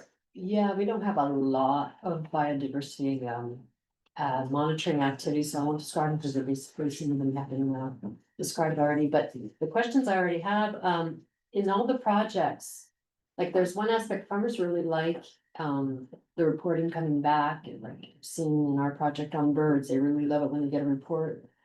You know, it really speaks to them, but my question is, all this data, is somebody looking at what the real impacts are improving the resilience of the farm? So like, when you have like such and such an insect, or such and such a bird, or such and such a microbiome, how's it reducing such incidence of disease in the crops?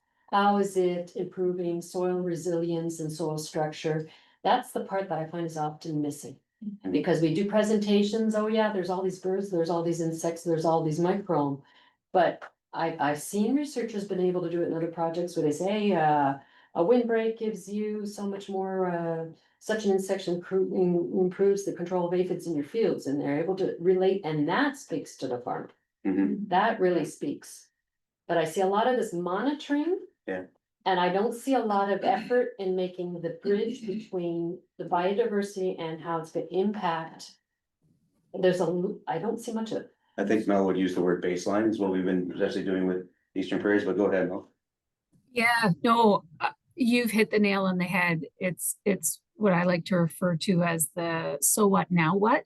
It's like you have all these pockets of information, but you're right, it's bringing those pieces together to look for the interactions between them and the implications of the findings, right? And I don't think we've done a good job, but we're still processing, like at least in Eastern Prairies, we're still processing our data and trying to figure out, okay, how do we come up with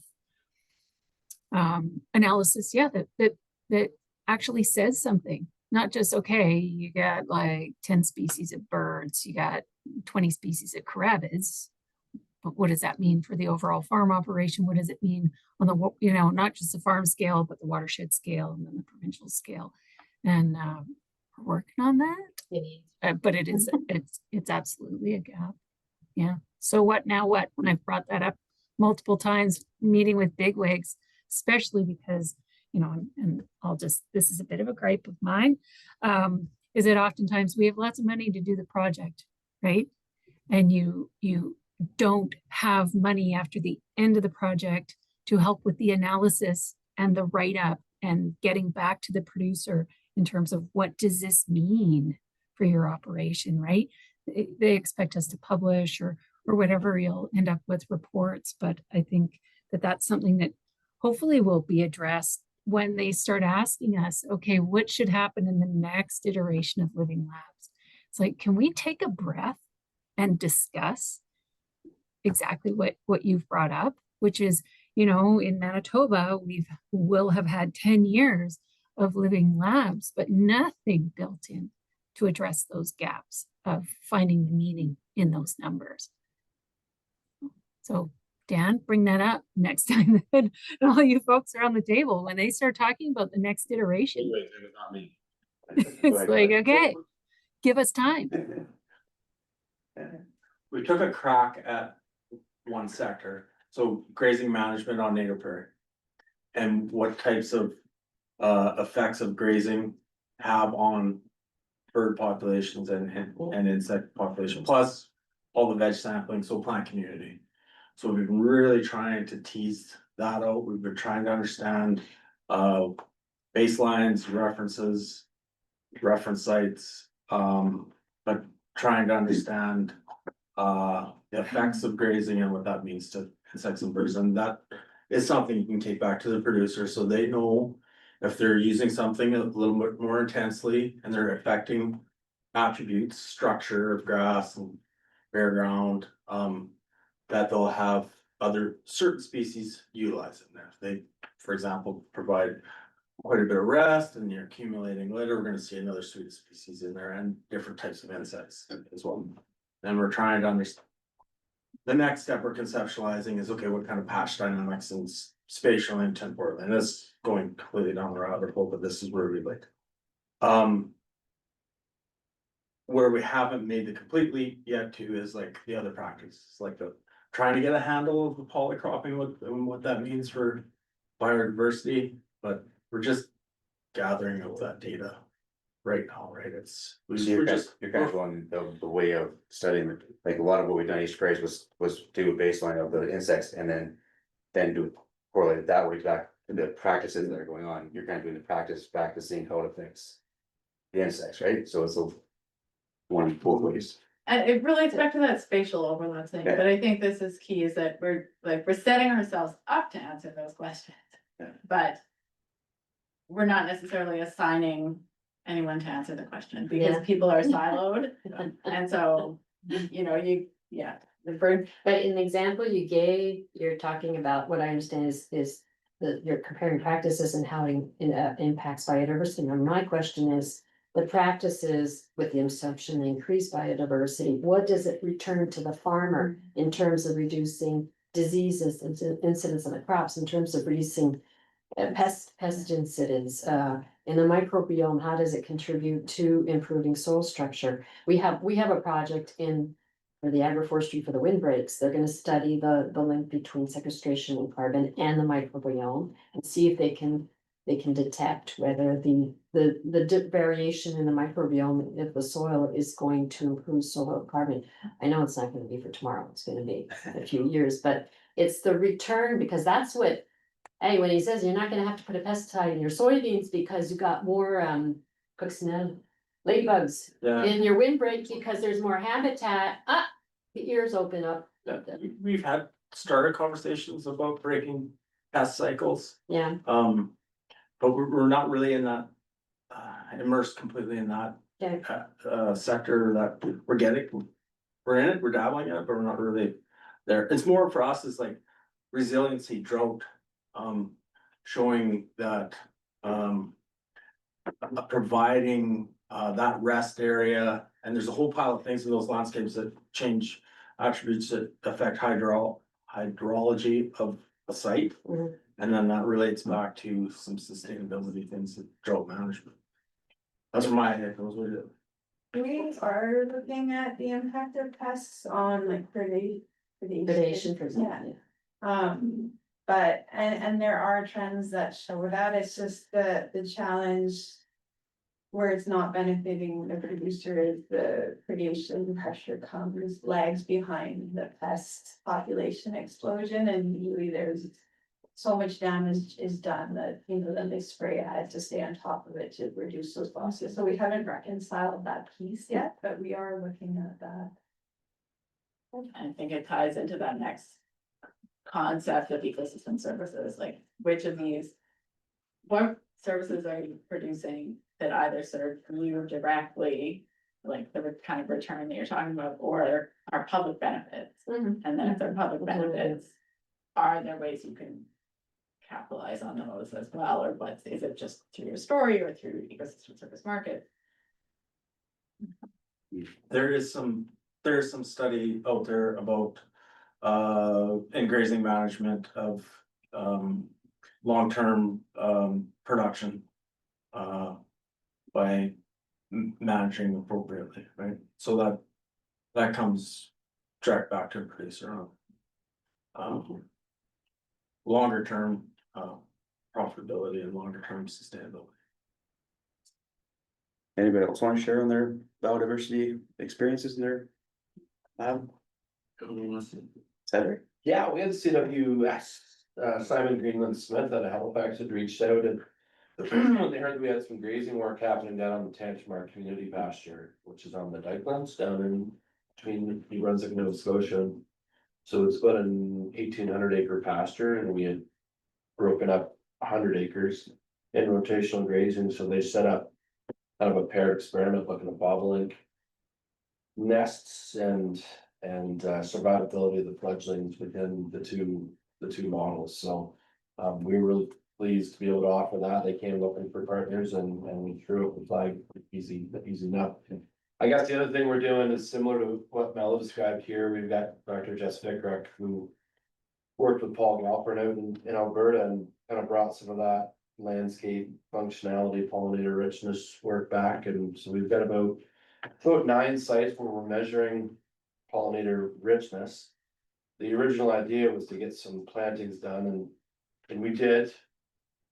In one case, the young grower planted it again because he liked the purple flowers, it was Phacelia, which is an annual.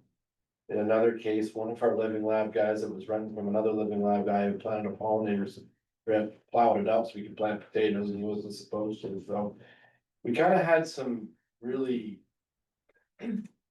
unfortunate go rounds at it, and after a while just kind of said, look, why don't we just do the baseline work, see what we can get, and then maybe we can take a look at putting some active pollinator strips in, and we can and maybe do some delta work then. But one thing we have struggled with is understanding kind of the species mix that we should be looking at. So, you know, I'm assuming, Kelly, like when you're running on your native prairie and go to do a once over graze, you're probably gonna get some flowering species come up in that regrowth and some natural flower regeneration. Well, there's so many variables that are gonna work into that, right? And then there's different seasonality of different species when they're. Right. So ultimately, we've been relying on the mix that Nancy McLean built at Dalhousie, which is more or less just a tame. It was just a tame mix with like sweet clover and red clover and some timothy, and just really just a hay mix. And, you know, when we looked at some of the wildflower mixes, like you can buy a mix from Spears, it's got all kinds of flowering species, annuals and perennials, and, you know, for $600 an acre, like you just douse this thing with flowers. I said, why don't we do that? It's like, well, they're not all native to New Brunswick. I mean, well, red clover is native to Holland, right? So we use it all the time. Like at some point, maybe we could just get out of our own way here and plant something that's gonna flower. So it's been a little bit frustrating that we kind of fits and starts a little bit, and we can throw a bunch of Holland red clover seed around and get some. You guys are paying, you're paying $600 an acre? That's what this wildflower mix is. So our average, what we put native grass in for is about $200 an acre. Yeah. That's correct. Yeah, no, there's a form in there. So I was gonna ask, like, Go ahead, you Mike. can, I'm a beekeeper. My expertise in native pollinators, but just because I manage the sentinel bee, which helps out native pollinators.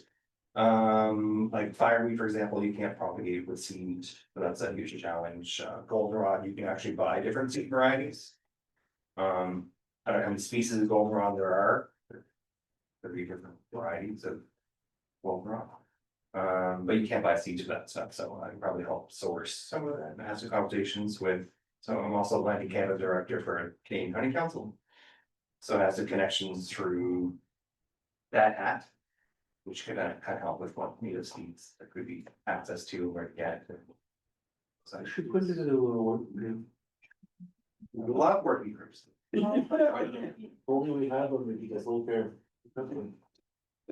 Write that down, find other working groups that were- But there is a there was, I'm not sure of any, but there was a working group on biodiversity. So that would be an interesting, yeah. But I think the And we point, work a lot with CAPA as well, so Canadian Association of Professional Apiculturists, so there's a lot of expertise within that. That will probably help with, and also with the pollinator partnership. Vicky Wojcik, on Ontario, so she can help as well. Is that the Syngenta one? Oh, that's operations development. Yeah, so there's lots of opportunities, to help support some of that. And also might be leverage some funding for research dollars. Oh, talk about Mariana, Working group, yeah. I'll just share, sorry, one more, we are doing one it's a sister project aligned with us, but we're looking at setting, biodiversities with the acoustic recording units on lands. In our, more of our peripheral area, sampling between indigenous and non-indigenous owned parcels, just to see if there's a difference in the population or composition of that, so.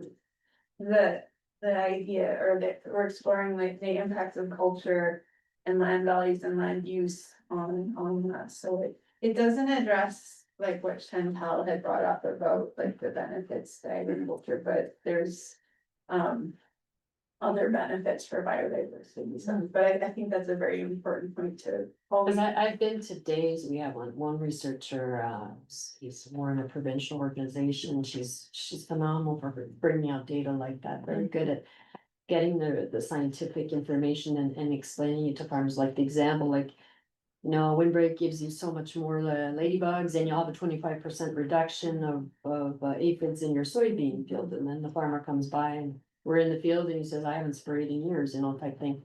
But it's just an example, but that kind of information really I agree. opens the ears. but I think it's an important conversation that if we come back to living that 3.0, like the focus on co-benefits, especially for biodiversity. I struggled with that too. I mean, we were at the conference of the the cup on biodiversity a few years ago, living to were there, so, and it was like, Melanie were there too, it was a lot of presenting like, okay, this is the status biodiversity, but if we could link that to ag production and economics is It gonna be has to quite be planned important. like that from the beginning. Yeah. You can't do a project and just say, okay, I'm gonna put data. If you don't have an idea of what your comparables are on the time frame, on the time set, and you're just going as you're winging it as you're going, it's not gonna be set up. And there's also the difference, I often find, we talk about biodiversity and eco benefits for the population, and everything, but the farmer, he just wants to be paid for. I don't think he necessarily wants to be paid for all the benefits for the society. He wants to be paid or recognized for for the cost, additional cost, what it costs to him directly, which is a lot less than what it all gives to the society. So often I kind of get caught up in this discussion with people who are more on the ecosystem benefit side. It's like, no, we don't have to, I don't think we need to go there to convince farmers to change. If you just give them the part where it costs them more, they're probably gonna move a hell of a lot faster. Yeah. So, yeah. It's an important point for, to me, for living at 3.0, not sure what you all think, but if we could make sure that all the biodiversity activity are related back to productivity or economic cost, then it's making a lot of sense. I'm just gonna circle it back to Derek and BC in terms of, I can't remember or drawing a blank on whether you're doing any eco benefit or biodiversity stuff in BC, but there's a story there, right, in terms of why you brought it forward. Yes, Yeah. this was brought up by my the other half of the lead on this, so the science and socioeconomic lead. And so he was interested, I don't know if he might be in the audience right now. I'm sure Galen is, maybe see if Galen's there, I'm sure on the spot if he is. But there's an intrigue or interest to see what practices the other living labs were doing and how we can potentially incorporate that into what we're doing. Especially like showing the benefits to the farmers, so we have blueberries in our living lab, and a huge issue right now in BC is the scorch fires. So being able to manage pest control and limit aphid movement reduction from field to field would be a huge benefit in limiting the transition potentially to scorch fires. So there are lots of benefits there. So I really appreciate everyone sharing how they're going about it. I've got to relay now to Galen.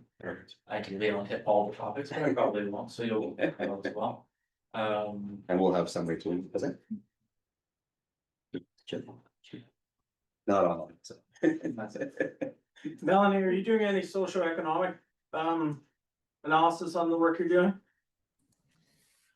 We do have a whole group, right, that's taking care of that for us. In Living Labs Eastern Prairies, they had a real focus on the livestock and natural infrastructure.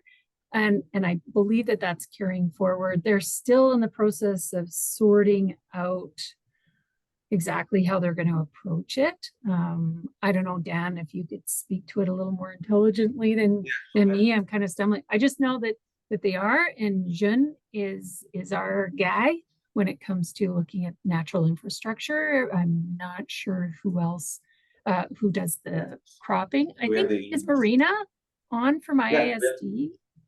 I'm not sure, but we have the International Institute for Sustainable Development. They were working with us in Eastern Prairies and now working in Living Lab Manitoba, and they're looking at, now that we're set up and we got our truck, they're looking at the socioeconomic aspect of everything that we're doing, and not just on the pollinator side. Cause we are, cause I think this conversation about not coming with an incentive is a good one. I think we wanna make sure we fully understand that. Because we're incentivizing greenhouse gas, carbon sequestration. And there's looking at opportunities for markets around carbon sequestration, and looking at market-based tools. Obviously, somebody thinks there's some value there somewhere.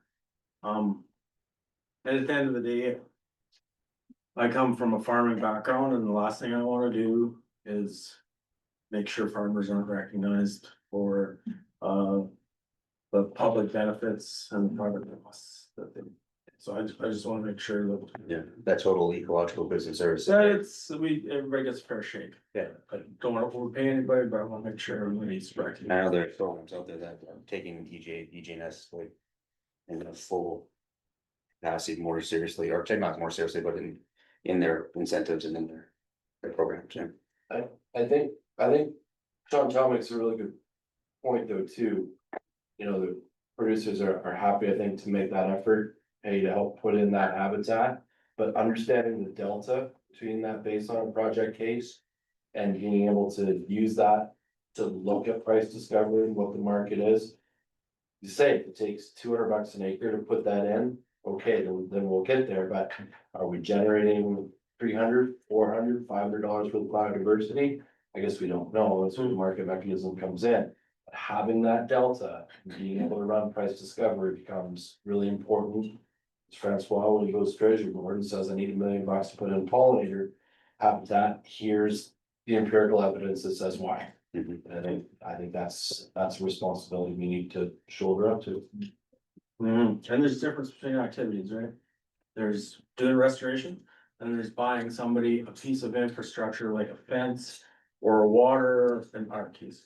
But what really comes to make that effective is the management afterwards. You can buy somebody a water, or you can put a fence in someplace. But unless they do the management activity to produce the outcomes, it's all for nothing. And we've got past examples of projects in the past where that water or that is in the bush someplace, right? In Ontario, we are looking at profits in repurposing marginal lands for pollinators. So our UBC grad student is doing that. I'll share with you. Enjoy the work.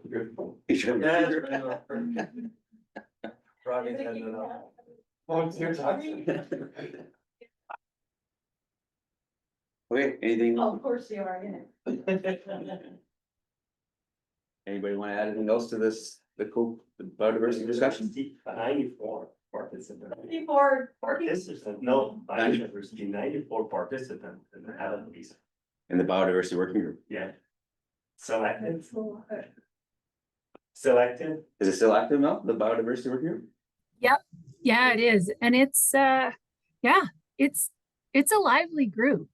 You know, we've well, it is. Everyone has lots to talk about. Because biodiversity is so wide and there are so many different areas you can look at, and it touches on everything. And I know one of the things that was a challenge though for the group was trying to get some guideposts on it to help focus our discussion. And then there was a lot of concern in Living Labs ACS that maybe those co-benefits were going to get lost, right? That because of the focus on carbon and greenhouse gas emission, that there wouldn't be as much room to do biodiversity work. And I think that that's proven false. I think that people were able to find, you know, here in Manitoba, as soon as we heard that association with perennial systems and natural infrastructure, it's like, oh my gosh, I got lots of room to play in there. Like biodiversity is so tied to that. So yeah, very active group, you know, and we take all comers. If you want to participate, just shoot Anna a text or. But I wonder what the working group would say about this proposal to have more direct link with productivity or the delta between maybe not the ecological services, but the cost to the farmer, as you said, Chantal. So having that lens moving forward, which would, I think, be much more appealing for a program like the one we have, especially for the next round. Now that we build, in your case, 10 years of data, we could focus on bridging it to productivity or cost to farmers. Then that would go a long way, I think. So maybe that should be the focus of a bit, maybe less spread work, which is not about kind of baseline and sampling, but what we think is the best thing. We want to we wanna monitor an endangered species or bird, whatever, but. If the focus is related to productivity, I think that should be, from my standpoint, the focus for the last or the next round. I can't argue, like, I think it sounds, I just remember at the proposal stage. Having flags that things that were very valuable to the people in the sector, like water and biodiversity, like co-benefit, like this aside thing, so I don't argue at all, I just am. I don't know about others, like. And I'm a water bias for sure, you know, so, yeah, I just think that those. It's so much is holistic in it, so like I agree with Chantal and entirely, like I think that we need to have that relation, because that's the value for effort and the value for investment when you can provide that information, and it should be targeted in that way. But I just caution it against becoming too narrow, that we would be sensitive to not being too narrow, because holistic systems require a broader approach, so just those considerations. And I would just nuance, I mean, I totally agree, farmers want to be recognized for the ecosystemic, but when I'm talking, when I've witnessed discussions about how much to pay them for it.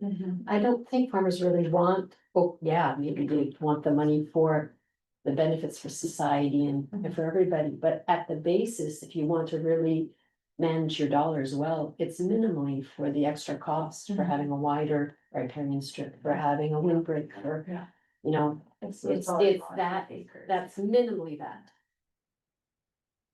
I think Catherine said that, like, what's valuable, so like for some people. But these values can be tied to identity as producers, like our producers are diverse, right? And I think like in some of the landscapes we're working in. That knowledge of say bird or like affirmation of conservation value is fundamental to the identity, so that's like in itself. Just hugely important to their ability to like advocate for these practices and continue to do those practices, so. Profitability is definitely there too, and it's but maybe knowing your audience and knowing what different groups need to hear, the kind of logic you need to use with them to advocate for something. I think that kind of comes back to one of the points that Jacques made really well earlier, as far as like those stages of acceptance and adoption, right? That's coming out of some of our socioeconomic work, is what are the drivers? It's being teased out of there, it's some of the core value. When it's on to productivity too, and like, Yeah. if we look at the beef industry and the promotion of like being towards the land and like the native prairie disappearing and like being able to, so it's a gain for the industry too, if we look at it from that lens, that maybe not from the producer identity standpoint, but so that for the industry as a whole, there's definitely an economic incentive. Like a social license. Yeah. I think. Moving forward, I just wanna be cognizant of where we do focus, is that we give ourselves the opportunity to maybe cover off any other federal initiatives or goals. Outside of agriculture potentially, right, like some of your high level goals. Yeah. Just make sure that we have an opportunity to check something off. And we're well positioned, because I've been to a few conversations, including one organized in Quebec City, not that long ago. Chantal, were you there? The biodiversity one? Yeah, Martin. That was my colleague who went there. But there, anyway, so there was like lots of talk. But I think the only example that was presented with real activity was probably when I presented Living Lab, and some real work happening on real farms. So people are kind of looking for those example, they will go and make big agreement, but they start by saying, like, we're not into the agreement conversation, we're into the action part. So I think that's a strength that we can bring to that bigger conversation too, and to your point, to like bigger governmental and international goal, because otherwise the pressure is gonna come from those agreements at some point. And I remember Martin Caron, president of UPA, saying like, we want to be at the table of those conversations, and the fact that we're already into the action, I think gave us a pretty good race at that table, we have our story, right? Well, we're up against our break and we're losing Cedric real fast. I'm just watching over there. We're. Emailing. Yeah, if you open his computer, he would stay away. But Melanie, me saying I owe you is becoming very redundant, so just put it on my tab. Thank you very much for presenting. Well, thanks for listening, folks, and thanks for including me in the conversation. I was really interested to hear what was, gonna go on around this table. And yeah, fantastic. Thank you. Get back out in the field. Yep, I'm leaving right now to go look at shelter beds. Call me next week, eh? Touch base on Okay, this, go yeah. for- Okay, break time. Thank you, Melanie. And we'll be back See you, in folks. at 2:30. Enjoy the rest of the sessions. Thanks, Mel. I think the problem. with the- Bye-bye. Problem I see is when I have to get them on the push or that way, what it is to Yeah. have the thing to do. You know, the idea of having. Keep. Yeah. We can record that. Good. Okay, our last session of the.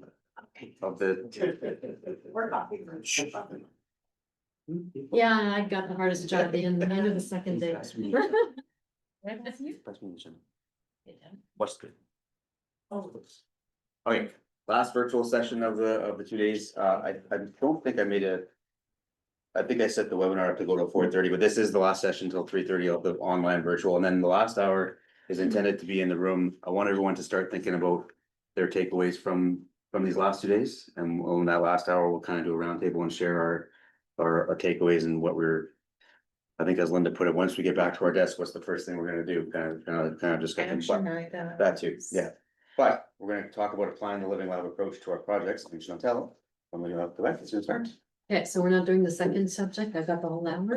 You can do whatever you want. Okay. Okay, so this is gonna be fun. Last second day, everybody's like, ready to leave. So, animating is not my forte. I'm more a planning person, so if you have ideas to make it more dynamic, chip in, okay? Chantal, So you can I do know that. there's You can stronger advance. people at it than me. Chantal, you can advance the slides. Yep, but I have to open my, Yep. my personal papers. So. This is like everybody has their interests, data or personal relationships. Me, it's structure. So, we in our project, and I'm really interested in developing the Living Lab approach. We had the chance in Quebec to have the Academy Lab project, which I think was one of the first ones in Canada. And I would say the people involved, it's like, it's the 100% theory or the 100% way of doing things, or the theoretical way of doing things, which I always say we are not a real Living Lab project according to their criteria. Okay, we've adapted. But I'm gonna go through things our team sort of listed what we think we do to really make sure the farmers is at the heart of all the orientations, the ideas. A lot of it, because it's me, it's gonna look like good management practices, but I think it's pretty important. Okay, there's other things that are more related to, I would say, the animation aspects that are typical Living Lab approaches. So bear with me. I'm gonna go through them and I'm gonna explain to you why I think they're important, because I think if it goes smooth, you have one less irritant and people are more interested in participating. So I sort of broke it down, I think, in four categories. So at the project proposal stage, what are some of the elements that we really thought of to integrate to favor the Living Lab approach? And when I'm talking Living Lab approach, so putting the farmer at the heart of all the decisions, as much as possible experimenting on farms, but not always. The second project we allowed for more research in research experimental stations compared to the first project. And bringing, ICANN says multi expertise, but for us, it's really putting the right person at the right moment, the farmers, whether it's a researcher or it's somebody else. And sometimes it's another farmer. It's as simple as that. So at the project proposal state, and the other thing is that we are really a project, we have 70 farmers and they're across the province, so it's very difficult to do all our meetings in person, over 90% is online. So that's really a context, that's very pretty, we're not split out in different regions, coordinated by regions, we're coordinated by themes. Practices, so at the project proposal stage, one key factor is in our external team, we have a scientific resource, a person who has a PhD, who is an expert in sequestration of carbon, reduction of greenhouse gas, but who is a really general practitioner. He's not a researcher in a lab, he has an extremely good understanding of what are the sources, he's very in touch with the farmers, and he knows all the researchers in Quebec and who's doing what. He's absolutely, he's hyperactive, he's really hyperactive, so he's, what? Oh, yeah, that's the best. That's the best, okay? So, and he's so good, sometimes he's doing my job, and I was like, okay, stop. So he was extremely pivotal and he's really well accepted by the research community and the farming community. So he's able to pull them in and say, look, we're gonna work on these priorities. So we're not relying on a team, and it's not a critic, but at the first project, we were relying on the core researchers at Canada who didn't necessarily have the expertise or that vision. So we weren't able to sort of develop our way of thinking of it. So, that's a good lesson we learned, and that was, I think, pivotal, and he always had the preoccupation of making sure we were really responding to what the farmers wanted. And he had experience with the Agri-Climat because he's involved in Agri-Climat since 2017. He'd been working with farmers, so he knows what their preoccupations are and their interests. Innovation cells. So we structured, the first project was structured around territories around the Lac Saint Pierre. This time we structured them around BMPs. So we have 5 innovation cells, and each innovation cell is a series of practices. And so, for example, the first innovation cell is everything to increase sequestration of carbon on farming soils. So cover crops, organic matter amendments, and we also have the fertilization aspect with inhibitors. So it's like that for the 5 cells. So the farmers, when they participate in a cell, and when we talk about an innovation cell, it means that the farmers who are accepted in that cell, and I'll talk about the process we did for recruiting them, they're going to participate actively, they're going to be at all the meetings. And when they say, and then they will have a variety of activities that will be proposed that they can tweak with the researchers. But when they are part of the innovation cell, they are engaged in participating in these meetings, and they are accompanied by an agronomist. So each farmer has their agronomist that is participating in these meetings for these innovation cells. So that's for the 5 innovation cells. And we thought, compared to the first project where it was more territorial, it was a better way for mobilizing the farmers and the participation. For example, the first innovation cell, because of the practices, was traditionally cash crops. They can have rotation with hay, but it's really they have to have cash crops. Whereas the third innovation cell, which is on really reducing greenhouse gas emissions from manure storage as a priority, well, it has to be a farmer with liquid manure management. So there we have dairy, and we have poultry, and we have hog farmers, okay? The criteria and the competitive process. So in the proposal, we had the innovation cells spelled out. Once we got the project, we had a call for proposal, you can almost call that a bid for tender or whatever.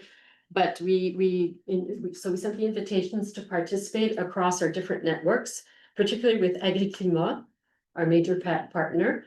And they could choose among the 5 innovation cells.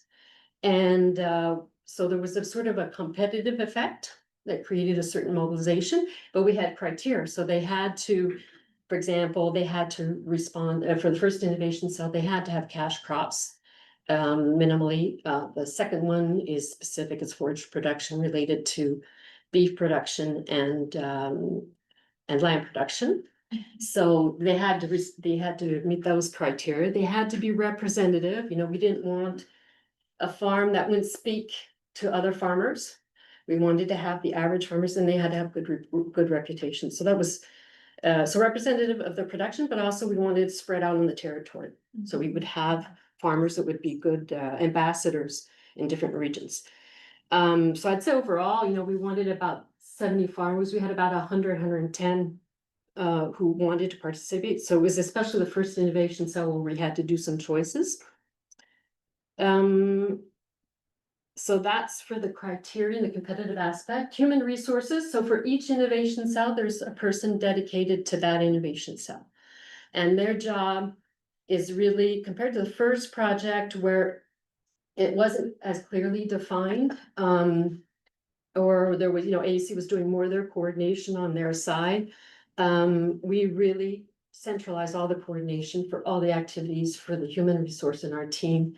So for the innovation cell, we have one person and that person has all the direct contact with the researchers and our team, the farmers and the agronomists for all the activities that are done for the practices that are targeted for that innovation cell. And the same thing for the cell 2, cell 3, 4 and 5. And these people, the other thing is to make sure, for us, it was really important for each coordinator to have a really good understanding of those practices. So they have a practical experience and training. So the woman who coordinates the first one is an agronomist and is specialized in cover crops, for example. So she has a good understanding. And service agreements. So I talked about it, I mentioned it yesterday. For an example is, you know, with the service agreements with the farmers, so there's engagement to really be there for the meetings. The agronomists as well, and with our research partners, there is it's not said that you will present your preliminary results each winter, but every year, the 1st of December, we're gonna sit down with you and we're gonna identify which results we can present, and we really encourage you to present them between December and March. So, and that was always presented when we wrote the project.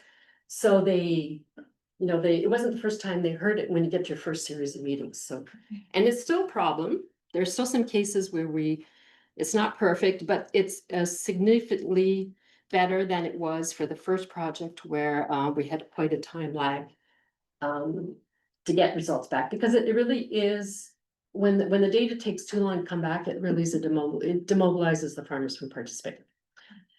So. Okay, so that's for the project proposal.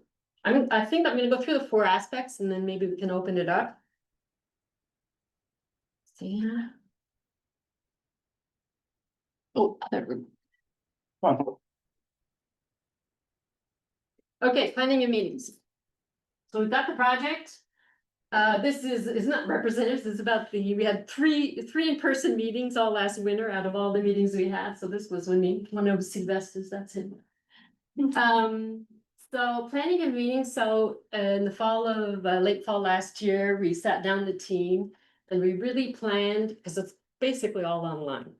So we planned a series of meetings for the whole winter period from December to March. These are the different elements that are taken into consideration to make sure everything runs smoothly and that the farmers will be satisfied with what's coming back and will be engaged. So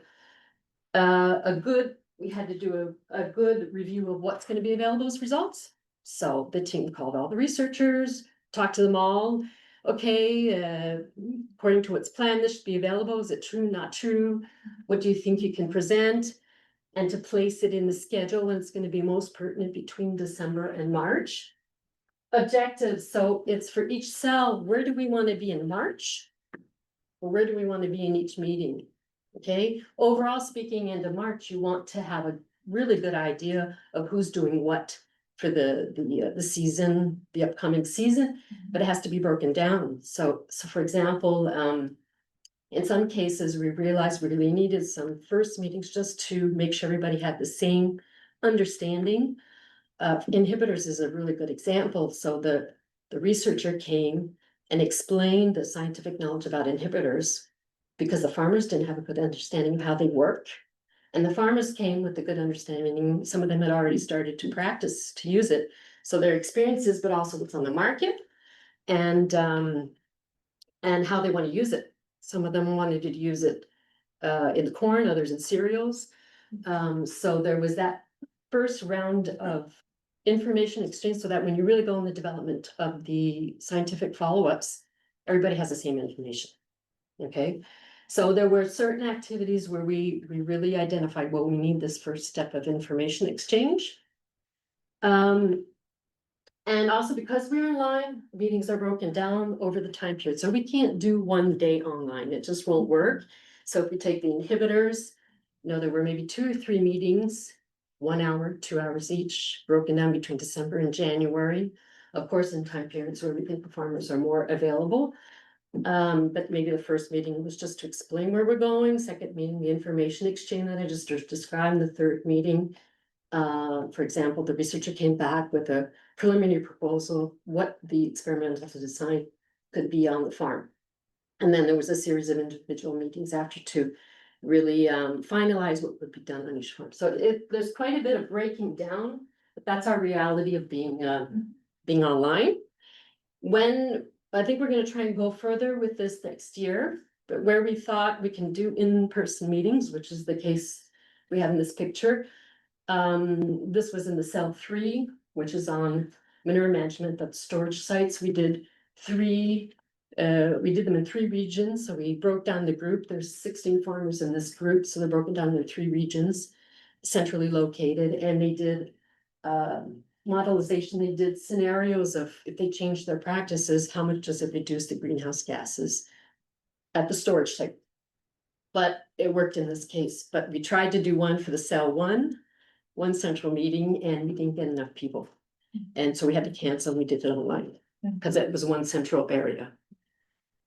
So that's a challenge we have. We want to do it more because it's important to contribute. You have to have, like us, you know, we see each other once a year, and after that, we talk a hell of a lot better online after that.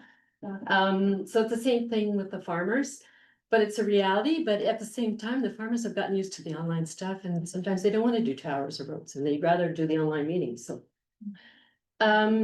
meeting schedule adapted to availability of participants. So we really have the challenge of, we have a lot of meetings. And we have the agronomists, so we really have to pace out the time.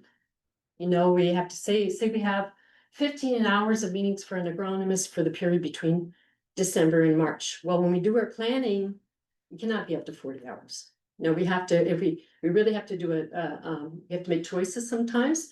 So that's really important to take into account the availability and to make choices at some point. The time between meetings to reflect. So like if we did an information exchange meeting, we'll say, okay, at the end of the meeting, think about this. So that the next meeting, farmer comes back and he has his ideas of what he wants to do or his questions. So you need some time between, you know, when they get the information and they can reflect on it and they can come back and maybe be more productive in terms of their input. Clear communication of expectations. I think everybody understands that. So when you're doing the meetings, when you're doing the trials, you know, what do we expect of each person? There are some are really gung ho, they want to do 10 times more, but like, that's the budget. Okay, that's the budget. If you want to do more, that's great, but this is so we have a few cases like that, but that's a good problem. It's a fun problem to have. So I talked about that in-person meetings when possible. Support for presenters. I think that's really important, especially typically for researchers. So we can't impose it, but for each meeting where we've targeted the necessity of having the presentation of the results or the input, we will try to be very clear as to what we think needs to be communicated. And we will also offer the support to the researcher. Look, give us a preliminary version and we'll challenge you. Okay, it doesn't always work. Some of them are really open to it. And others you give the feedback and it stays the same and it's just as, but that is an important part. Because when you have 1 hour, 2 hours online, it's got to be efficient. It's got to be really efficient in terms of the communication. Opportunities for making sure everybody expresses themselves, you have in a group, if we have. Cell one is a challenge because there's 30 farmers. Some, of course, will monopolize and those others that don't speak, so you have to find ways, but I think you know them all, somebody who's really good in animation, tease someone, okay, it's not your time, it's somebody else's time, break them down in groups. Intentionally give the opportunity for those who speak less to express themselves. And meeting facilitated, that's really important, the person, like, I'm really not good at facilitating a meeting. You just hire Catherine. Exactly. So, the facilitator, really someone who has a really good capacity for doing that. And all the note taking and managing Zoom or whatever, leave that to someone else so that they can be very listening very well and being able to adapt and manage things. So that's in terms of the plan. So Chantal, can I just ask a quick question? Yeah. Do you offer, like in the room, an opportunity for them to do, like, answer questions if they're not? Yeah, that's in that's it, during meetings. Okay, I put it in the next section. Oh, okay, sorry. Yeah, no, it's fine.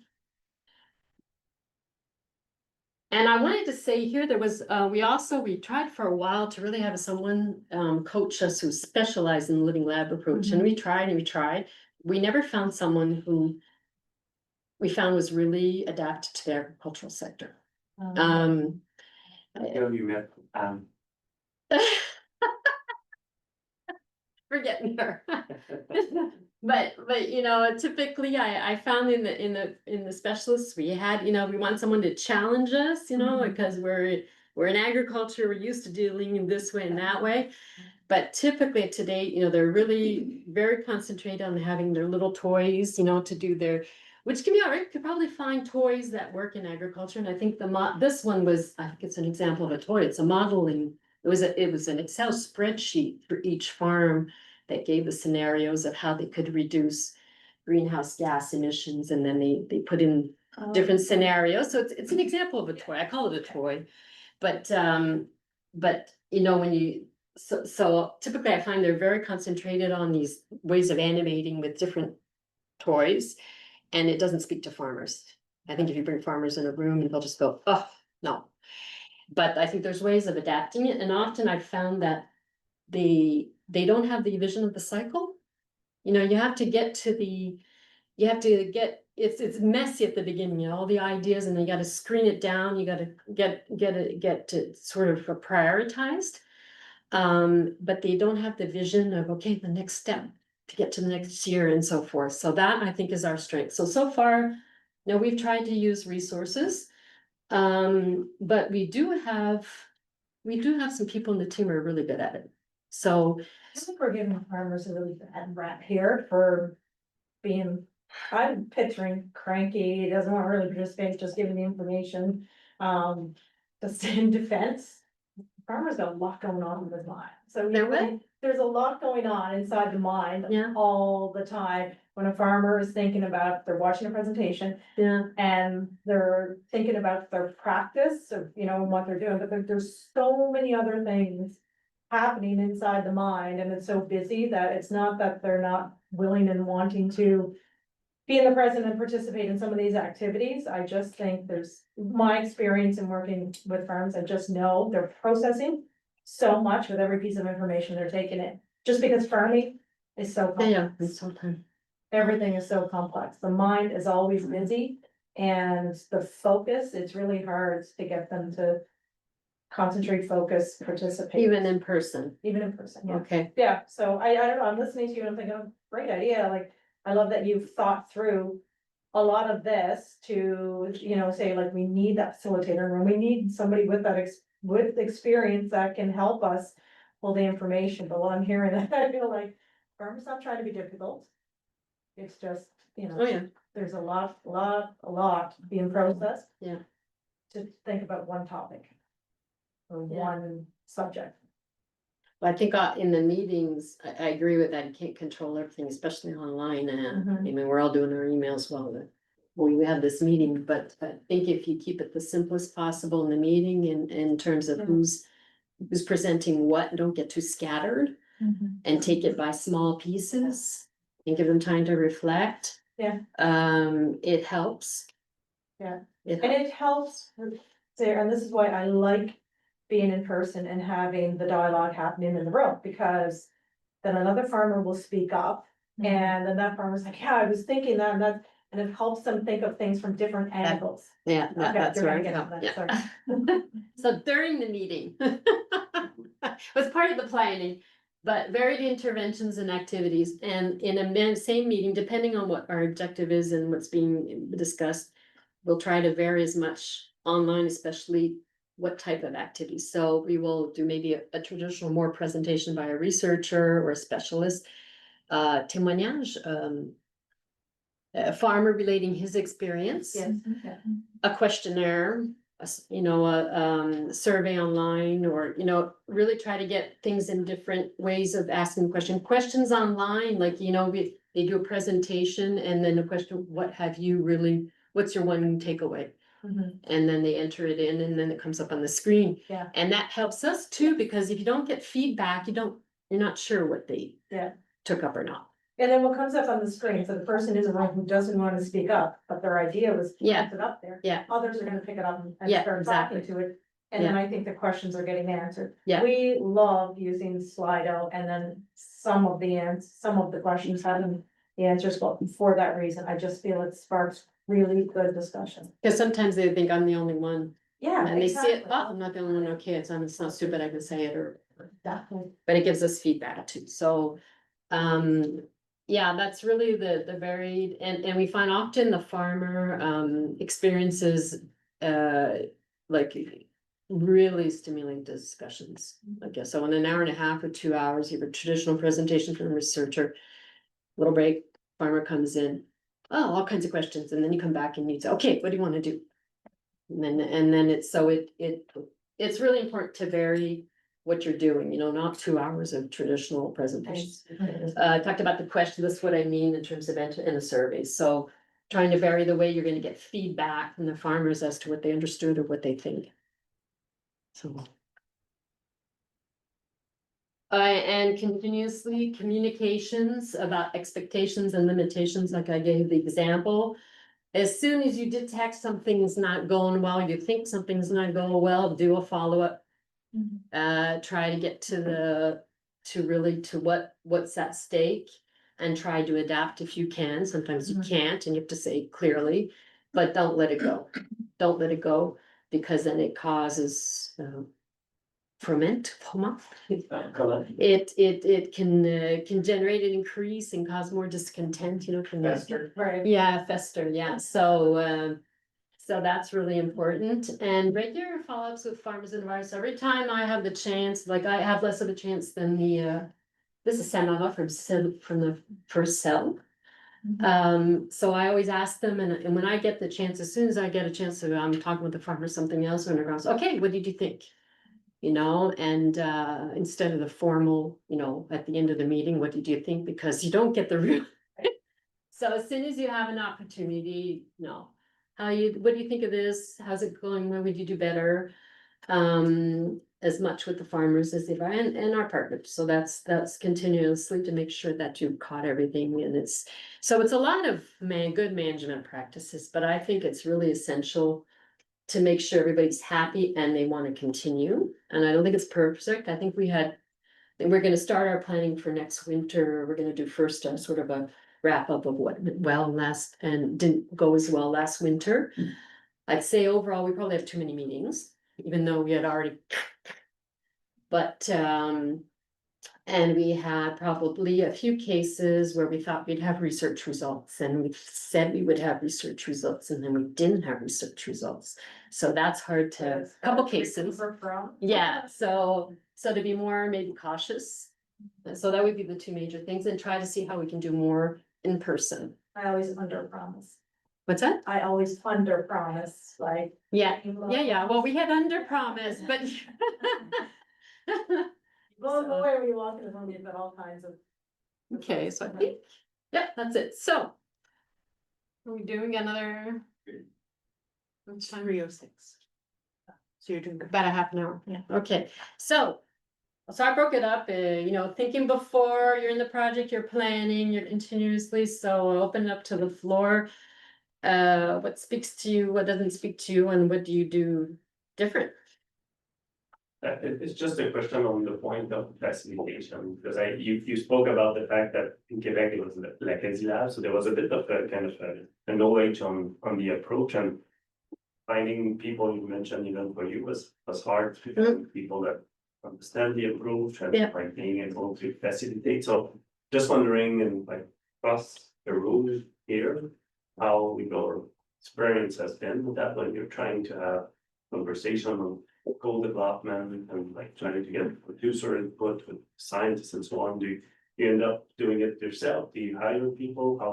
How's that managed? We had one of our activity coordinators who is very good at meeting facilitation, group facilitation, strategy sessions, lots of experience in that regard. And he was able to, in our series of co-development sessions with farmers, extract. And you just, it's a gift, right? To be able to control, not only read the room, but be able to interject yourself in spots to get answers, keep getting people talking. It's not easy. We luckily had someone who's very, very good at it, but we didn't do it ourselves. But we also set it up, to Chantel's point, to make sure that we had small groups. Each group had at least one dedicated note taker. Sometimes we worked in pairs. So the facilitator's job, and in some cases we co-facilitated or kind of moved through the room with them to help keep conversation guided, like you did that with them a few times. But it was very clear delineation of who was doing what at each table. So that the farmers could just do and the facilitator could just facilitate. So there's the facilitation part, but there's also kind of the planning of the activity themselves, how the process is gonna work out, and that's a big gap, I think, I have seen, like. We were heavily from the involved. start that, like, launching Living Lab from scratch, pretty much, there's no training program in any university about the Living Lab methodology and how to do this. I know Chris and Anne are working on a booklet right now of potential methodology to use to do some of those facilitated discussions. So in my view, it's one thing to have a good facilitator that could facilitate any type of conversation. Something else to have someone that understands the Living Lab methodology and then come up with that activity and then facilitate the conversation. So It took a few meetings with our facilitator to make sure he fully understood what we were trying to do. It wasn't just to throw him in. Yeah. Thankfully, he was in the agricultural sector, he's in the research sector, he knew the industry and he knew the agriculture side of it, but the methodology side, yeah, we had to have a few meetings just to make sure he fully. And we had the advantage too, like having run Eastern Prairies, there was a lot of lessons learned that we could explain it probably a lot more comfortably, I would say, than, and work through the methodology, because we'd already learned it, as opposed to labs that would be starting out for the first time.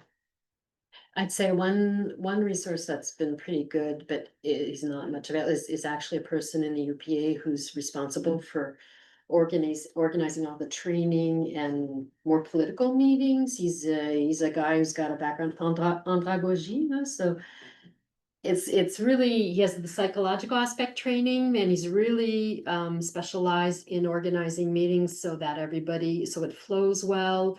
And you're taking little pieces, but he's been doing it for 20 years at the UPA. So he's not available enough. I can't have him full time. So and our team, Sylvester is really strong in that. He's very strong in that. And so we do a rough draft. We build our planning tool with Mathieu, who's at the UPA, and then we go do our work. And then we do 1 or 2 meetings with Mathieu just to tweak the questions that we have left, because I just don't have the resource. But I haven't found that capacity in somebody who's outside of agriculture. I think it needs an understanding of how farmers work as well. When I've been, some people who are outside of agriculture are open, but it's hard for them. They have to, they're not used to it. It's a totally different world. So and we faced a similar challenge. I know, speaking with Chris, that like we look at what the European Network of Living Lab like what material could be available, but it's always kind of out of the ag context. If you want to adapt this, it's like, or just take it, you really need to put a lot of work on adapting it and then end up with something new, so it's hard to pull from outside the ag sector, I think, to make it relevant to what we do. Just wanted to note too, in our case, the facilitator that Dan was talking about, he works in agriculture as a consultant. He also is a farmer and has been his whole life. So his ability to connect with farmers, and he's an interesting one in the sense that for a very long time, he was probably what would be considered a very conventional farmer, and he's adapted and changed it a lot, so. Still a conventional farmer. He's still, I didn't say he's not, but he's not as much as he used to be. Put it this way, he's not a core producer in our project, he's just. He's not, He's no. more activity coordinators that is. No. Working.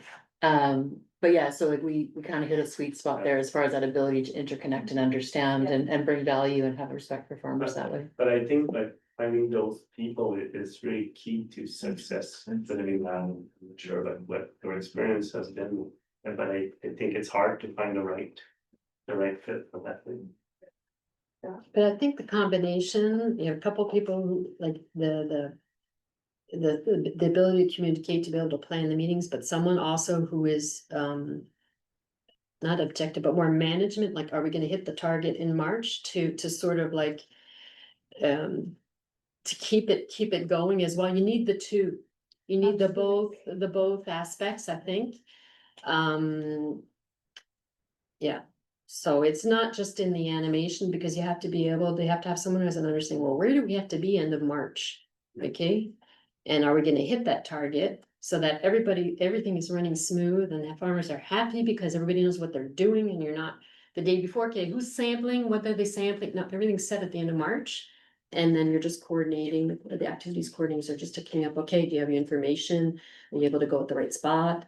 Last year, I mean, I did my master's on farm, and so I know what, it's hard to do on-farm research, and that was years ago. But last year, the inhibitors trial, we got all the data on 10 farms, all the data. I was like, yeah. That for me is a big success. Because we know a lot. And Jacques has a question. With respect to applying Living Lab approach, what do you think is the biggest need? Well, I've been saying it to Chris for 2 years. Do you know what it is, Chris? Training for Ag Canada scientists.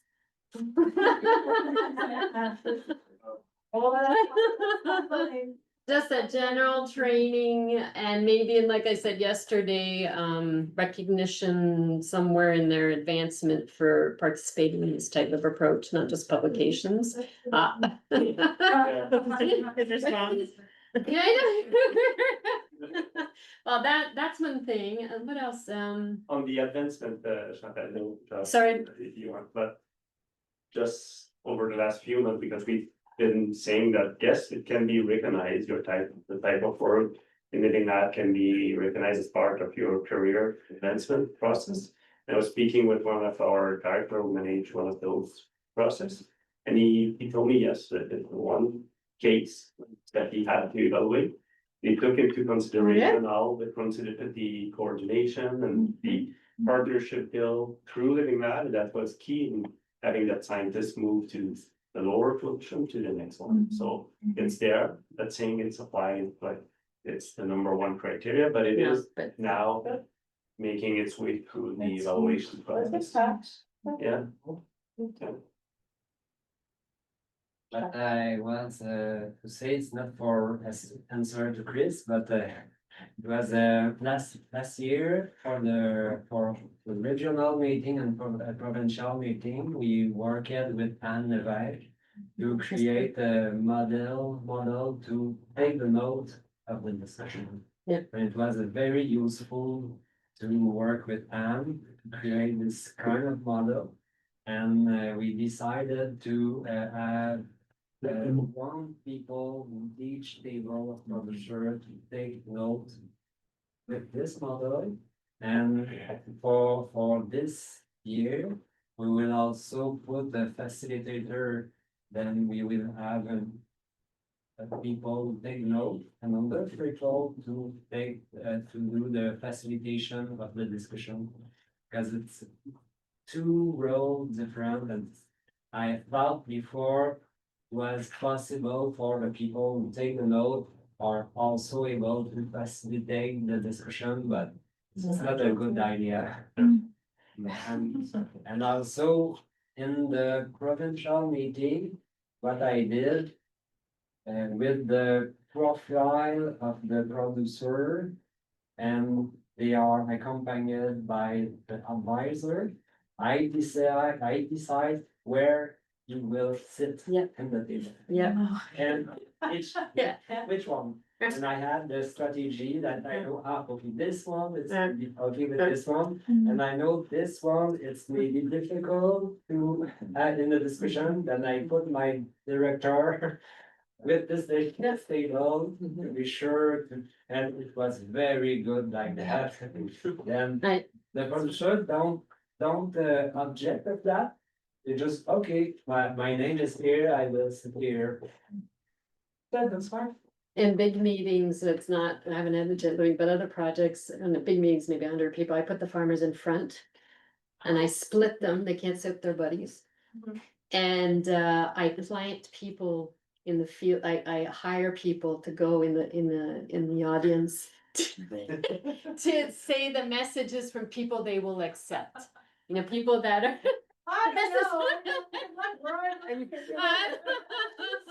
But it gets the conversation going, I tell you, it really. You'll note that when you all came in and you had your name tags, we left them out there for you to grab and sit wherever you want. We talked to it, I'm like, do we place them? No, we don't need to control the setting. We let them sit where they want.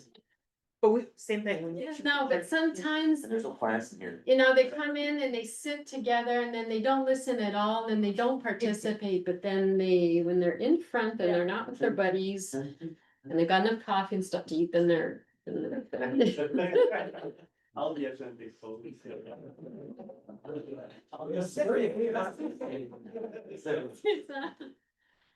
Anyway. I thought that, I think. Not related, no. Yeah, and Chris was asking Oh, yeah. online too, is it just for, and I'm interested to know that too, like you talk about the training for the last 2 years. Yeah, well, Is it that for the scientists, but just the AFC scientists or? Well, you know, typically, you know, we all say that the openness to the approach from our provincial partners, university, transfer technology centers is more natural than AFC. That's, you know, that's a generality. I don't know whether it should be just AC with AC researchers. I've been thinking for years, we're gonna do it for our external partners, but I don't know what format. I would think I would have to talk to them and see, do we do it together? Do we do it just AFC? But I think there's a bigger need on the AFC. I don't know, people think, but I think generally speaking, but there are some great resources and even our new coalies, I'm like, wow. And the thing, if we think about where we are now, as compared to maybe 5 years ago, there's lots of practical experience that has been gained across the. A lot of lessons So learned. now we can make whatever training it is or material much more concrete. I think one of the difficulty at first was to talk about like the approach in the conceptual way. Now I think we have enough practical experience to develop the material we need across the network and then to resonate with you, but I think like to have good training or whatever product is, we would need your input. And I know, for example, Maddie was working on some kind of KTT, like a study case and so on. We need to be able to harvest those good like experience of your all buildings, make that. Yeah, but I think it's not just that, it's the exposure. I've seen the evolution in certain scientists that were in our first project and the second project. And lately, like one, I was like, wow, okay, what an evolution instead of coming like this. And really, the first meeting, the latest meeting we had with farmers, he was like hell bent on doing something. And the farmers weren't happy and our activities coordinators are like, okay, what do we gotta do? They called him up and he's like, yeah, they're right. And he switched. And he totally opened up and we're like, okay, but he has a better approach. If I had done it, it wouldn't have worked because it doesn't work with between him and me, but it was the activity coordinators who did it, have a much better rapport with him in terms of letting him think it through. And it really worked. So I've seen some evolution even, I think it's also the exposure. And sometimes they'll, at some point it will click, but if it's just I think you need training. But they have to be exposed to it to understand it too and live it. Yeah. I would say like do all the researchers together, like last week or the week before I had a meeting with all my researchers, the AAFC researchers, and then all my contribution agreement researchers, and I think they like getting together and like discussing, we were discussing just updates and issues and what we're having trouble with and. Scheduling for that can be really hard, though. I know we struggle getting researchers on even small scale groups of just like select groups of them from different, it's hard. For sure, I mean, I gave them a week's notice and I had everyone except 3 people that were on vacation. When you can record it and send a link. Or, they sent their grad students, they like. Amazing.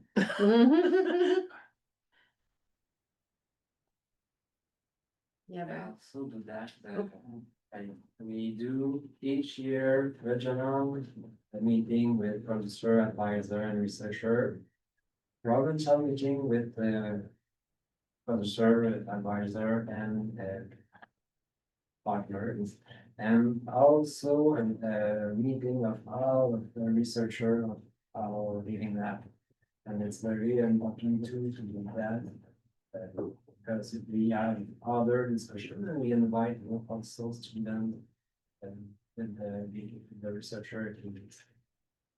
Yeah, the grad students come in like super excited and. Yeah, they like it. Lead the discussion in a lot of ways. Yeah. And maybe just for us, when we invite producer, it's always important that we come with his first advisor. Because they have to understand the same information, because the advisor will continue to discuss with the producer during months and years, then we have to involve in all big team. But that's quite different than the reality across many provinces where there's no direct support like we have in Quebec and in Ontario too. But I don't think if you ask your producer to come with their agronomist, they will all come and say, this is my number one prize, no. Show me one. Yeah, so it's quite different when other provinces, they don't have, probably could have one, that's it, this was the. Brian, you had something? Yeah. No, I bet, yeah, they do. Brian? Yeah, this connects actually very well with what Francois is saying, because so for our situation in Alberta, they don't have agronomists, like they don't have the close agronomists. So when we were doing our product development sessions 2 years ago, one of the challenges we experienced was that whenever we had producers discussing with AFC researchers, the AFC researchers cannot provide direct advice to the producers. They would stay as ambiguous as possible. Like so producers I would be asking, like if they're thinking about planting some forage species, maybe on their farms, and they're asking which grass species do you think would be the best combined. AFC guys will never have an answer for that. So I believe it's a community. They can't provide advisory services to the police at the rate because they looked at as if they're experts for the police. That's how we do.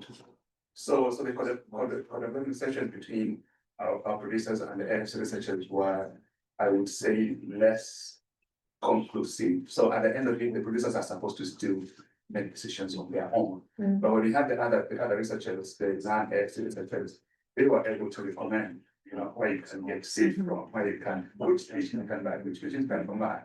So those sessions ended up being a lot more productive, I would say, as compared to the AFC sessions. Yeah.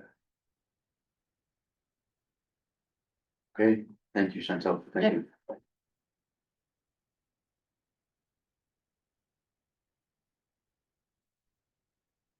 Okay, with that, that is the conclusion of our virtual sessions. Thank you everyone online who were able to log on the past few days and participate in the discussion. We have recorded them and we will be providing the recordings of the virtual sessions. So look out for that. Again, thank you for your participation and we'll log off for now. Thank you. Hi, everyone. Bye. Yeah.